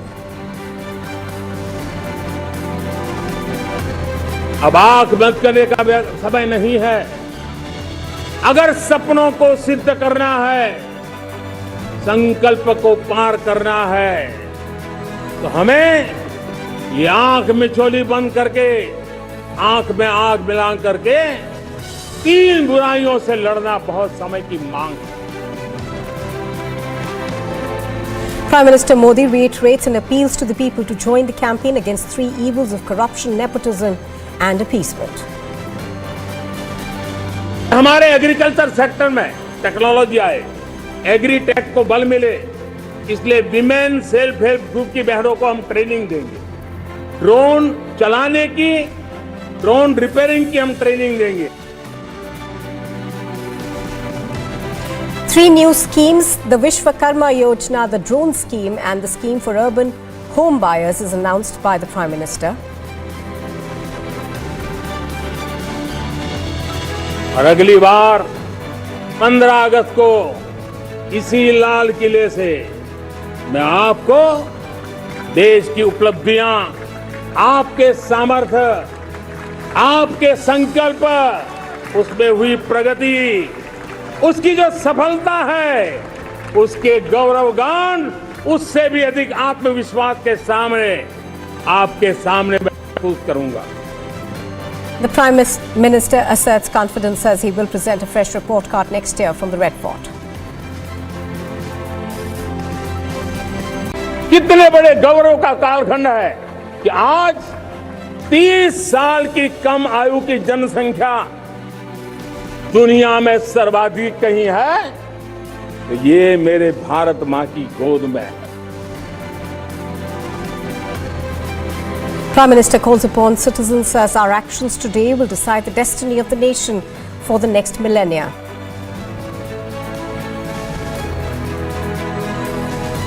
कठोर परिश्रम किया है, देश के लिए किया है, शान से किया है, सिर्फ और सिर्फ नेशन फर्स्ट, राष्ट्र सर्वोपरि, इस भाव से किया है.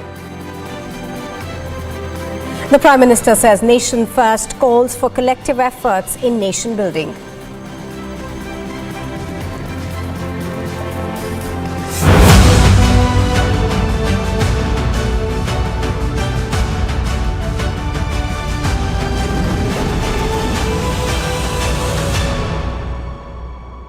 भारत के लिए एक बड़ा झटका था कि आज़ादी मिलते ही हमें जो है युद्ध लड़ना पड़ा पाकिस्तान से, और उसके बाद जो है अब तक भारत अब तक लड़ चुका है. 3 युद्ध पाकिस्तान के साथ और 1 युद्ध जो है चीन के साथ, और जो छद्म युद्ध है, जो एक प्रॉक्सी वॉर है, वो तो पाकिस्तान की तरफ से लगातार चल रही है, और चीन की तरफ से भी अब इस तरह की लगातार कोशिशें होती हैं.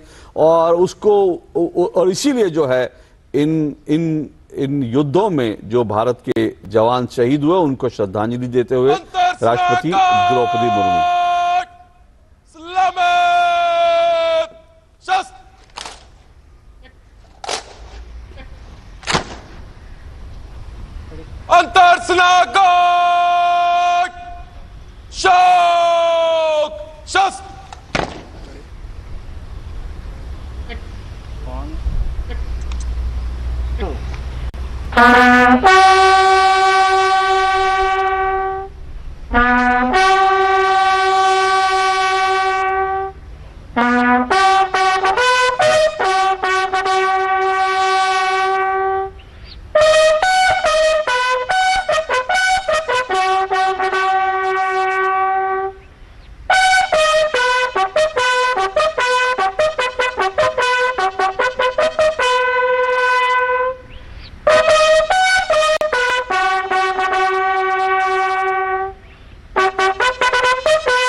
Guard!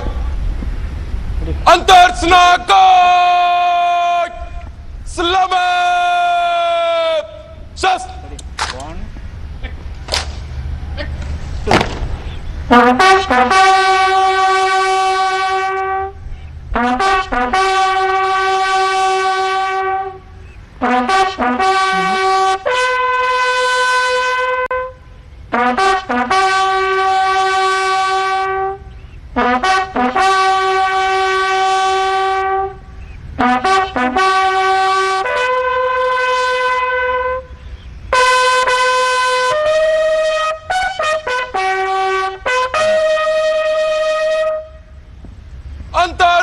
Antarsnakot! Bajao! Just!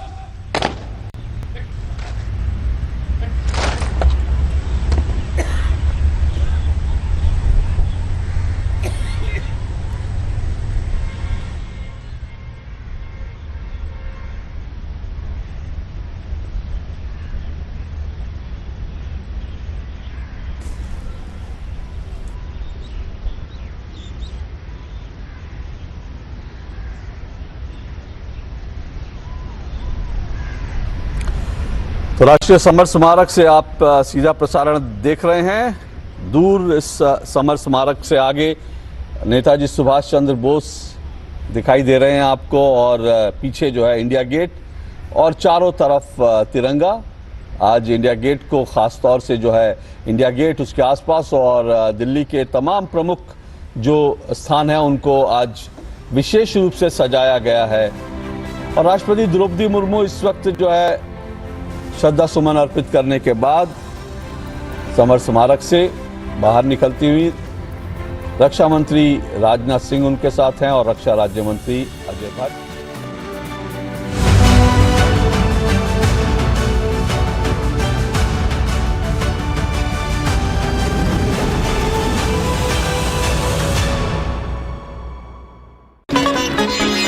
One of the leading electrical brands, Orient Electric, illuminated the most iconic Indian buildings in the shades of Indian tricolor for the Orient Lights Up India campaign. Executed to perfection with superior expertise, architectural design insights, and the right proportion of color temperatures, illuminance levels and positioning, the lighting made for a mesmerizing spectacle.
Yes, right now we are in the Oktay post of the BSF, where the sweet exchange between the BSF and the Pakistani troop rangers have taken place. Now the senior officials of the BSF, including the DIG, is returning back after exchanging the sweets with the Pakistani side. Yesterday, the sweet exchange has taken place on the eve of Pakistan's Independence Day, and today the Independence Day of India is being celebrated, and the Pakistani side has come along with the sweets, and the senior officials of the border security force, they are here at the international border exchanging the sweets with the Pakistani side, and now they will be returning.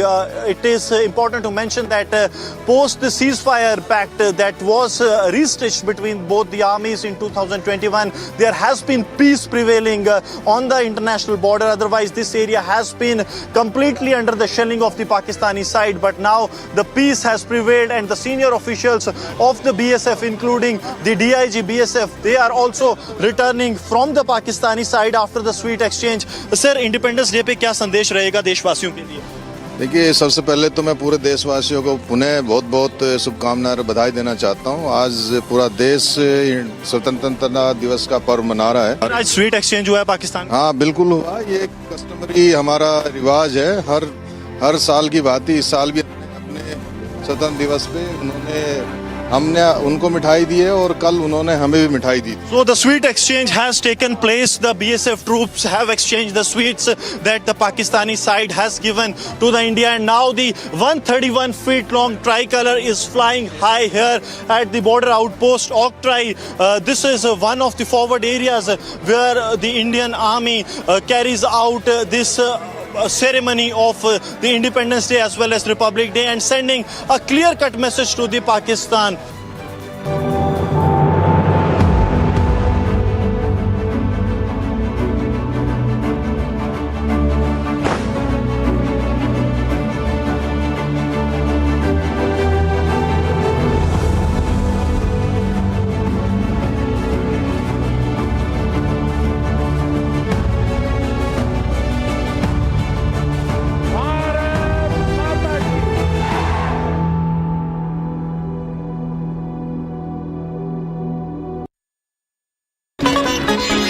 One of the leading electrical brands, Orient Electric, illuminated the most iconic Indian buildings in the shades of Indian tricolor for the Orient Lights Up India campaign. Executed to perfection with superior expertise, architectural design insights, and the right proportion of color temperatures, illuminance levels and positioning, the lighting made for a mesmerizing spectacle.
One of the leading electrical brands, Orient Electric, illuminated the most iconic Indian buildings in the shades of Indian tricolor for the Orient Light.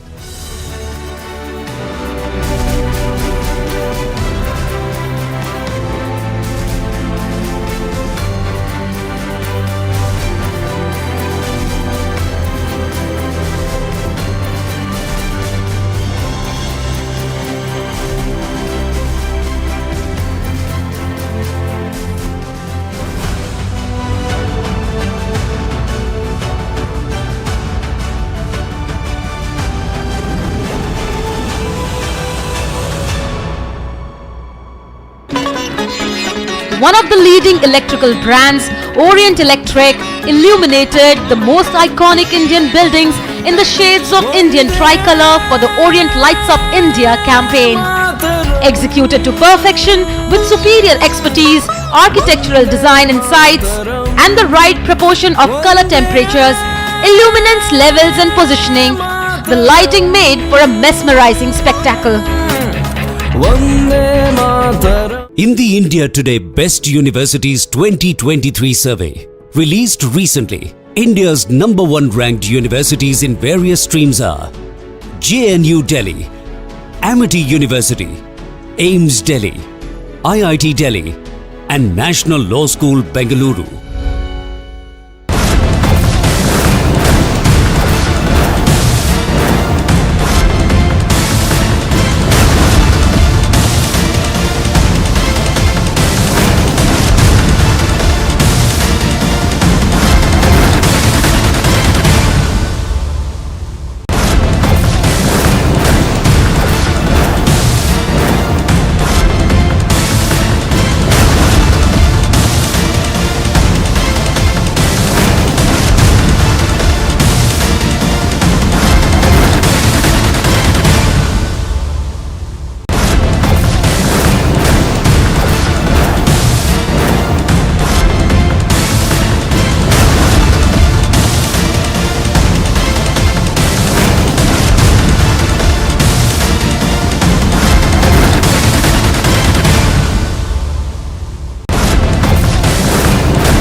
2047 हम एक विकसित भारत का सपना लेकर के चल रहे हैं तब, और वो सपना नहीं, 140 करोड़ देशवासियों का संकल्प है।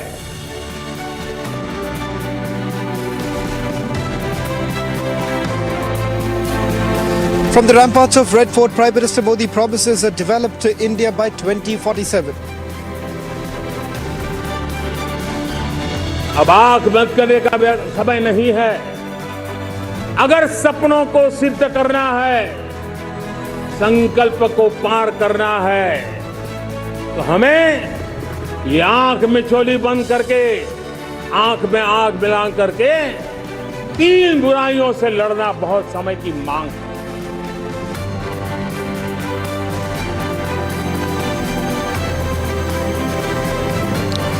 Prime Minister reiterates and appeals people to join the campaign against three evils of corruption, nepotism and appeasement. हमारे एग्रीकल्चर सेक्टर में टेक्नोलॉजी आए, एग्री टेक को बल मिले, इसलिए विमेन सेल्फ हेल्प ग्रुप की बहनों को हम ट्रेनिंग देंगे। ड्रोन चलाने की, ड्रोन रिपेयरिंग की हम ट्रेनिंग देंगे।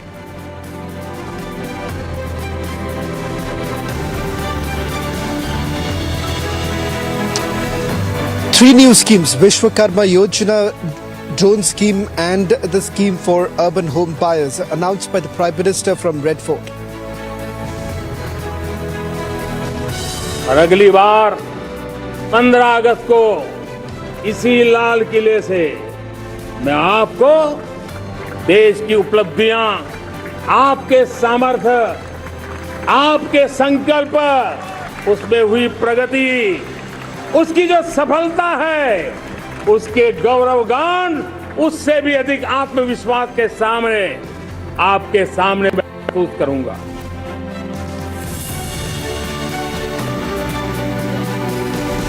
Prime Minister asserts confidence, says he will present a fresh report card next year from the Red Fort. कितने बड़े गौरव का कालखंड है कि आज 30 साल की कम आयु की जनसंख्या दुनिया में सर्वाधिक कहीं है, तो ये मेरे भारत मां की गोद में है।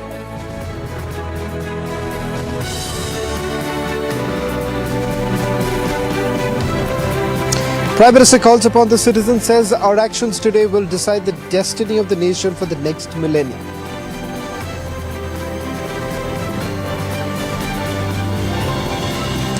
Prime Minister roars nation first, calls for collective efforts in nation building.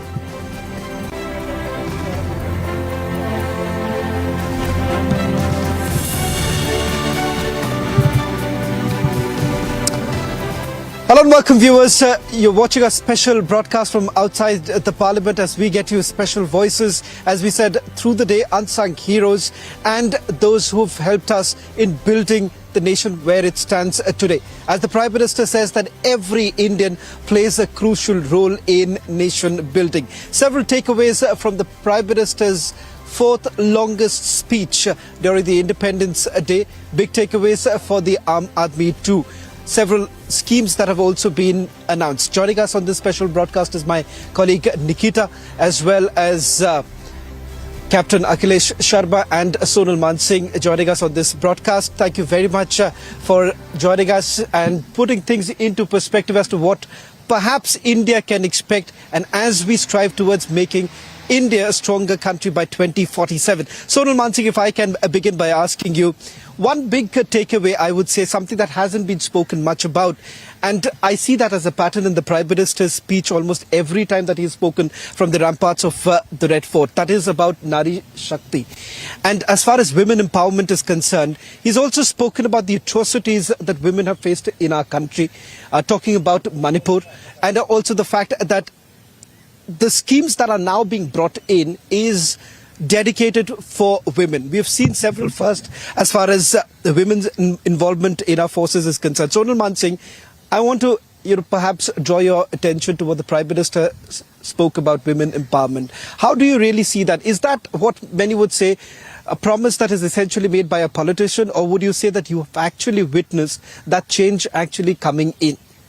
I think everyone can see the change, and those who can't, then their minds are biased.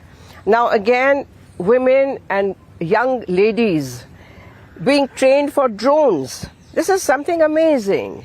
They will be trained in the technique of drone, how to maneuver them and how. My God, what a fantastic input that would be. And Prime Minister has always respected. I mean, it's not a word respect. It's something he puja. He worships the woman Nari Shakti, and that is shown year after year after year after year. I think even their inclusion, full. This thing, what is it called, service in the defense services, even Coast Guard and commandos and everywhere. It's never happened before. Right. They were just on temporary basis, and now they are in full force. And even, during the 26th January parade, that fantastic pyramids and all they make on bicycle, on the motorbikes. My God, when we saw the women for the first time 2 years ago, if I remember, people couldn't believe it. Everyone, ministers, everyone got up and clapped and clapped and clapped. So the woman, I think woman first, nation first, woman first, Nari Shakti. And he is actually visualizing and actualizing that adage. ये सूत्र को चरितार्थ कर रहे हैं, और ये सारी नारी शक्ति माता बहनों बेटियों का उन पे भरपूर आशीर्वाद है. मैं भी उनको नमन करती हूँ कि नारी तु नारायणी यत्र पूज्यते नारी रमन्ते तत्र देवताः. तो वो कर रहे हैं, दिखा रहे हैं, कहने की बात नहीं है. He is actually showing the path for the men to follow that path where woman would give her complete shakti to the society, to upliftment of society, and our country will go forward like a rocket even more. Before I go to our other guest, let me take this opportunity to ask you this question, Sonal Mansingh. You're a celebrity, you're an icon for many. You've seen the difficulties that as a woman that you may have faced in years. I've seen that perhaps even with in our case, we've seen our own parents, we've seen our mothers going through that kind of struggle. What is it that you believe, Sonal Mansingh, that today as we celebrate our Independence Day, what is it that has really changed for the women of our country? As an artist, and I've lived alone all my life, my family, brothers, sisters, everyone is in Bombay. For years I've been alone. And I've faced situations which I cannot speak about here. But it is a very, very pointed question that you've asked. And traveling throughout India, all the whatever basic, the metros and the second and the third and the fourth tier, even villages, I have experienced the change. Now there is a different outlook, there's a different attitude, there's a different mindset, different thoughts about women. And I think there's so much to do with Prime Minister Modi's saying, repeating again and again, hammering down Nari Shakti, Yatra Naryastu Pujante Ramantre Tatra Devataha. He goes on repeating ad nauseum. He doesn't care if people laugh at him. People have stopped laughing at him. People have started following him. And I think this is a very, very big change I see even in the art world. Right. Even in the art world. I had to fight my way. Today, women are everywhere in the art world. Well, that's an important aspect, I think. So beyond politics, because sometimes we believe that in that narrow aspect of politics, we forget about what has really changed in our country, and perhaps not celebrate what we have really achieved. Not to forget, there is a lot to be achieved as yet. But having said that, it's a journey ahead. Nikita, perhaps that's one aspect that Prime Minister spoke about, but also about strengthening the nation, where perhaps Captain Akhilesh can actually step in. The fact of the matter is that not only our forces today, every Indian perhaps is contributing towards nation building. That aspect is what the Prime Minister now says, that the reason why we've been able to usher the kind of reforms that we've seen over the last 10 years now is only because of the resolve that the people of this country has taken. Absolutely, Shravan. In fact, while Prime Minister was talking about Manipur, which he addressed within 10 minutes of his speech today, he also said that a spark neglected can burn the house. So yes, when we do talk about the nation's security, we have with us Captain Akhilesh Saxena, who is a war hero. He fought the Battle of Tololing in Kargil. Sir, in his 10th speech today,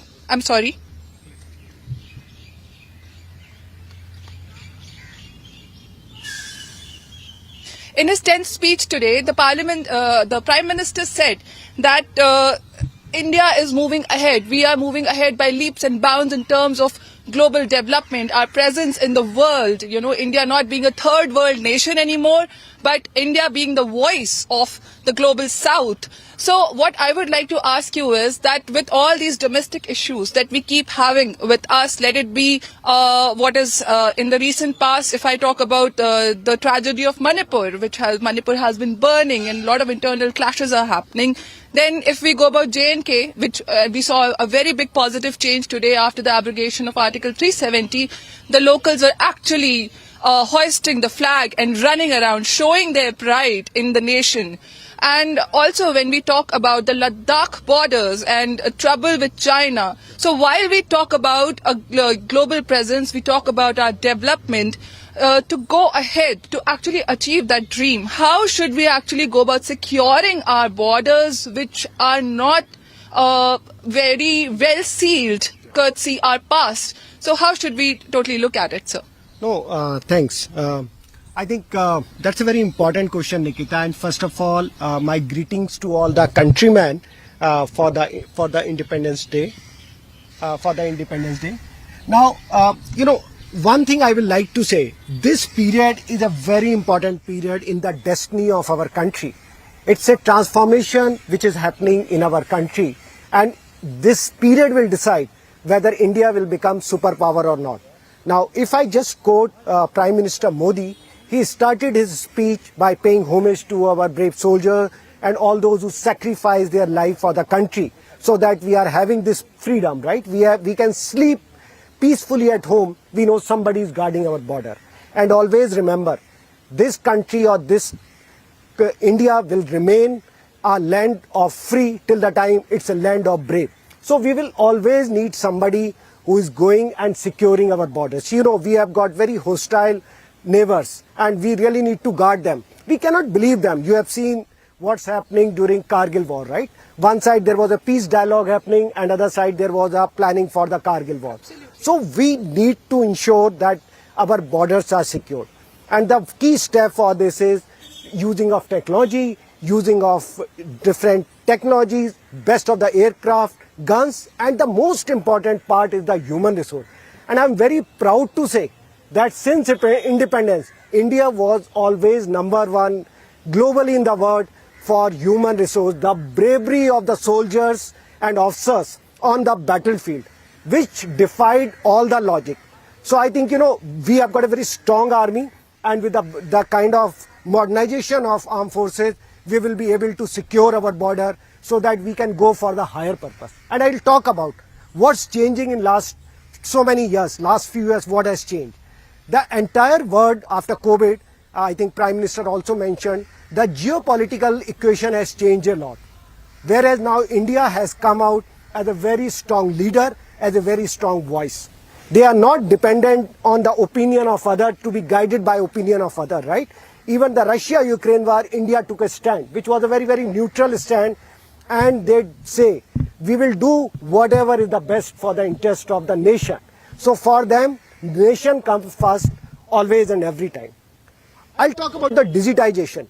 Now, entire world was thinking it will be very difficult for India to adopt digitization. We talk about digital payment, but very proudly I can say you can go to small villages, you can go to small town. You will say people using digitization. Digital payments are being used, which is not even being done in a very, very developed country, which, call them the lighthouse of the world. So this is the power of a common Indian. And I think, very important thing, PM has touched the everyone in the economy. It may be a small workers, it may be a businessman, it may be a farmers, it may be the Fauji's, armed forces who are guarding the border, or somebody who is developing economy as a tech.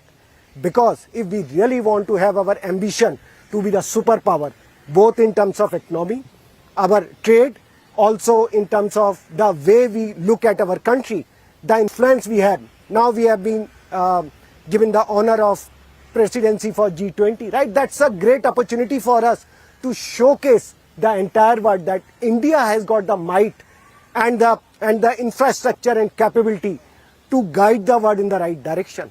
And that's why I say somehow we have to move away from the small party politics. You know, we cannot divide India on the basis of religion. In army, if you say, there's nothing like religion. We have got a Saradharm Sthal where Hindu, Muslim, Sikh, Ikai, they all worship at one place. And the motto is same.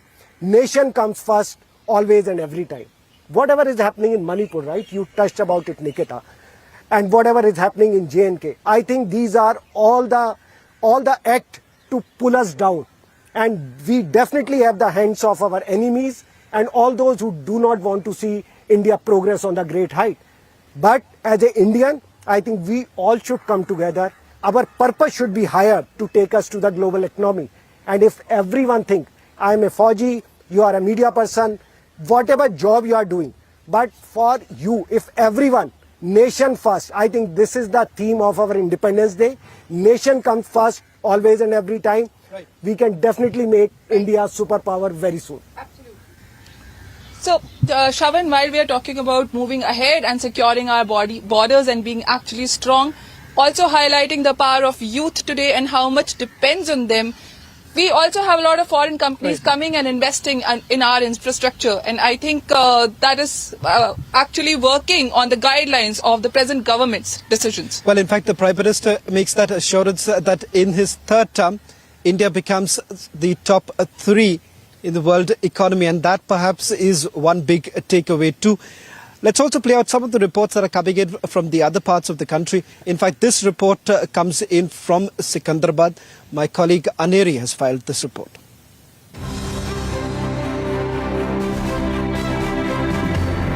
Well, yes, Rukma, as we celebrate our 77th Independence Day, well, we are here at the tallest national flag behind me.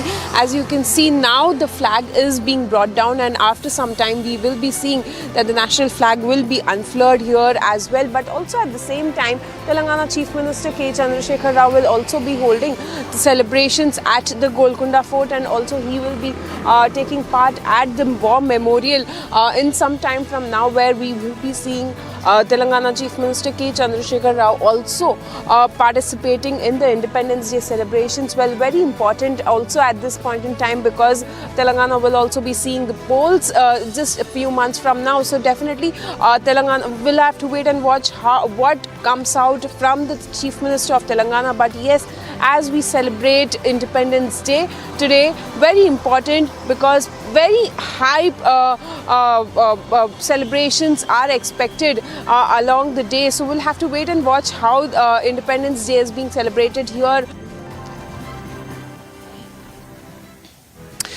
Well, in fact, let me just take a quick word from Sonal Mansingh, and also then I'll go across to General G.D. Bakshi. Sonal Mansingh, can I just take one quick question with you, a shorter one, in terms of the way ahead? The Prime Minister says 2047, there is a target that has been set aside. You've seen how the Prime Minister has operated in his 2 terms. Are you confident about the fact that, yes, we are poised to perhaps become the voice of what the Prime Minister says, the voice of Global South? I'm super confident. Super confident. Because here is a man who can deliver like no one else. Right. And he believes his courage of conviction and the power of delivering, that is absolutely unmatched. I would like a quick word about women, that he even has put a wonderful lady, Draupadi Murmu, as President of India. And what I heard, that long forgotten Mirabai, Rani Durgavati, they are all going to be celebrated. So, you know, on several fronts, he is shaking up our historic memories, which is very important. A Samaj, a nation that forgets its history, can no longer survive. And Ms. Mansingh, I think so. What is very important to point out here is that forgetting the colonial baggage, what the Prime Minister keeps referring to, forgetting the colonial baggage and perhaps surging ahead. Let me quickly also bring in General G.D. Bakshi, who's joining us on this broadcast. General Bakshi, if I can take this question to you, you're outside India, so hence this question to you. How is it that India is today viewed by world across?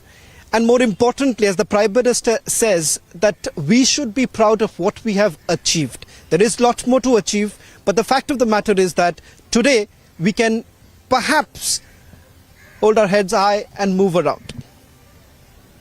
Look, I'm talking from the Lake Districts in Wales in the United Kingdom.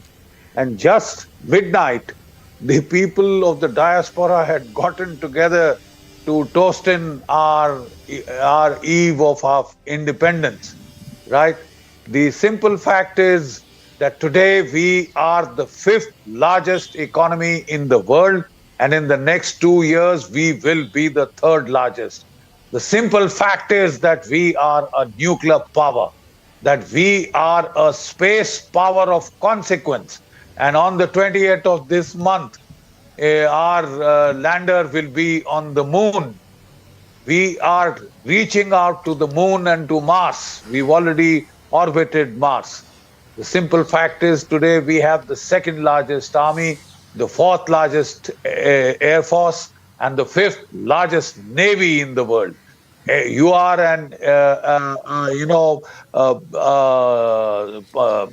you are a power of consequence.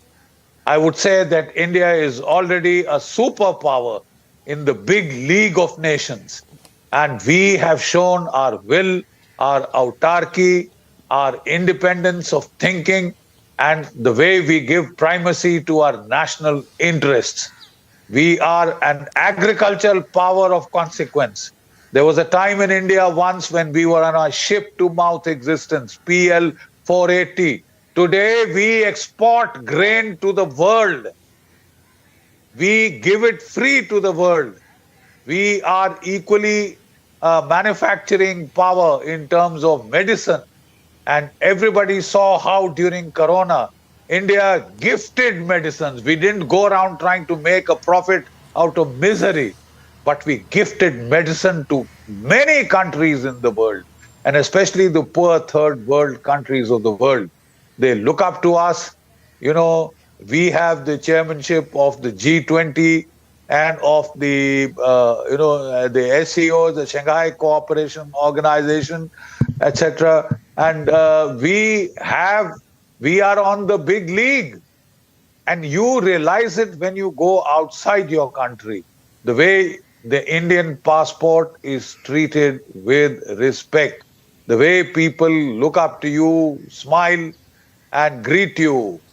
As an Indian, you feel, so proud, so immensely proud. And, it is so nice to see amongst our diaspora, whether here in the United Kingdom or in the United States or anywhere in any corner of the globe, their hearts beat for India, even, much stronger, because distance lends enchantment to the view. They miss their homeland, they miss their roots, and therefore they take extra care. We may take India for granted. They do not. They do not. They strive to see that their roots are kept alive, their roots are kept, nurtured, and their children reach out and study their own culture, respect their own culture, and are proud Indians. They can, your chest swells with pride when you hear the national anthem being sung over here. And like I told you, even here in the Lake District, at midnight they got together to celebrate the eve of independence the moment it was, 12 o'clock in the morning. So there are going to be celebrations day long. I'm heading for Edinburgh, where also they are celebrating the national eve of our independence, our 76th Independence Day. And it is a day to make you proud of our accomplishments. By 2047, you would be the third largest economy, and I would say even higher, possibly even higher, the second largest economy in the world. You have regained your glory. Before the British colonized India, India had 27% of the global GDP, 27%. And then, the era of colonization, 7 successive famines, which killed about 3 million Indians each. Our life expectancy had come down to 30 years. Today, it's back at 70 years, right? And today, our share of the global GDP had come down to 3%. And today we are up and up, going into the stratosphere, going into outer space, launching satellites. We have satellite kill weapons. We have intercontinental ballistic missiles that can reach to any corner of the globe. Right? India is a superpower already. Let me emphasize that fact. We have the autarky, the autonomy of decision making, and the world respects it. The world saw how during the Ukraine-Russia conflict, we stuck to a stance that would suit our national interests. We did not have to buckle up to anyone or to sing anybody else's tune. Today we sing our own Qawmi Tarana with very great pride as Indians.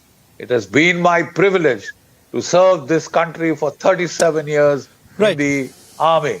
And I fought in the 71 war, I fought in Punjab, I fought in Kargil, and then I fought in counter-terrorist operations in Jammu and Kashmir, in Kishtwar and Rajouri and Punch. I've seen so many of my brave men, our brave men, lay down their lives for this country and the cause that they believe in.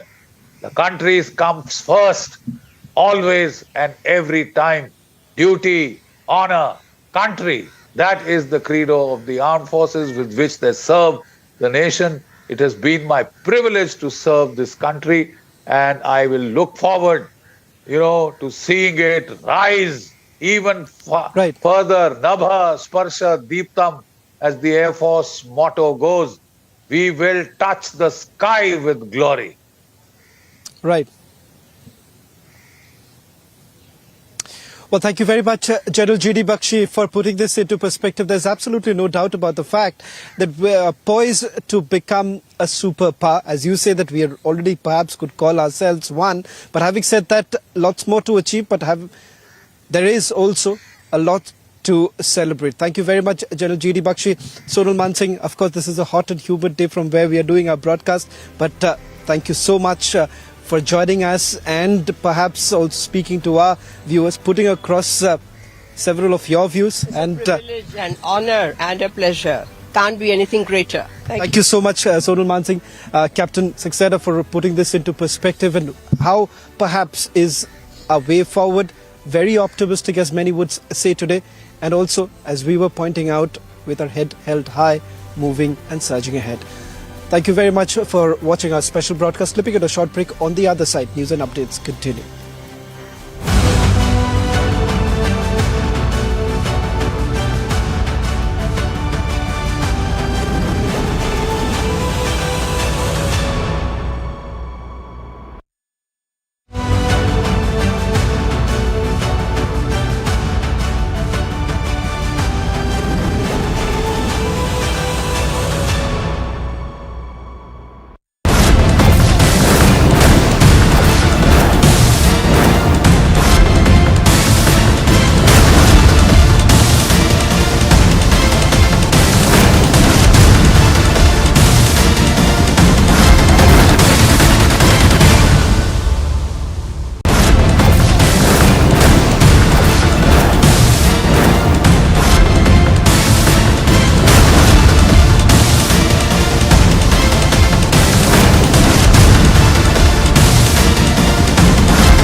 जब 2047 हम एक विकसित भारत का सपना लेकर के चल रहे हैं तब, और वो सपना नहीं 140 करोड़ देशवासियों का संकल्प है।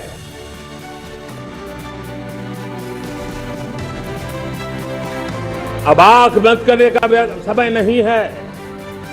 अगर सपनों को सिद्ध करना है, संकल्प को पार करना है, तो हमें ये आंख में चोली बंद करके, आंख में आंख मिला करके तीन बुराइयों से लड़ना बहुत समय की मांग है। हमारे एग्रीकल्चर सेक्टर में टेक्नोलॉजी आए, एग्रीटेक को बल मिले, इसलिए विमेन सेल्फ हेल्प ग्रुप की बहनों को हम ट्रेनिंग देंगे। ड्रोन चलाने की, ड्रोन रिपेयरिंग की हम ट्रेनिंग देंगे। और अगली बार 15 अगस्त को इसी लाल किले से मैं आपको देश की उपलब्धियां, आपके सामर्थ्य, आपके संकल्प, उसमें हुई प्रगति, उसकी जो सफलता है, उसके गौरवगान, उससे भी अधिक आत्मविश्वास के सामने, आपके सामने महसूस करूंगा। कितने बड़े गौरव का कालखंड है कि आज 30 साल की कम आयु की जनसंख्या दुनिया में सर्वाधिक कहीं है, ये मेरे भारत मां की गोद में है।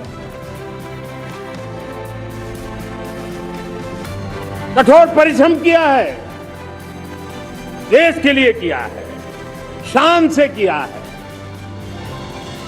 सिर्फ और सिर्फ नेशन फर्स्ट, राष्ट्र सर्वोपरि, इस भाव से किया है।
We are here at historical Gantagar. This place has seen history of Jammu and Kashmir, from Jawaharlal Nehru to Narendra Modi to Rahul Gandhi. Everybody had been here and they all have hoisted tricolour. Today this Gantagar stands renovated, and yesterday this was even inaugurated by LG Manoj Sinha. What is important today here at Independence Day, that people from different parts of country are here and they are being the part of this celebration. We are seeing a man coming from Gujarat, and he last time also visited here, and the lot of changes that now the people who have been coming here, they are witnessing. When you talk about the development perspective of Jammu and Kashmir in the last 4 years, a lot of things have changed on ground, be it the people coming openly and celebrating the Independence Day, hoisting tricolour, or for that matter being the part of the Tiranga rallies. But yes, the important and the major change that has come up in these these 4 years is the security arrangements. The security have completely changed on ground. Earlier, during these kind of functions, people had to face lot of inconvenience. There used to be barricading. Your personal ID cards would get checked. They would made you to wait for hours to get the clearance, even to cross just lane or by lane. But now you see that everything on ground has changed. There is no barricading. People are not being stopped, and this is the first time in the last so many decades now that the Divisional Commissioner Administration has not issued any entry passes for Independence Day function, because it's an open invitation to everybody whosoever wants to be part of the celebration, wants to visit Bakshi Stadium, want to be part of, I want to see the parade and other musical events at Bakshi Stadium. It's an entry for all. This tells you how the situation on ground has changed. And another part of the important here is that there is no internet ban this time. The internet services have not been banned by this Jammu and Kashmir.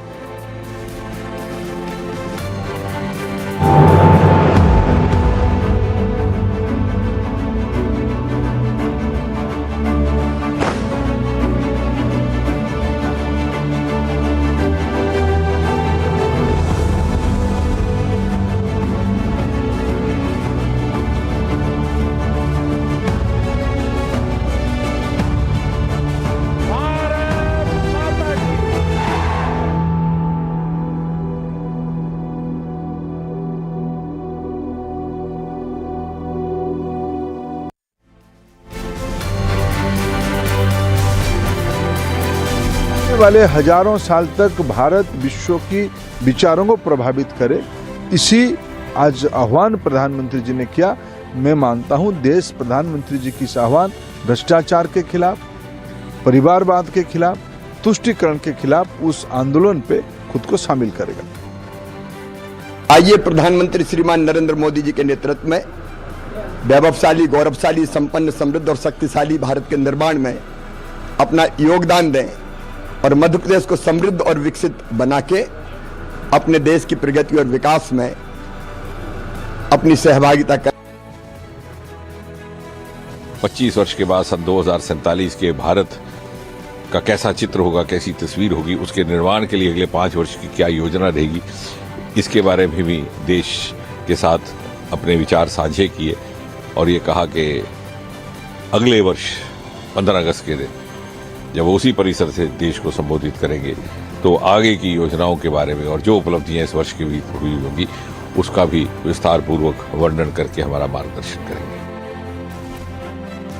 प्रधानमंत्री जी की लाल किले की प्राचीर से जो आज राष्ट्र के नाम संबोधन था, वो विकसित भारत का रोड मैप जो 2047 में बनने वाला है, भारत विकसित भारत, उसका रोड मैप, और जितने भी हमारे नागरिक हैं देश के,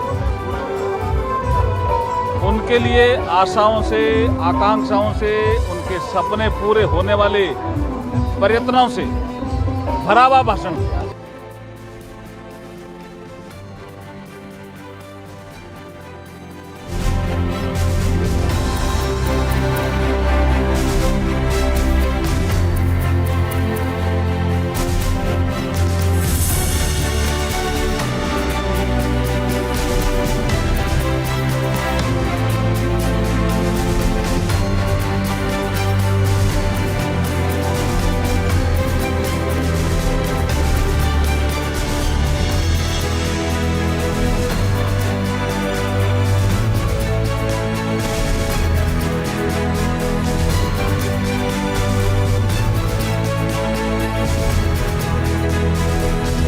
So we just witnessed there was a number of responses following the Prime Minister's very, very significant 10th Independence Day speech at the Red Fort today. He broached a very large number of topics and a number of ministers have been speaking about exactly what the Prime Minister said. Subsequent to that, we also saw some of the photos with the Tiranga that you've been sending to us, that we've been getting in our newsroom, and do keep sending them in with the hashtag Har Ghar Tiranga. For the moment, let's take you through some of the best, most impressive, significant visuals of this glorious celebration of India's 77th Independence Day.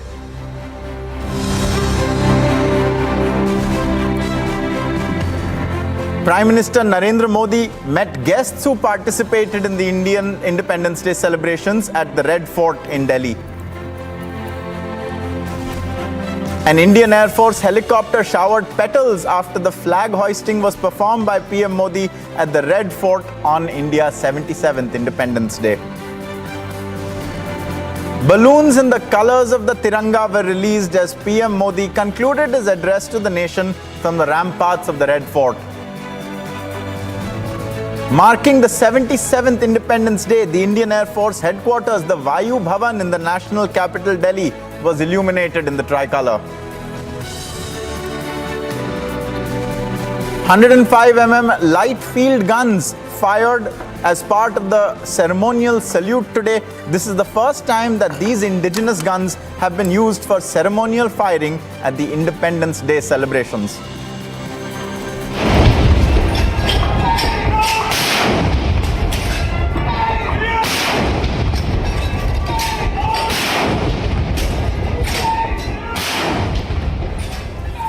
BJP National President JP Nadda hoisted the Tiranga at his residence in Delhi on Independence Day.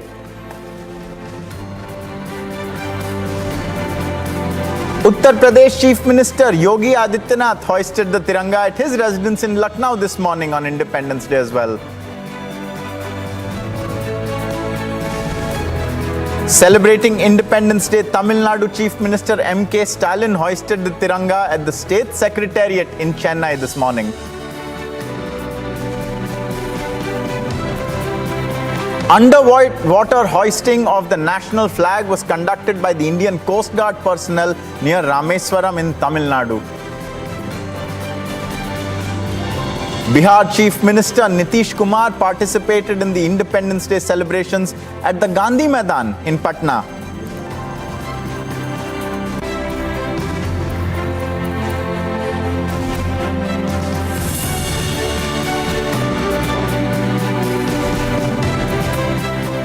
Viewers, right after the Prime Minister's speech at the Red Fort, you would have seen him interacting with a lot of NCC cadets who were there at the Red Fort. 1,100 NCC cadets participated in total in the Independence Day celebrations at the iconic Red Fort. Republic spoke to some of these cadets and they spoke about how they saw the Prime Minister very closely and also what they imbibed from his speech. Take a look at this.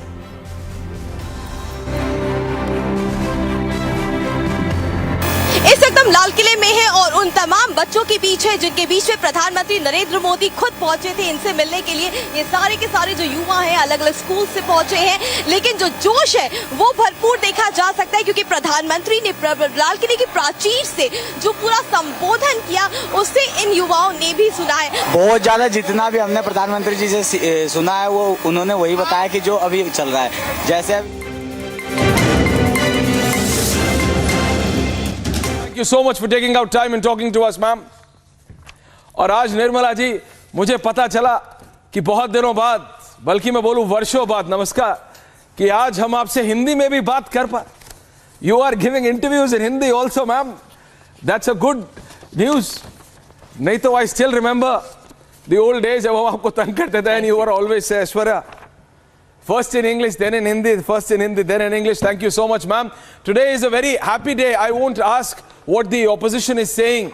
Vipaksh abhi bhi wohi negative बातें कर रहा है. Today is a day where all of us feel proud. We are all happy. Ma'am, the Prime Minister said, प्रधानमंत्री ने ma'am लाल किले से देश को अगले 5 साल में दुनिया की तीसरी सबसे बड़ी अर्थव्यवस्था बनाने की बात की. The third economy, the third largest economy in the world. Ma'am, how do you see this happening as the Finance Minister of India?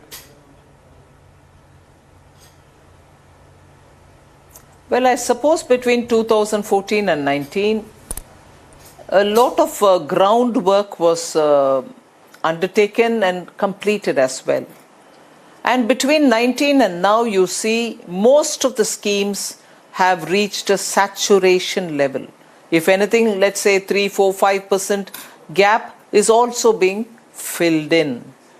And that is why when we talk about aspirational districts, 115 of them, where Prime Minister himself monitored it every month through the Pragati program, so that every scheme reaches everyone who's eligible to get it, actually reaches at those levels for those aspirational districts which were a bit behind in terms of developmental parameters.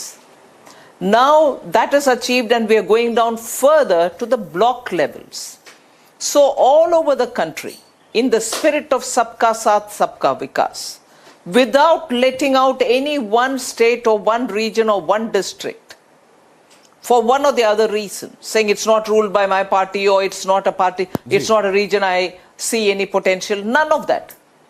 Every state, every region is given importance by the Prime Minister, and as a result you've reached a certain level of basic amenities reaching the people. Now after this, it's a question of taking forward further action so that economic activity in every one such a pocket, in whichever area they have had strengths, are given the necessary assistance. Give them fiber optic cables, make sure that electricity is 24/7, make sure that they are physically connected as well if there are waterways, with waterways or by roads, by air connectivity and so on.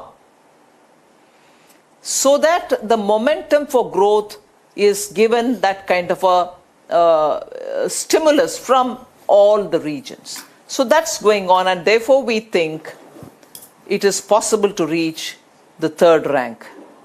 Nirmala ji, प्रधानमंत्री ने यह भी बताया कि central government का जो devolution to state governments है वो 30 लाख करोड़ से अब 100 लाख करोड़ हो गया है।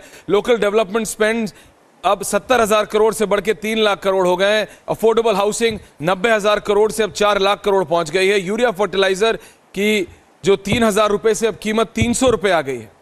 10 लाख करोड़ की सब्सिडी है। लेकिन I have to ask you ma'am कि विपक्ष जो आपका ऑपोजिशन है वो भी ये कहता है कि ये सारे नंबर्स हैं, बट देश के वित्त मंत्री के तौर पे डू यू सी दैट ये सारी चीजें आखिरी जो आपकी पार्टी का भी मोटो है अंत्योदय, आखिरी व्यक्ति तक पहुंच रही हैं ये सारी स्कीम्स? आपका इस पे क्या कहना? आखिरी चीज आखिरी व्यक्ति तक पहुंच रहे हैं, यही तो ना प्राइम मिनिस्टर का आंकड़ा रिवील कर रही है। वो सिर्फ आंकड़ा कहने में ऑपोजिशन क्या बोलने चाहते हैं, उनका मकसद क्या है? आंकड़े के द्वारा प्रूव करो बोलने वाले ऑपोजिशन, जब आंकड़े उनके सामने आ जाता है, अगर उनको उसके ऊपर भरोसा नहीं है तो उस आंकड़े के साथ गांव-गांव तक कांग्रेस के वर्कर को भेजो, पता करो कि लोगों को मिला है कि नहीं मिला। उनको मालूम है जब वो एक स्कीम लॉन्च किया वो सिर्फ कागज तक सीमित रहे। जब प्राइम मिनिस्टर मोदी लॉन्च करते हैं, सचमुच उनका लॉन्चिंग के समय से लेकर अंतिम व्यक्ति तक पहुंचाने तक उनके डायरेक्ट मॉनिटरिंग रहता है। इसीलिए when prime minister Modi number बोलते हैं वो सचमुच ग्राउंड का नंबर है। आखिर नंबर देने वाले ग्राउंड में स्टेट्स है। जब अगर राज्य सरकार नंबर देती है और उसके ऊपर आपको भरोसा नहीं है, चाहे आप वो आपका पार्टी हो, आप मतलब कांग्रेस पार्टी हो या कुछ और पार्टी हो, स्टेट और रीजनल पार्टी हो, वो नंबर देते हैं भाई। कोविड वैक्सीनेशन के समय आंगनबाड़ी वर्कर्स जब जाके वैक्सीनेशन डोर स्टेप में दिए जी, नंबर आखिर स्टेट के द्वारा ही पहुंचा हमें। सो नंबर के ऊपर अगर भरोसा नहीं है और विपक्ष जाकर हर राज्य में चेक करे क्या पहुंचा है कि नहीं पहुंचा, जब तक वो करने का उनका क्षमता नहीं है, बात ना करना चाहिए। और madam finance minister, ma'am, a safety net with Ayushman Bharat of 70,000 crores spent. Ma'am, financial security with the Prime Minister, Kisan scheme, 2.5 lakh crore dispersed. You mentioned about COVID, ma'am, more than 3 lakh crore in loans dispersed, 3 lakh crore in loans dispersed, saving them during COVID. I am saying for any country to spend and to achieve what they targeted was not easy post-COVID, but India has done it.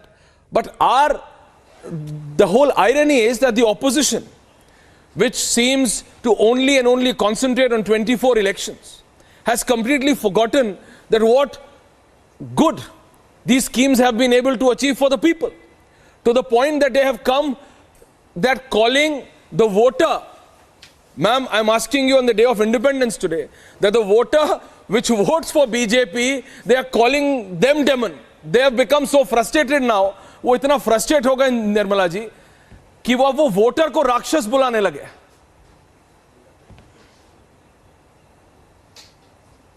Aishwarya, you're right. जब Covid के समय मुफ्त का vaccine केंद्र सरकार राज्य सरकार को भेजे, कांग्रेस शासित राज्यों उसको कूड़े में फेंक गए या उसका 1000 में बेचा गया था. सो मिसयूज करने में माहिर है कांग्रेस. जनता का वैक्सीन को मिसयूज किए, एक जगह पर 1000 को दे सोल्ड इट, दूसरे जगह पर कूड़े में डाल दिए वैक्सीन जब लोगों को जान का खतरा था. कांग्रेस का रवैया ये है. और दूसरा, कांग्रेस को मालूम है कि स्कीम इंप्लीमेंटेशन का विषय में कोई मोदी जी के सामने खड़े होकर के वो जो बोल रहे हैं वो गलत, ऐसे बोलने का किसी का दिल में खर्च नहीं हो सकता है. क्योंकि जनता बोल रहे हैं मुझे मिले, मुझे मिल गए, घर तक पहुंच गए, हमें राशन मिल रही है, बिजली आ गए घर में, सड़क बन गया मेरे सामने. ये बोलने वाले आम नागरिक है, उनको प्रधानमंत्री जी के ऊपर भरोसा है.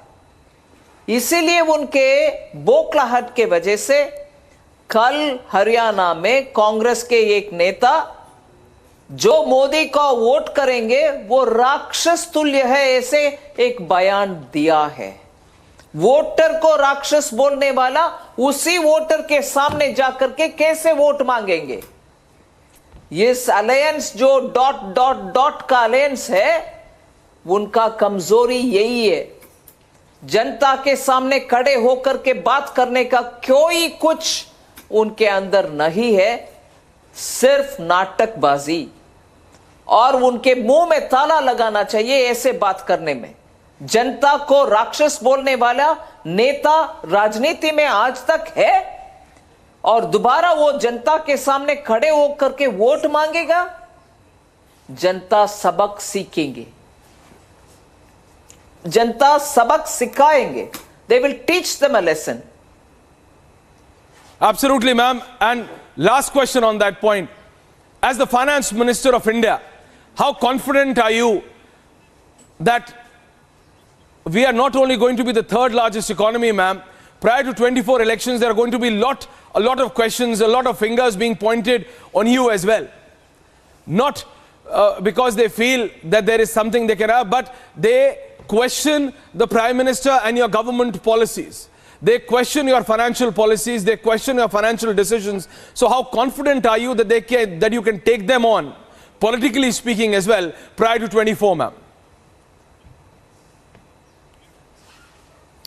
I'm confident because every policy of Prime Minister Modi is well thought through. Now, if they want to question us on policy, I'll give them one example.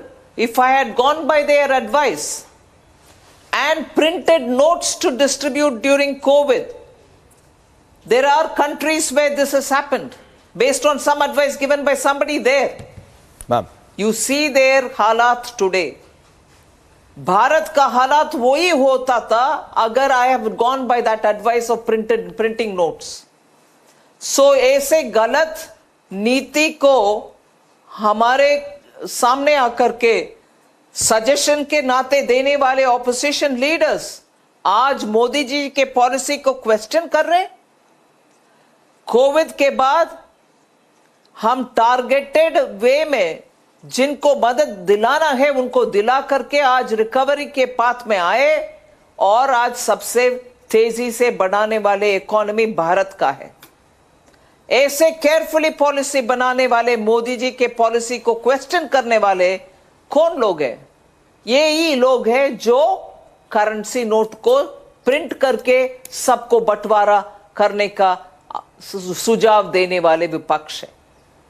उनको नैतिक हक बनता नहीं है पॉलिसी पूछने के लिए, मांगने के लिए, हमारे जवाब मांगने के लिए। 80 करोड़ भारतवासियों को कोरोना के समय भूखे ना रहे, इसीलिए फ्री में, मुफ्त में खाना दिलाने वाले मोदी जी के खिलाफ प्रश्न पूछने का कोई अधिकार विपक्ष को बनता नहीं है। फिर भी पूछने में हम जवाब जरूर देंगे। जवाब जरूर देंगे। बहुत बहुत धन्यवाद। Thank you very much madam minister for speaking with Republic. और मैं बता नहीं सकता कितना अच्छा लगा। Thank you Aishwarya. आज हिंदी में आपसे दोबारा बहुत समय बाद बात करके बहुत बहुत धन्यवाद। Thank you ma'am and a very very happy Independence Day to you as well. Thank you Aishwarya. Thank you ma'am. तो ये थी केंद्रीय मंत्री Nirmala Sitharaman. So that was finance minister Nirmala Sitharaman exclusively speaking.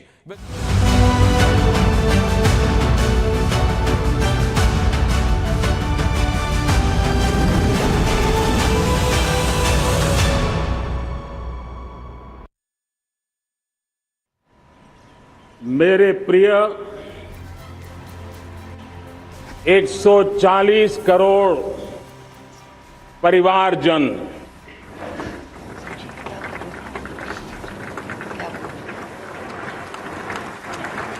दुनिया का सबसे बड़ा लोकतंत्र और अब बहुत लोगों का अभिप्राय है कि जनसंख्या की दृष्टि से भी हम विश्व में नंबर 1 पर है। इतना बड़ा विशाल देश, 140 करोड़ देश के मेरे भाई बहन, मेरे परिवारजन आज आजादी का पर्व मना रहे हैं। मैं देश के कोटि कोटि जनों को, देश और दुनिया में भारत को प्यार करने वाले, भारत का सम्मान करने वाले, भारत का गौरव करने वाले कोटि कोटि जनों को आजादी के इस महान पवित्र पर्व की अनेक अनेक शुभकामनाएं देता हूं। मेरे प्यारे परिवारजन, पूज्य बापू के नेतृत्व में असहयोग का आंदोलन, सत्याग्रह की मूवमेंट और भगत सिंह, सुखदेव, राजगुरु जैसे अनगिनत वीरों का बलिदान, उस पीढ़ी में शायद ही कोई व्यक्ति होगा जिसने देश की आजादी में अपना योगदान न दिया हो। मैं आज देश की आजादी के जंग में जिन जिन ने योगदान दिया है, बलिदान दिए हैं, त्याग किया है, तपस्या की है, उन सबको आदरपूर्वक नमन करता हूं, उनका अभिनंदन करता हूं। आज 15 अगस्त महान क्रांतिकारी और अध्यात्म जीवन के ऋषितुल्य प्रणेता श्री अरविंदो की 150वीं जयंती पूर्ण हो रही है। ये वर्ष स्वामी दयानंद सरस्वती के 150वीं जयंती का वर्ष है। ये वर्ष रानी दुर्गावती के 500वीं जन्मशती का बहुत ही पवित्र अवसर है, जो पूरा देश बड़े धामधूम से मनाने वाला है।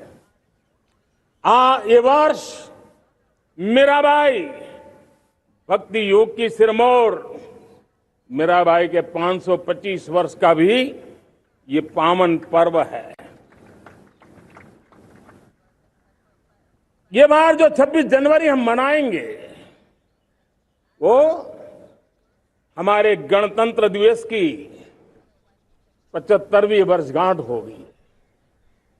अनेक प्रकार से अनेक अवसर, अनेक संभावनाएं राष्ट्र निर्माण में जुटे रहने के लिए पल पल नई प्रेरणा, पल पल नई चेतना, पल पल सपने, पल पल संकल्प, शायद इससे बड़ा कोई अवसर नहीं हो सकता।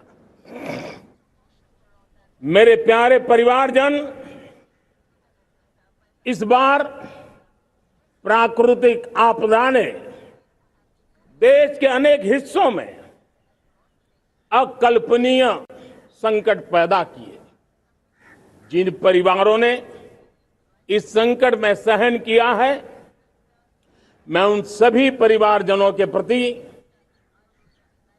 अपनी संवेदना प्रकट करता हूं और राज्य और केंद्र सरकार मिलकर के उन सभी संकटों से जल्दी से मुक्त होकर के फिर तेज गति से आगे बढ़ेंगे, ये मैं विश्वास दिलाता हूं।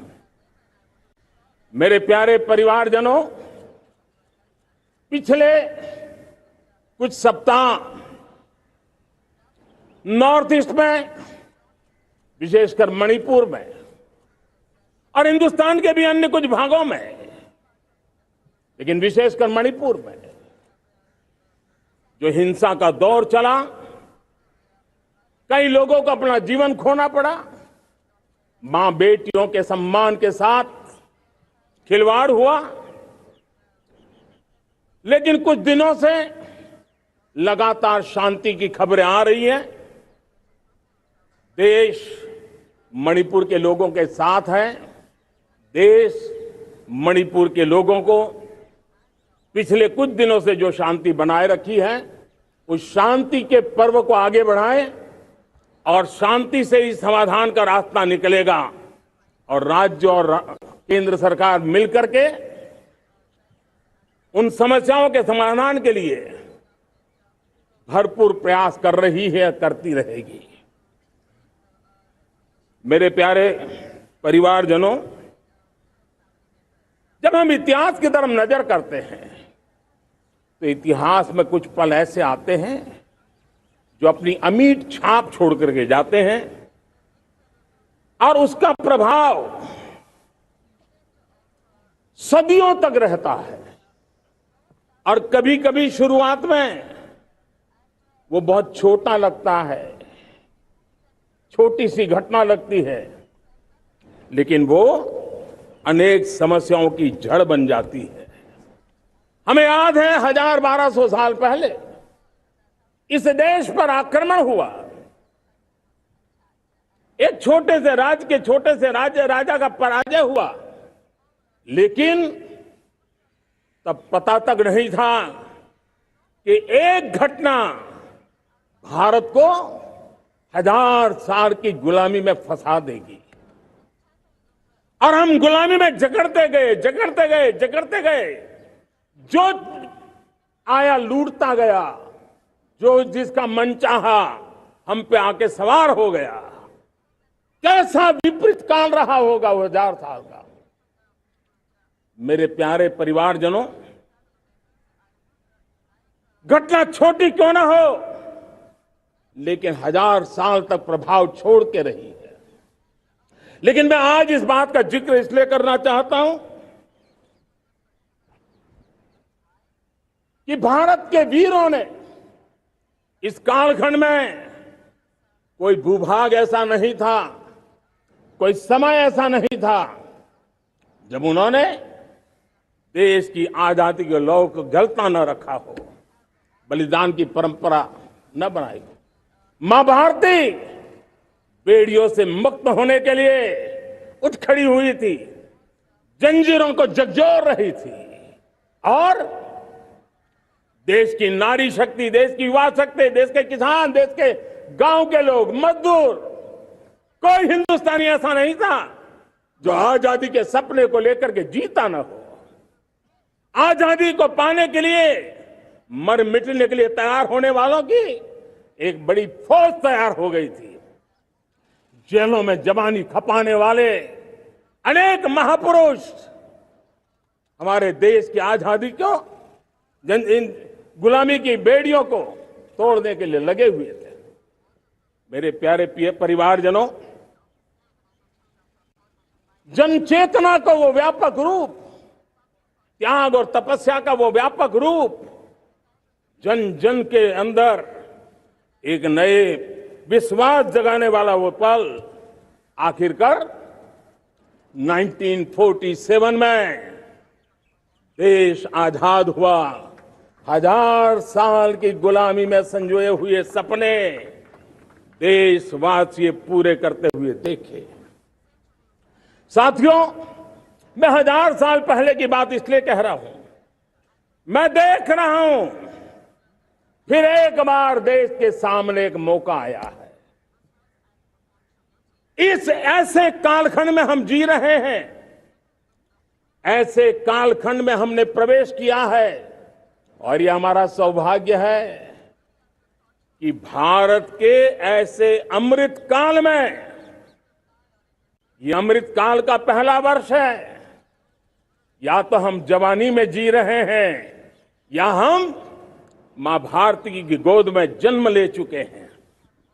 और ये कालखंड, मेरे शब्द लिख करके रखिए मेरे प्यारे परिवारजनों, इस कालखंड में जो हम करेंगे, जो कदम उठाएंगे, जितना त्याग करेंगे, तपस्या करेंगे, सर्वजन हिताय सर्वजन सुखाय, एक के बाद एक फैसले लेंगे, आने वाले 1000 साल का देश का स्वर्णिम इतिहास उससे अंकुरित होने वाला है। इस कालखंड में होने वाली घटनाएं आगामी 1000 साल के लिए इसका प्रभाव पैदा करने वाली है। गुलामी की मानसिकता से बाहर निकला हुआ देश पंच प्राण को समर्पित होकर के एक नए आत्मविश्वास के साथ आज आगे बढ़ रहा है। नए संकल्पों को सिद्ध करने के लिए वो जी जान से जुड़ रहा है। मेरी भारत माता, जो कभी ऊर्जा का सामर्थ्य था लेकिन राख के ढेर में दबी पड़ी थी, वो भारत मां 140 करोड़ देशवासियों के पुरुषार्थ है। उनकी चेतना से, उनकी ऊर्जा से फिर एक बार जागृत हो चुकी है। मां भारती जागृत हो चुकी है। और मैं साफ देख रहा हूं दोस्तों, यही कालखंड है। पिछले 9-10 साल हमने अनुभव किया है, विश्व भर में भारत की चेतना के प्रति, भारत के सामर्थ्य प्रति एक नया आकर्षण, नया विश्वास, नई आशा पैदा हुई है। और ये प्रकाश पुंज जो भारत से उठा है, वो विश्व को उसमें अपने लिए ज्योति नजर आ रही है। विश्व को एक नया विश्वास पैदा हो रहा है। हमारा सौभाग्य है, कुछ ऐसी चीजें हमारे पास हैं जो हमारे पूर्वजों ने हमें विरासत में दी है और वर्तमान कालखंड ने गढ़ी है। आज हमारे पास डेमोग्राफी है, आज हमारे पास डेमोक्रेसी है, आज हमारे पास डाइवर्सिटी है। डेमोग्राफी, डेमोक्रेसी और डाइवर्सिटी की ये त्रिवेणी भारत के हर सपने को साकार करने का सामर्थ्य रखती। आज पूरे विश्व में वहां देशों की उम्र ढल रही है, ढलाव पर है, तब भारत युवान की तरफ ऊर्जावान होकर के बढ़ रहा है। कितने बड़े गौरव का कालखंड है कि आज 30 साल की कम आयु की जनसंख्या दुनिया में सर्वाधिक कहीं है तो ये मेरे भारत मां की गोद में है, ये मेरे देश में है। और 30 साल से कम उम्र की नौजवान हो मेरे देश के पास हो, कोटि कोटि भुजाएं हो, कोटि कोटि मस्तिष्क हो, कोटि कोटि सपने, कोटि कोटि संकल्प हो, तो भाइयों बहनों, मेरे प्रिय परिवारजनों, हम इच्छित परिणाम प्राप्त करके रह सकते हैं। मेरे प्यारे परिवारजनों, देश का भाग्य ऐसी घटनाएं बदल देती है। यह सामर्थ्य देश के भाग्य को बदल देता है। भारत 1000 साल की गुलामी और आने वाले 1000 साल के भव्य भारत के बीच में पड़ाव पर हम खड़े हैं। एक ऐसी संधि पर खड़े हैं और इसलिए अब हमें न रुकना है न दुविधा में जीना है। मेरे प्यारे परिवारजनों, हमें खोई हुई उस विरासत का गर्व करते हुए, खोई हुई समृद्धि को प्राप्त करते हुए हमें फिर एक बार और ये बात मान के चले, हम जो भी करेंगे, हम जो भी कदम उठाएंगे, हम जो भी फैसला लेंगे, वो अगले 1000 साल तक अपनी दिशा निर्धारित करने वाला है, भारत के भाग्य को लिखने वाला है। मैं आज मेरे देश के नौजवानों को, मेरे देश की बेटे बेटियों को ये जरूर कहना चाहूंगा, जो सौभाग्य आज मेरे युवाओं को मिला है, ऐसा सौभाग्य शायद ही किसी के नसीब होता है जो आपके नसीब हुआ है। और इसलिए हमें ये गंवाना नहीं है।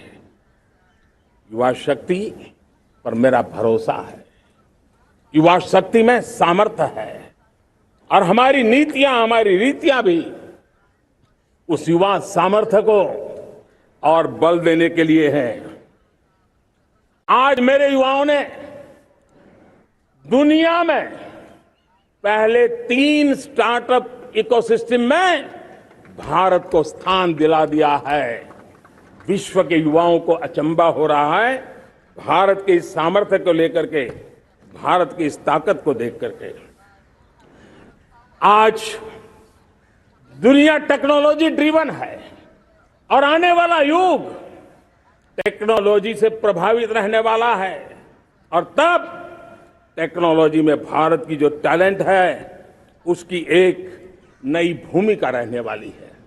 साथियों, मैं पिछले दिनों G20 समिट में बाली गया था और बाली में दुनिया के समृद्ध देश, दुनिया के विकसित देश भी, उनके मुखिया मुझे भारत की डिजिटल इंडिया की सफलता के लिए बारीकियों से जानने के लिए इच्छुक थे।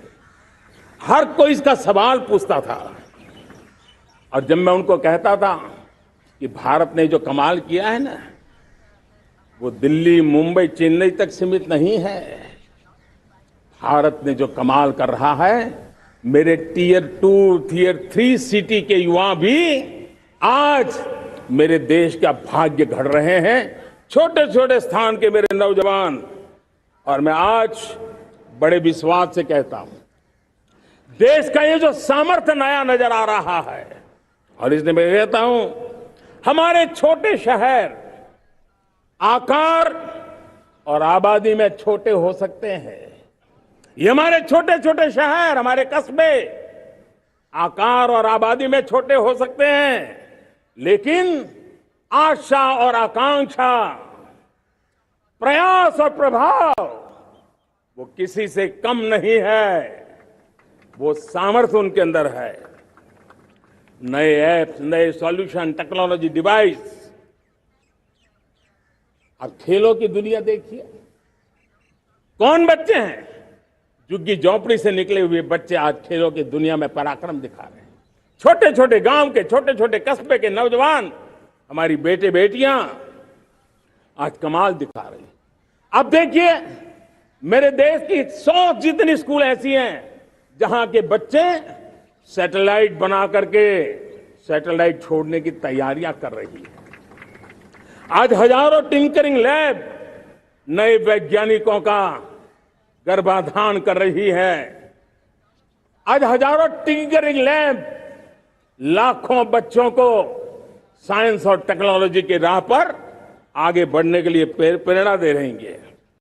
मैं मेरे देश के नौजवानों को कहना चाहता हूं, अवसरों की कमी नहीं है। आप जितने अवसर चाहेंगे, ये देश आसमान से भी ज्यादा अवसर आपने देने का सामर्थ्य रखता है। मैं आज लाल किले की प्राचीर से मेरे देश की माताओं, बहनों, मेरे देश की बेटियों को हृदय से अभिनंदन करना चाहता हूं। देश आज जब पहुंचा है, अब विशेष शक्ति जुड़ रही है मेरी माताओं बहनों के सामर्थ्य की। आज देश प्रगति की राह पर चल पड़ा है, तो मैं मेरे किसान भाई बहनों का भी अभिनंदन करना चाहता हूं। ये आप ही का पुरुषार्थ है, ये आप ही का परिश्रम है कि देश आज कृषि क्षेत्र में आगे बढ़ रहा है।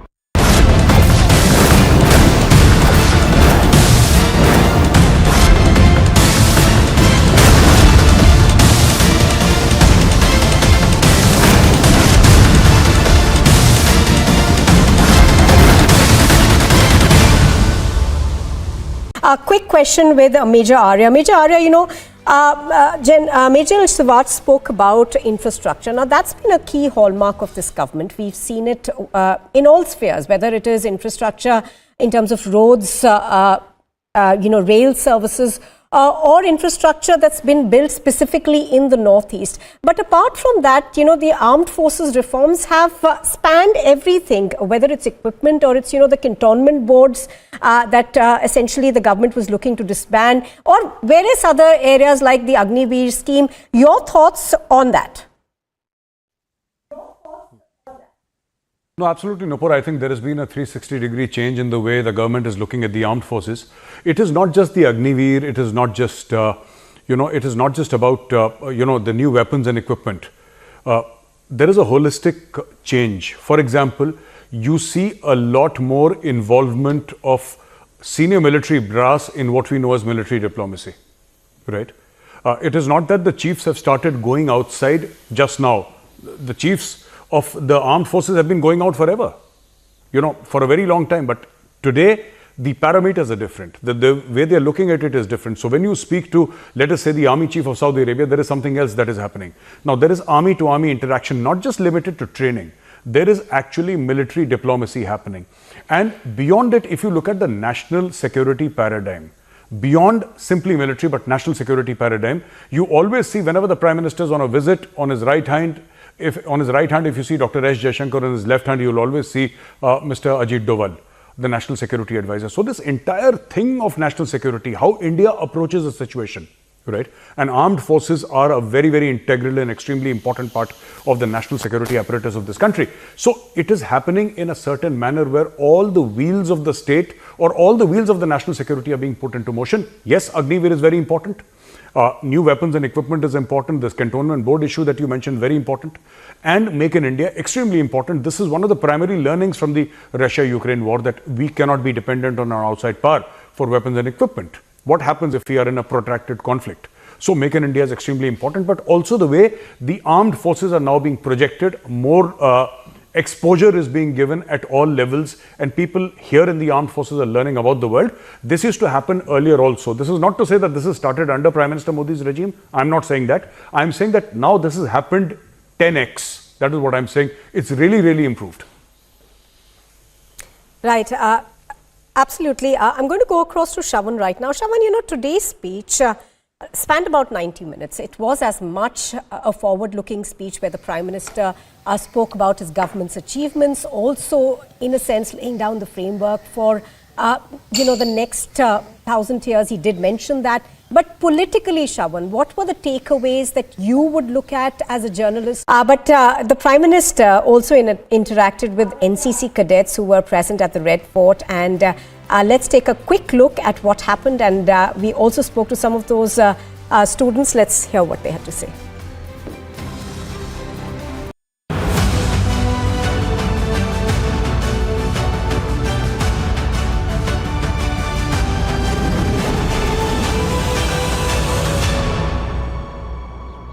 मैं मेरे मजदूरों का, मेरे श्रमिकों का, मेरे प्रिय परिवारजन, ऐसे कोटि कोटि श्रमिकों को आज मैं नमन करता हूं, उनका अभिनंदन कर रहा हूं।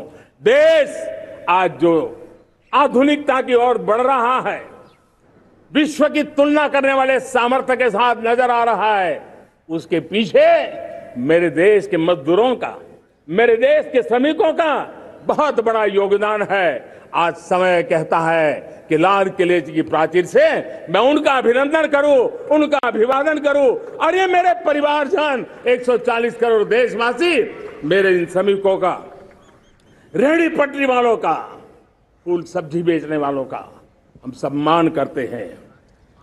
मेरे देश को आगे बढ़ाने में, मेरे देश को प्रगति की नई ऊंचाई पर ले जाने में प्रोफेशनल्स की बहुत बड़ी भूमिका है, बढ़ती रही है। चाहे साइंटिस्ट हो, चाहे इंजीनियर्स हो, डॉक्टर्स हो, नर्सेज हो, शिक्षक हो, आचार्य हो, यूनिवर्सिटीज हो, गुरुकुल हो, हर कोई मां भारती का भविष्य उज्जवल बनाने के लिए अपनी पूरी ताकत से लगा हुआ है। मेरे प्यारे परिवारजनों, राष्ट्रीय चेतना वो एक ऐसा शब्द है जो हमें चिंताओं से मुक्त कर रहा है, और आज वो राष्ट्रीय चेतना ये सिद्ध कर रही है कि भारत का सबसे बड़ा सामर्थ्य बना है भरोसा, भारत का सबसे बड़ा सामर्थ्य बना है विश्वास। जन जन में हमारा विश्वास, जन जन का सरकार पर विश्वास, जन जन का देश के उज्जवल भविष्य पर विश्वास, और विश्व का भी भारत के प्रति विश्वास। ये विश्वास हमारी नीतियों का है, हमारी रीति का है। भारत के उज्जवल भविष्य को जिस निर्धारित मजबूत कदमों से हम आगे बढ़ा रहे हैं, उसका है। भाइयों बहनों, मेरे प्यारे परिवारजनों, ये बात निश्चित है कि भारत का सामर्थ्य और भारत की संभावनाएं विश्वास की नई बुलंदियों को पार करने वाली है, और ये विश्वास की नई बुलंदियां नए सामर्थ्यों को लेकर के चलनी चाह रही है। आज देश में G20 समिट के मेहमान नवाजी का भारत को अवसर मिला है। अब पिछले एक साल से हिंदुस्तान के हर कोने में जिस प्रकार से G20 के अनेक ऐसे आयोजन हुए, अनेक कार्यक्रम हुए हैं, उसने देश के सामान्य मानवी के सामर्थ्य को विश्व को परिचित करा दिया है, भारत की विविधता का परिचय कराया है, भारत की डायवर्सिटी को दुनिया अचंभे से देख रही है, और उसके कारण भारत के तरफ आकर्षण बढ़ा है, भारत को जानने की, समझने की इच्छा जगी है। उसी प्रकार से आप देखिए एक्सपोर्ट, आज भारत का एक्सपोर्ट के तेजी से बढ़ रहा है, और मैं कहना चाहता हूं दुनिया के एक्सपर्ट्स इन सारे मानदंडों के आधार पर कह रहे हैं कि अब भारत रुकने वाला नहीं है। दुनिया की कोई भी रेटिंग एजेंसी होगी वो भारत का गौरव कर रही है। कोरोना काल के बाद दुनिया एक नए सिरे से सोचने लगी, और मैं विश्वास से देख रहा हूं कि जिस प्रकार से द्वितीय महायुद्ध के बाद, द्वितीय विश्व युद्ध के बाद दुनिया ने एक नया वर्ल्ड ऑर्डर आकार लिया था, मैं साफ साफ देख रहा हूं कि कोरोना के बाद एक नया विश्व ऑर्डर, एक नया ग्लोबल ऑर्डर, एक नया जियोपॉलिटिकल इक्वेशन, ये बहुत तेजी से आगे बढ़ रहा है। जियोपॉलिटिकल इक्वेशन की सारे व्याख्याएं बदल रही है, परिभाषाएं बदल रही है, और मेरे प्यारे परिवारजनों, आप गौरव करेंगे। बदलते हुए विश्व को शेप देने में आज मेरे 140 करोड़ देशवासियों, आपका सामर्थ्य नजर आ रहा है। आप निर्णायक मोड़ पर खड़े हैं और कोरोना काल में भारत ने जिस प्रकार से देश को आगे बढ़ाया, दुनिया ने हमारे सामर्थ्य को देखा है। जब दुनिया के सप्लाई चेन तहस नहस हो गई थी, बड़ी बड़ी अर्थव्यवस्थाओं पर दबाव था, उस समय भी हमने कहा था हमें विश्व का विकास देखना है तो मानव केंद्रीय होना चाहिए, मानवीय संवेदनाओं से भरा हुआ होना चाहिए और तब जाकर के समस्याओं का सही समाधान निकालेंगे। और कोविड ने हमें सिखाया है या हमें मजबूर किया है, लेकिन मानवीय संवेदनाओं को छोड़ करके हम विश्व का कल्याण नहीं कर सकते। आज भारत ग्लोबल साउथ की आवाज बन रहा है। भारत की समृद्ध विरासत आज दुनिया के लिए एक अवसर बन रहा है। Global economy, global supply chain, इसमें भारत की हिस्सेदारी, मैं पक्का विश्वास से कहता हूं, आज जो भारत ने परिस्थिति पैदा हुई है, आज जो भारत ने कमाया है, वो दुनिया में स्थिरता की गारंटी लेकर के आया है। दोस्तों, अब न हमारे मन में, न 140 करोड़ मेरे परिवारजनों के मन में और न ही दुनिया के मन में कोई इफ्स है, कोई बट्स है। विश्वास बन चुका है। मेरे प्यारे देशवासियों, अब गेंद हमारे पाले में है। हमें अवसर जाने नहीं देना चाहिए, हमें मौका छोड़ना नहीं चाहिए। भारत में मैं मेरे देशवासियों का इसलिए भी अभिनंदन करता हूं कि मेरे देशवासियों में एक नीर-क्षीर विवेक का सामर्थ्य है, समस्याओं की जड़ों को समझने का सामर्थ्य है। और इसलिए 2014 में मेरे देशवासियों ने 30 साल के अनुभव के बाद तय किया कि देश को आगे ले जाना है तो स्थिर सरकार चाहिए, मजबूत सरकार चाहिए, पूर्ण बहुमत वाली सरकार चाहिए। और देशवासियों ने एक मजबूत और स्थिर सरकार बनाई। और 3 दशकों के जो अनिश्चितता का कालखंड था, जो अस्थिरता का कालखंड था, जो राजनीतिक मजबूरियों से देश जकड़ा हुआ था, उससे मुक्ति मिली है। मेरे प्यारे परिवारजनों, देश के पास आज एक ऐसी सरकार है, वो सर्वजन हिताय सर्वजन सुखाय, देश के संतुलित विकास के लिए समय का पल पल और जनता की पाई पाई, जनता की भलाई के लिए लगा रही है। और मेरी सरकार, मेरे देशवासियों का मन एक बात से जुड़ा हुआ है। हमारे हर निर्णय, हमारे हर दिशा, उसका एक ही मानदंड है, नेशन फर्स्ट, राष्ट्र प्रथम। और राष्ट्र प्रथम यही दूरगामी परिणाम, सकारात्मक परिणाम पैदा करने वाला है। देश में बड़े स्तर पर काम हो रहा है।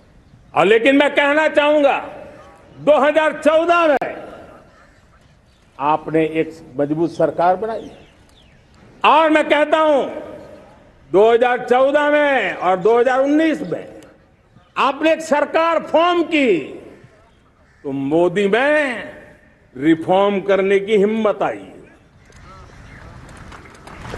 आपने ऐसी सरकार फॉर्म की कि मोदी को रिफॉर्म की हिम्मत आई।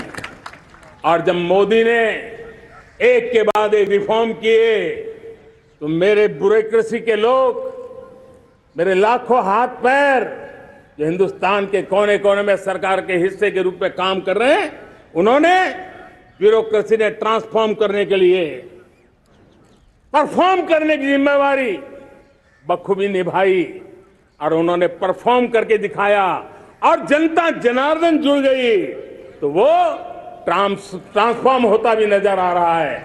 और इसलिए रिफॉर्म, परफॉर्म, ट्रांसफॉर्म ये कालखंड अब भारत के भविष्य को गढ़ रहा है। और हमारी सोच देश की उस ताकतों को बढ़ावा देने पर है जो आने वाले 1000 साल की नींव को मजबूत करने वाले हैं। दुनिया को युवा शक्ति की जरूरत है, युवा स्किल की जरूरत है। हमने अलग स्किल मिनिस्ट्री बनाई, वो भारत की आवश्यकताओं को तो पूरी करेगी, वो दुनिया की आवश्यकताओं को पूरी करने का भी सामर्थ्य रखेगी। हमने जल शक्ति मंत्रालय बनाया। मंत्रालय की बनाने की रचना को भी अगर कोई एनालिसिस करेगा ना, तो इस सरकार के मन मस्तिष्क को बड़े अच्छे ढंग से आप समझ पाएंगे। हमने जल शक्ति मंत्रालय बनाया। ये जल शक्ति मंत्रालय हमारे देश के एक एक देशवासियों को पीने का शुद्ध पानी पहुंचे, पर्यावरण की रक्षा के लिए पानी के प्रति संवेदनशील व्यवस्थाएं विकसित हो, उस पर हम बल रहे हैं। हमारे देश में कोरोना के बाद दुनिया देख रही है होलिस्टिक हेल्थ केयर, ये समय की मांग है। हमने अलग आयुष मंत्रालय बनाया और योग और आयुष आज दुनिया में अपना परचम लहरा रहे हैं। हमने दुनिया को हमारे कमिटमेंट के कारण विश्व का हमारे प्रति ध्यान गया है। अगर हम ही हमारे इस सामर्थ्य को नकार देंगे तो फिर दुनिया कैसे स्वीकार करेगी। लेकिन जब मंत्रालय बना तो दुनिया को भी उसका मूल्य समझने आया। मत्स्य पालन, हमारा इतना बड़ा समुद्री तट, हमारे कोटि कोटि मछुआरे भाई बहन, उनका कल्याण भी हमारे दिलों में है। और इसलिए हमने अलग से मत्स्य पालन को लेकर के, पशुपालन को लेकर के, डेयरी को लेकर के अलग मंत्रालय की रचना की, ताकि समाज के जिस वर्ग के लोग पीछे रह गए उनको हम साथ लें।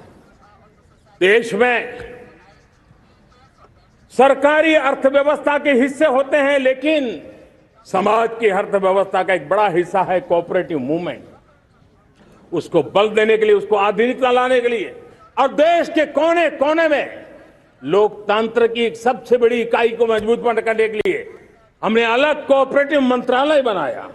और वो हमारी सहकारी संस्थाएं उसका जाल बिछा रहा है, ताकि गरीब से गरीब की वहां सुनवाई हो, उसकी आवश्यकताओं की पूर्ति हो, और वो भी राष्ट्र के विकास की योगदान में एक छोटी इकाई का हिस्सा बनकर के उसमें वो योगदान दे रखें। हमने सहकार से समृद्धि का रास्ता अपनाया है।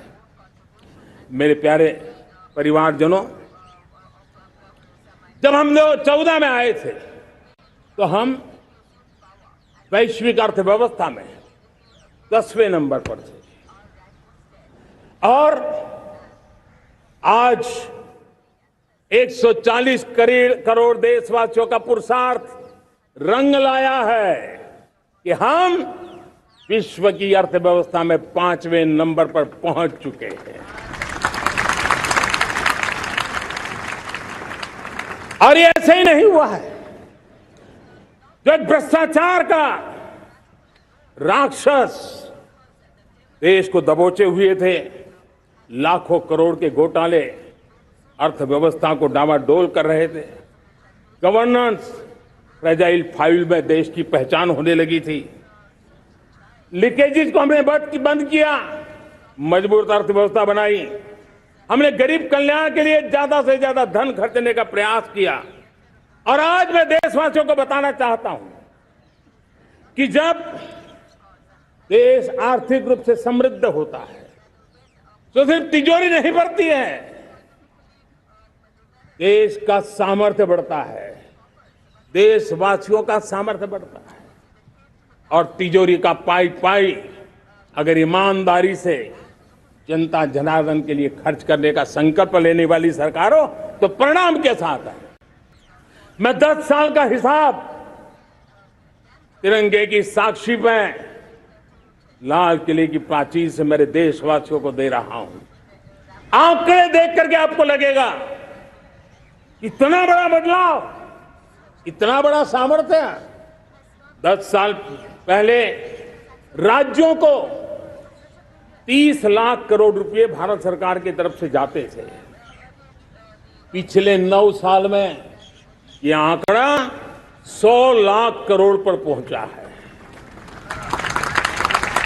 पहले स्थानीय निकाय के विकास के लिए भारत सरकार के खजाने से 70,000 करोड़ रुपया जाता था, आज वो 3 लाख करोड़ से भी ज्यादा जा रहा है। पहले गरीबों के घर बनाने के लिए 90,000 करोड़ रुपया खर्च होता था, आज वो 4 गुना होकर के 4 लाख करोड़ से भी ज्यादा खर्च गरीबों के घर बनाने के लिए हो रहा है। पहले गरीबों को यूरिया सस्ता मिले, जो यूरिया की बैग दुनिया के कुछ बाजारों में 3,000 रुपए बिकती है, वो यूरिया की बैग मेरे किसानों को 300 में मिले। और इसलिए देश की सरकार 10 लाख करोड़ रुपया मेरे किसानों की यूरिया में सब्सिडी दे रहा है। मुद्रा योजना 20 लाख करोड़ रुपए, उससे भी ज्यादा मेरे देश के नौजवानों को स्वरोजगार के लिए, अपने व्यवसाय के लिए, अपने कारोबार के लिए दिए हैं। 8 करोड़ लोगों ने नया कारोबार शुरू किया है, और 8 करोड़ लोगों ने कारोबार शुरू किया है तो नहीं, हर कारोबारी ने एक या दो लोगों को रोजगार दिया है। 8 से 10 करोड़ नए लोगों को रोजगार देने का सामर्थ्य ये मुद्रा योजना से लाभ लेने वाले 8 करोड़ नागरिकों को रहा है। एमएसएमई को करीब 3.5 लाख करोड़ रुपए की मदद से कोरोना के संकट में भी उनको डूबने नहीं दिया, मरने नहीं दिया, उनको एक ताकत दी है। 1 रैंक 1 पेंशन मेरे देश के सेना के जवानों का एक सम्मान का विषय था।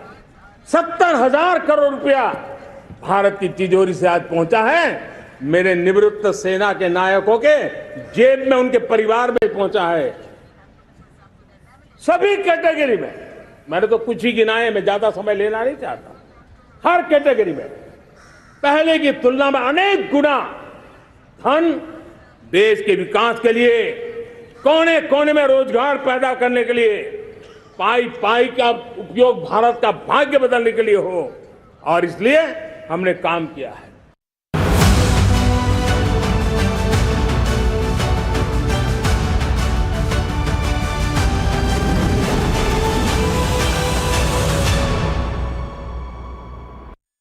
But the Prime Minister also interacted with NCC cadets who were present at the Red Fort, and let's take a quick look at what happened, and we also spoke to some of those students. Let's hear what they had to say.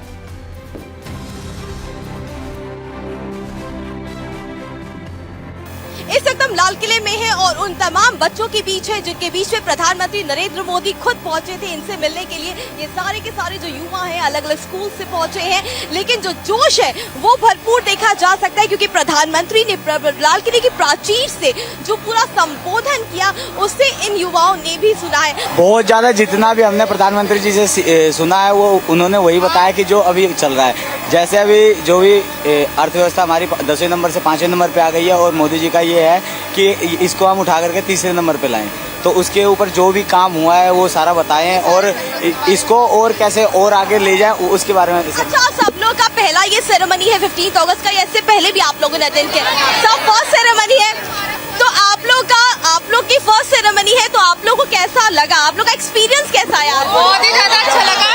पहली बार हमने मोदी जी से इतने सामने से मिला है और उनकी बातों को इतना सामने से सुना है, और हर सेक्टर के बारे में उन्होंने बात की है, जैसे और उनका विचार कैसे दिखाता है कि मतलब बच्चों के बीच में आके मिले और आम जनता के बीच में जाके मिले, तो बहुत ही हमें अच्छा लगा। पीएम रैली के बाद दूसरी बार यहाँ मिले। तो आपको लगता है कि आज आप सबका भी जोश काफी हाई रहा प्रधानमंत्री को? यस, हमारा फर्स्ट एक्सपीरियंस है और हमें बहुत अच्छा लगा।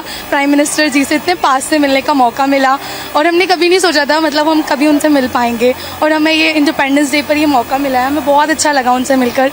इवन वो सबसे मिले थे, किसी एक पर्टिकुलर बच्चे से नहीं, वो भीड़ के बीच में, भीड़ ऊपर तक जाकर सबसे बहुत अच्छे से मिले। सब लोगों को बहुत अच्छा लगा होगा, मुझे तो बहुत अच्छा लगा। आप लोगों को लगता है कि कि इस स्वतंत्रता दिवस आप लोग यहाँ से बहुत कुछ सीख के जा रहे हो, बहुत कुछ लेके जा रहे हो। यहाँ की आज जो याद है आप लोग को हमेशा याद रहेगी सिर्फ। यस मैम, पहली बार हमारे साथ हुआ है, हमें हमेशा ये मेमोरीज हमारे याद रहेंगी हमेशा। हमारे लिए बहुत मेमोरेबल डे था आज। इस वक्त की तस्वीर है लाल किले से। लाल किले के प्राचीर से प्रधानमंत्री ने आज जो मूल मंत्र दिया वो 2024 को लेकर के था, तुष्टीकरण की राजनीति, भ्रष्टाचार को किस तरह से खत्म करना है और हमारे देश में वुमेन एम्पावरमेंट से लेकर के महिलाओं के अगेंस्ट जो क्राइम्स है उनको किस तरह से उनको खत्म करना है, समाप्त करना है। साथ ही साथ जो विजन है नेशन फर्स्ट और 2047 तक जब देश आजादी के 100 साल मना रहा होगा उस वक्त किस तरह से हमारा देश डेवलप्ड देश हो चुका होगा, ये तमाम मंत्र आज प्रधानमंत्री ने यहाँ पे लाल किले की प्राचीर से दिए। और मेरे पीछे जो एनसीसी के कैडेट्स हैं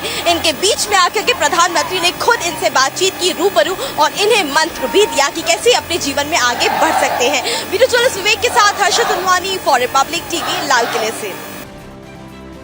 Well, of course, it is a bright, hot day in the national capital, and Shravan continues to be with us. A quick question with Major Arya. Major Arya, you know, Major Sivat spoke about infrastructure. Now, that's been a key hallmark of this government. We've seen it in all spheres, whether it is infrastructure in terms of roads, rail services, or infrastructure that's been built specifically in the Northeast. But apart from that, the armed forces reforms have spanned everything, whether it's equipment or it's, the cantonment boards that essentially the government was looking to disband, or various other areas like the Agniveer scheme. Your thoughts on that? No, absolutely, Nupur. I think there has been a 360-degree change in the way the government is looking at the armed forces. It is not just the Agniveer. It is not just, it is not just about, the new weapons and equipment. There is a holistic change. For example, you see a lot more involvement of senior military brass in what we know as military diplomacy, right? It is not that the chiefs have started going outside just now. The chiefs of the armed forces have been going out forever, for a very long time. But today, the parameters are different. The way they are looking at it is different. So when you speak to, let us say, the army chief of Saudi Arabia, there is something else that is happening. Now, there is army to army interaction, not just limited to training. There is actually military diplomacy happening. And beyond it, if you look at the national security paradigm, beyond simply military, but national security paradigm, you always see whenever the Prime Minister is on a visit, on his right hand, if you see Dr. S. Jaishankar, on his left hand, you will always see Mr. Ajit Doval, the National Security Advisor. So this entire thing of national security, how India approaches a situation, right? And armed forces are a very, very integral and extremely important part of the national security apparatus of this country. So it is happening in a certain manner where all the wheels of the state or all the wheels of the national security are being put into motion. Yes, Agniveer is very important. New weapons and equipment is important. This cantonment board.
One of the leading electrical brands, Orient Electric, illuminated the most iconic Indian buildings in the shades of Indian tricolor for the Orient Lights Up India campaign.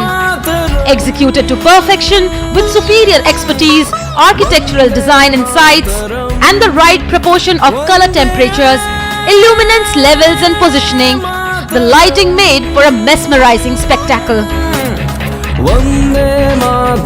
In the India Today Best Universities 2023 survey, released recently, India's #1 ranked universities in various streams are JNU Delhi, Amity University, AIMS Delhi, IIT Delhi, and National Law School, Bengaluru.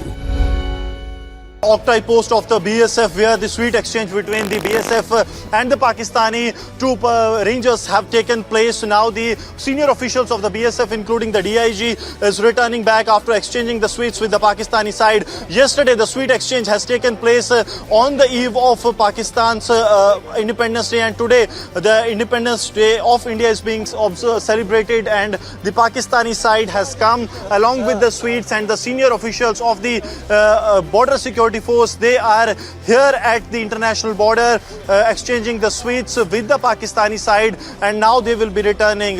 It is important to mention that post the ceasefire pact that was restitched between both the armies in 2021, there has been peace prevailing on the international border. Otherwise this area has been completely under the shelling of the Pakistani side, but now the peace has prevailed, and the senior officials of the BSF, including the DIG BSF, they are also returning from the Pakistani side after the sweet exchange. Sir, Independence Day पे क्या संदेश रहेगा देशवासियों के लिए?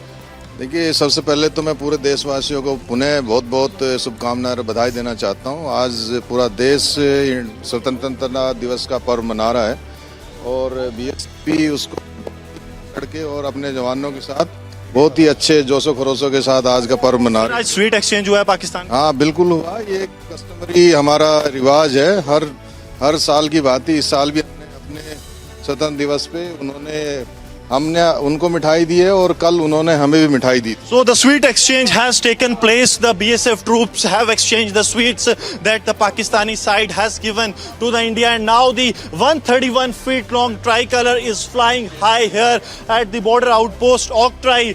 This is one of the forward areas where the Indian Army carries out this ceremony of the Independence Day as well as Republic Day, and sending a clear-cut message to the Pakistan. Yes. Right. Gursimran, do stay with us. And Major Arya, if I could come back to you. Major Arya, the Prime Minister began his speech by talking about Manipur. He spoke about, the issues that we've seen there. He spoke about the wave of violence. So in that sense, also reaching out to, the troubled state. What are your thoughts on it? No, absolutely, Nupur. He mentioned Manipur, and I think this will, put some balm upon all the hurt that has happened in Manipur. Manipur is extremely, extremely unfortunate, and that the Prime Minister mentions Manipur on his 15th of August speech. I think it's, it is big, and it'll go a lot further. He said that Manipur will see peace, and which Manipur will, because this clearly shows it is on the Prime Minister's personal radar. A quick question with Major Arya. Major Arya, Major Sivat spoke about infrastructure. Now that's been a key.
one of the leading electrical brands, Orient Electric, illuminated the most iconic Indian buildings in the shades of Indian tricolor for the Orient Lights Up India campaign.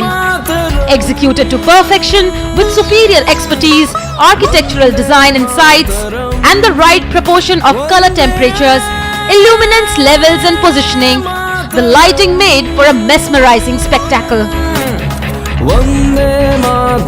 In the India Today Best Universities 2023 survey, released recently, India's #1 ranked universities in various streams are JNU Delhi, Amity University, AIMS Delhi, IIT Delhi, and National Law School Bengaluru.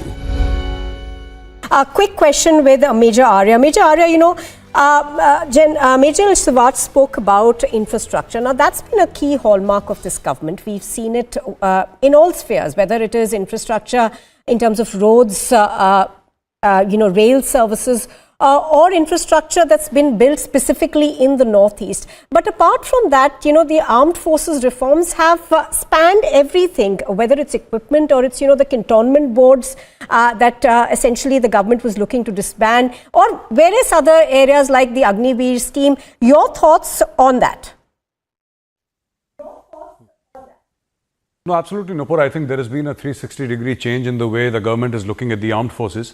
It is not just the Agniveer. It is not just, it is not just about, the new weapons and equipment. There is a holistic change. For example, you see a lot more involvement of senior military brass in what we know as military diplomacy, right? It is not that the chiefs have started going outside just now. The chiefs of the armed forces have been going out forever, for a very long time. But today, the parameters are different. The way they are looking at it is different. So when you speak to, let us say, the army chief of Saudi Arabia, there is something else that is happening. Now, there is army to army interaction, not just limited to training. There is actually military diplomacy happening. And beyond it, if you look at the national security paradigm, beyond simply military, but national security paradigm, you always see whenever the Prime Minister is on a visit, on his right hand, if you see Dr. S. Jaishankar, on his left hand, you will always see Mr. Ajit Doval, the National Security Advisor. So this entire thing of national security, how India approaches a situation, right? And armed forces are a very, very integral and extremely important part of the national security apparatus of this country. So it is happening in a certain manner where all the wheels of the state or all the wheels of the national security are being put into motion. Yes, Agniveer is very important. New weapons and equipment is important. This cantonment board issue that you mentioned, very important.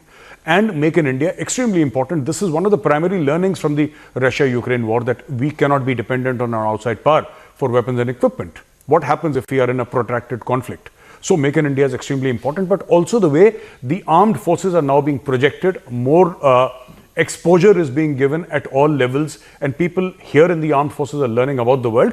This used to happen earlier also. This is not to say that this has started under Prime Minister Modi's regime. I'm not saying that. I'm saying that now this has happened 10x. That is what I'm saying. It's really, really improved. Right. Absolutely.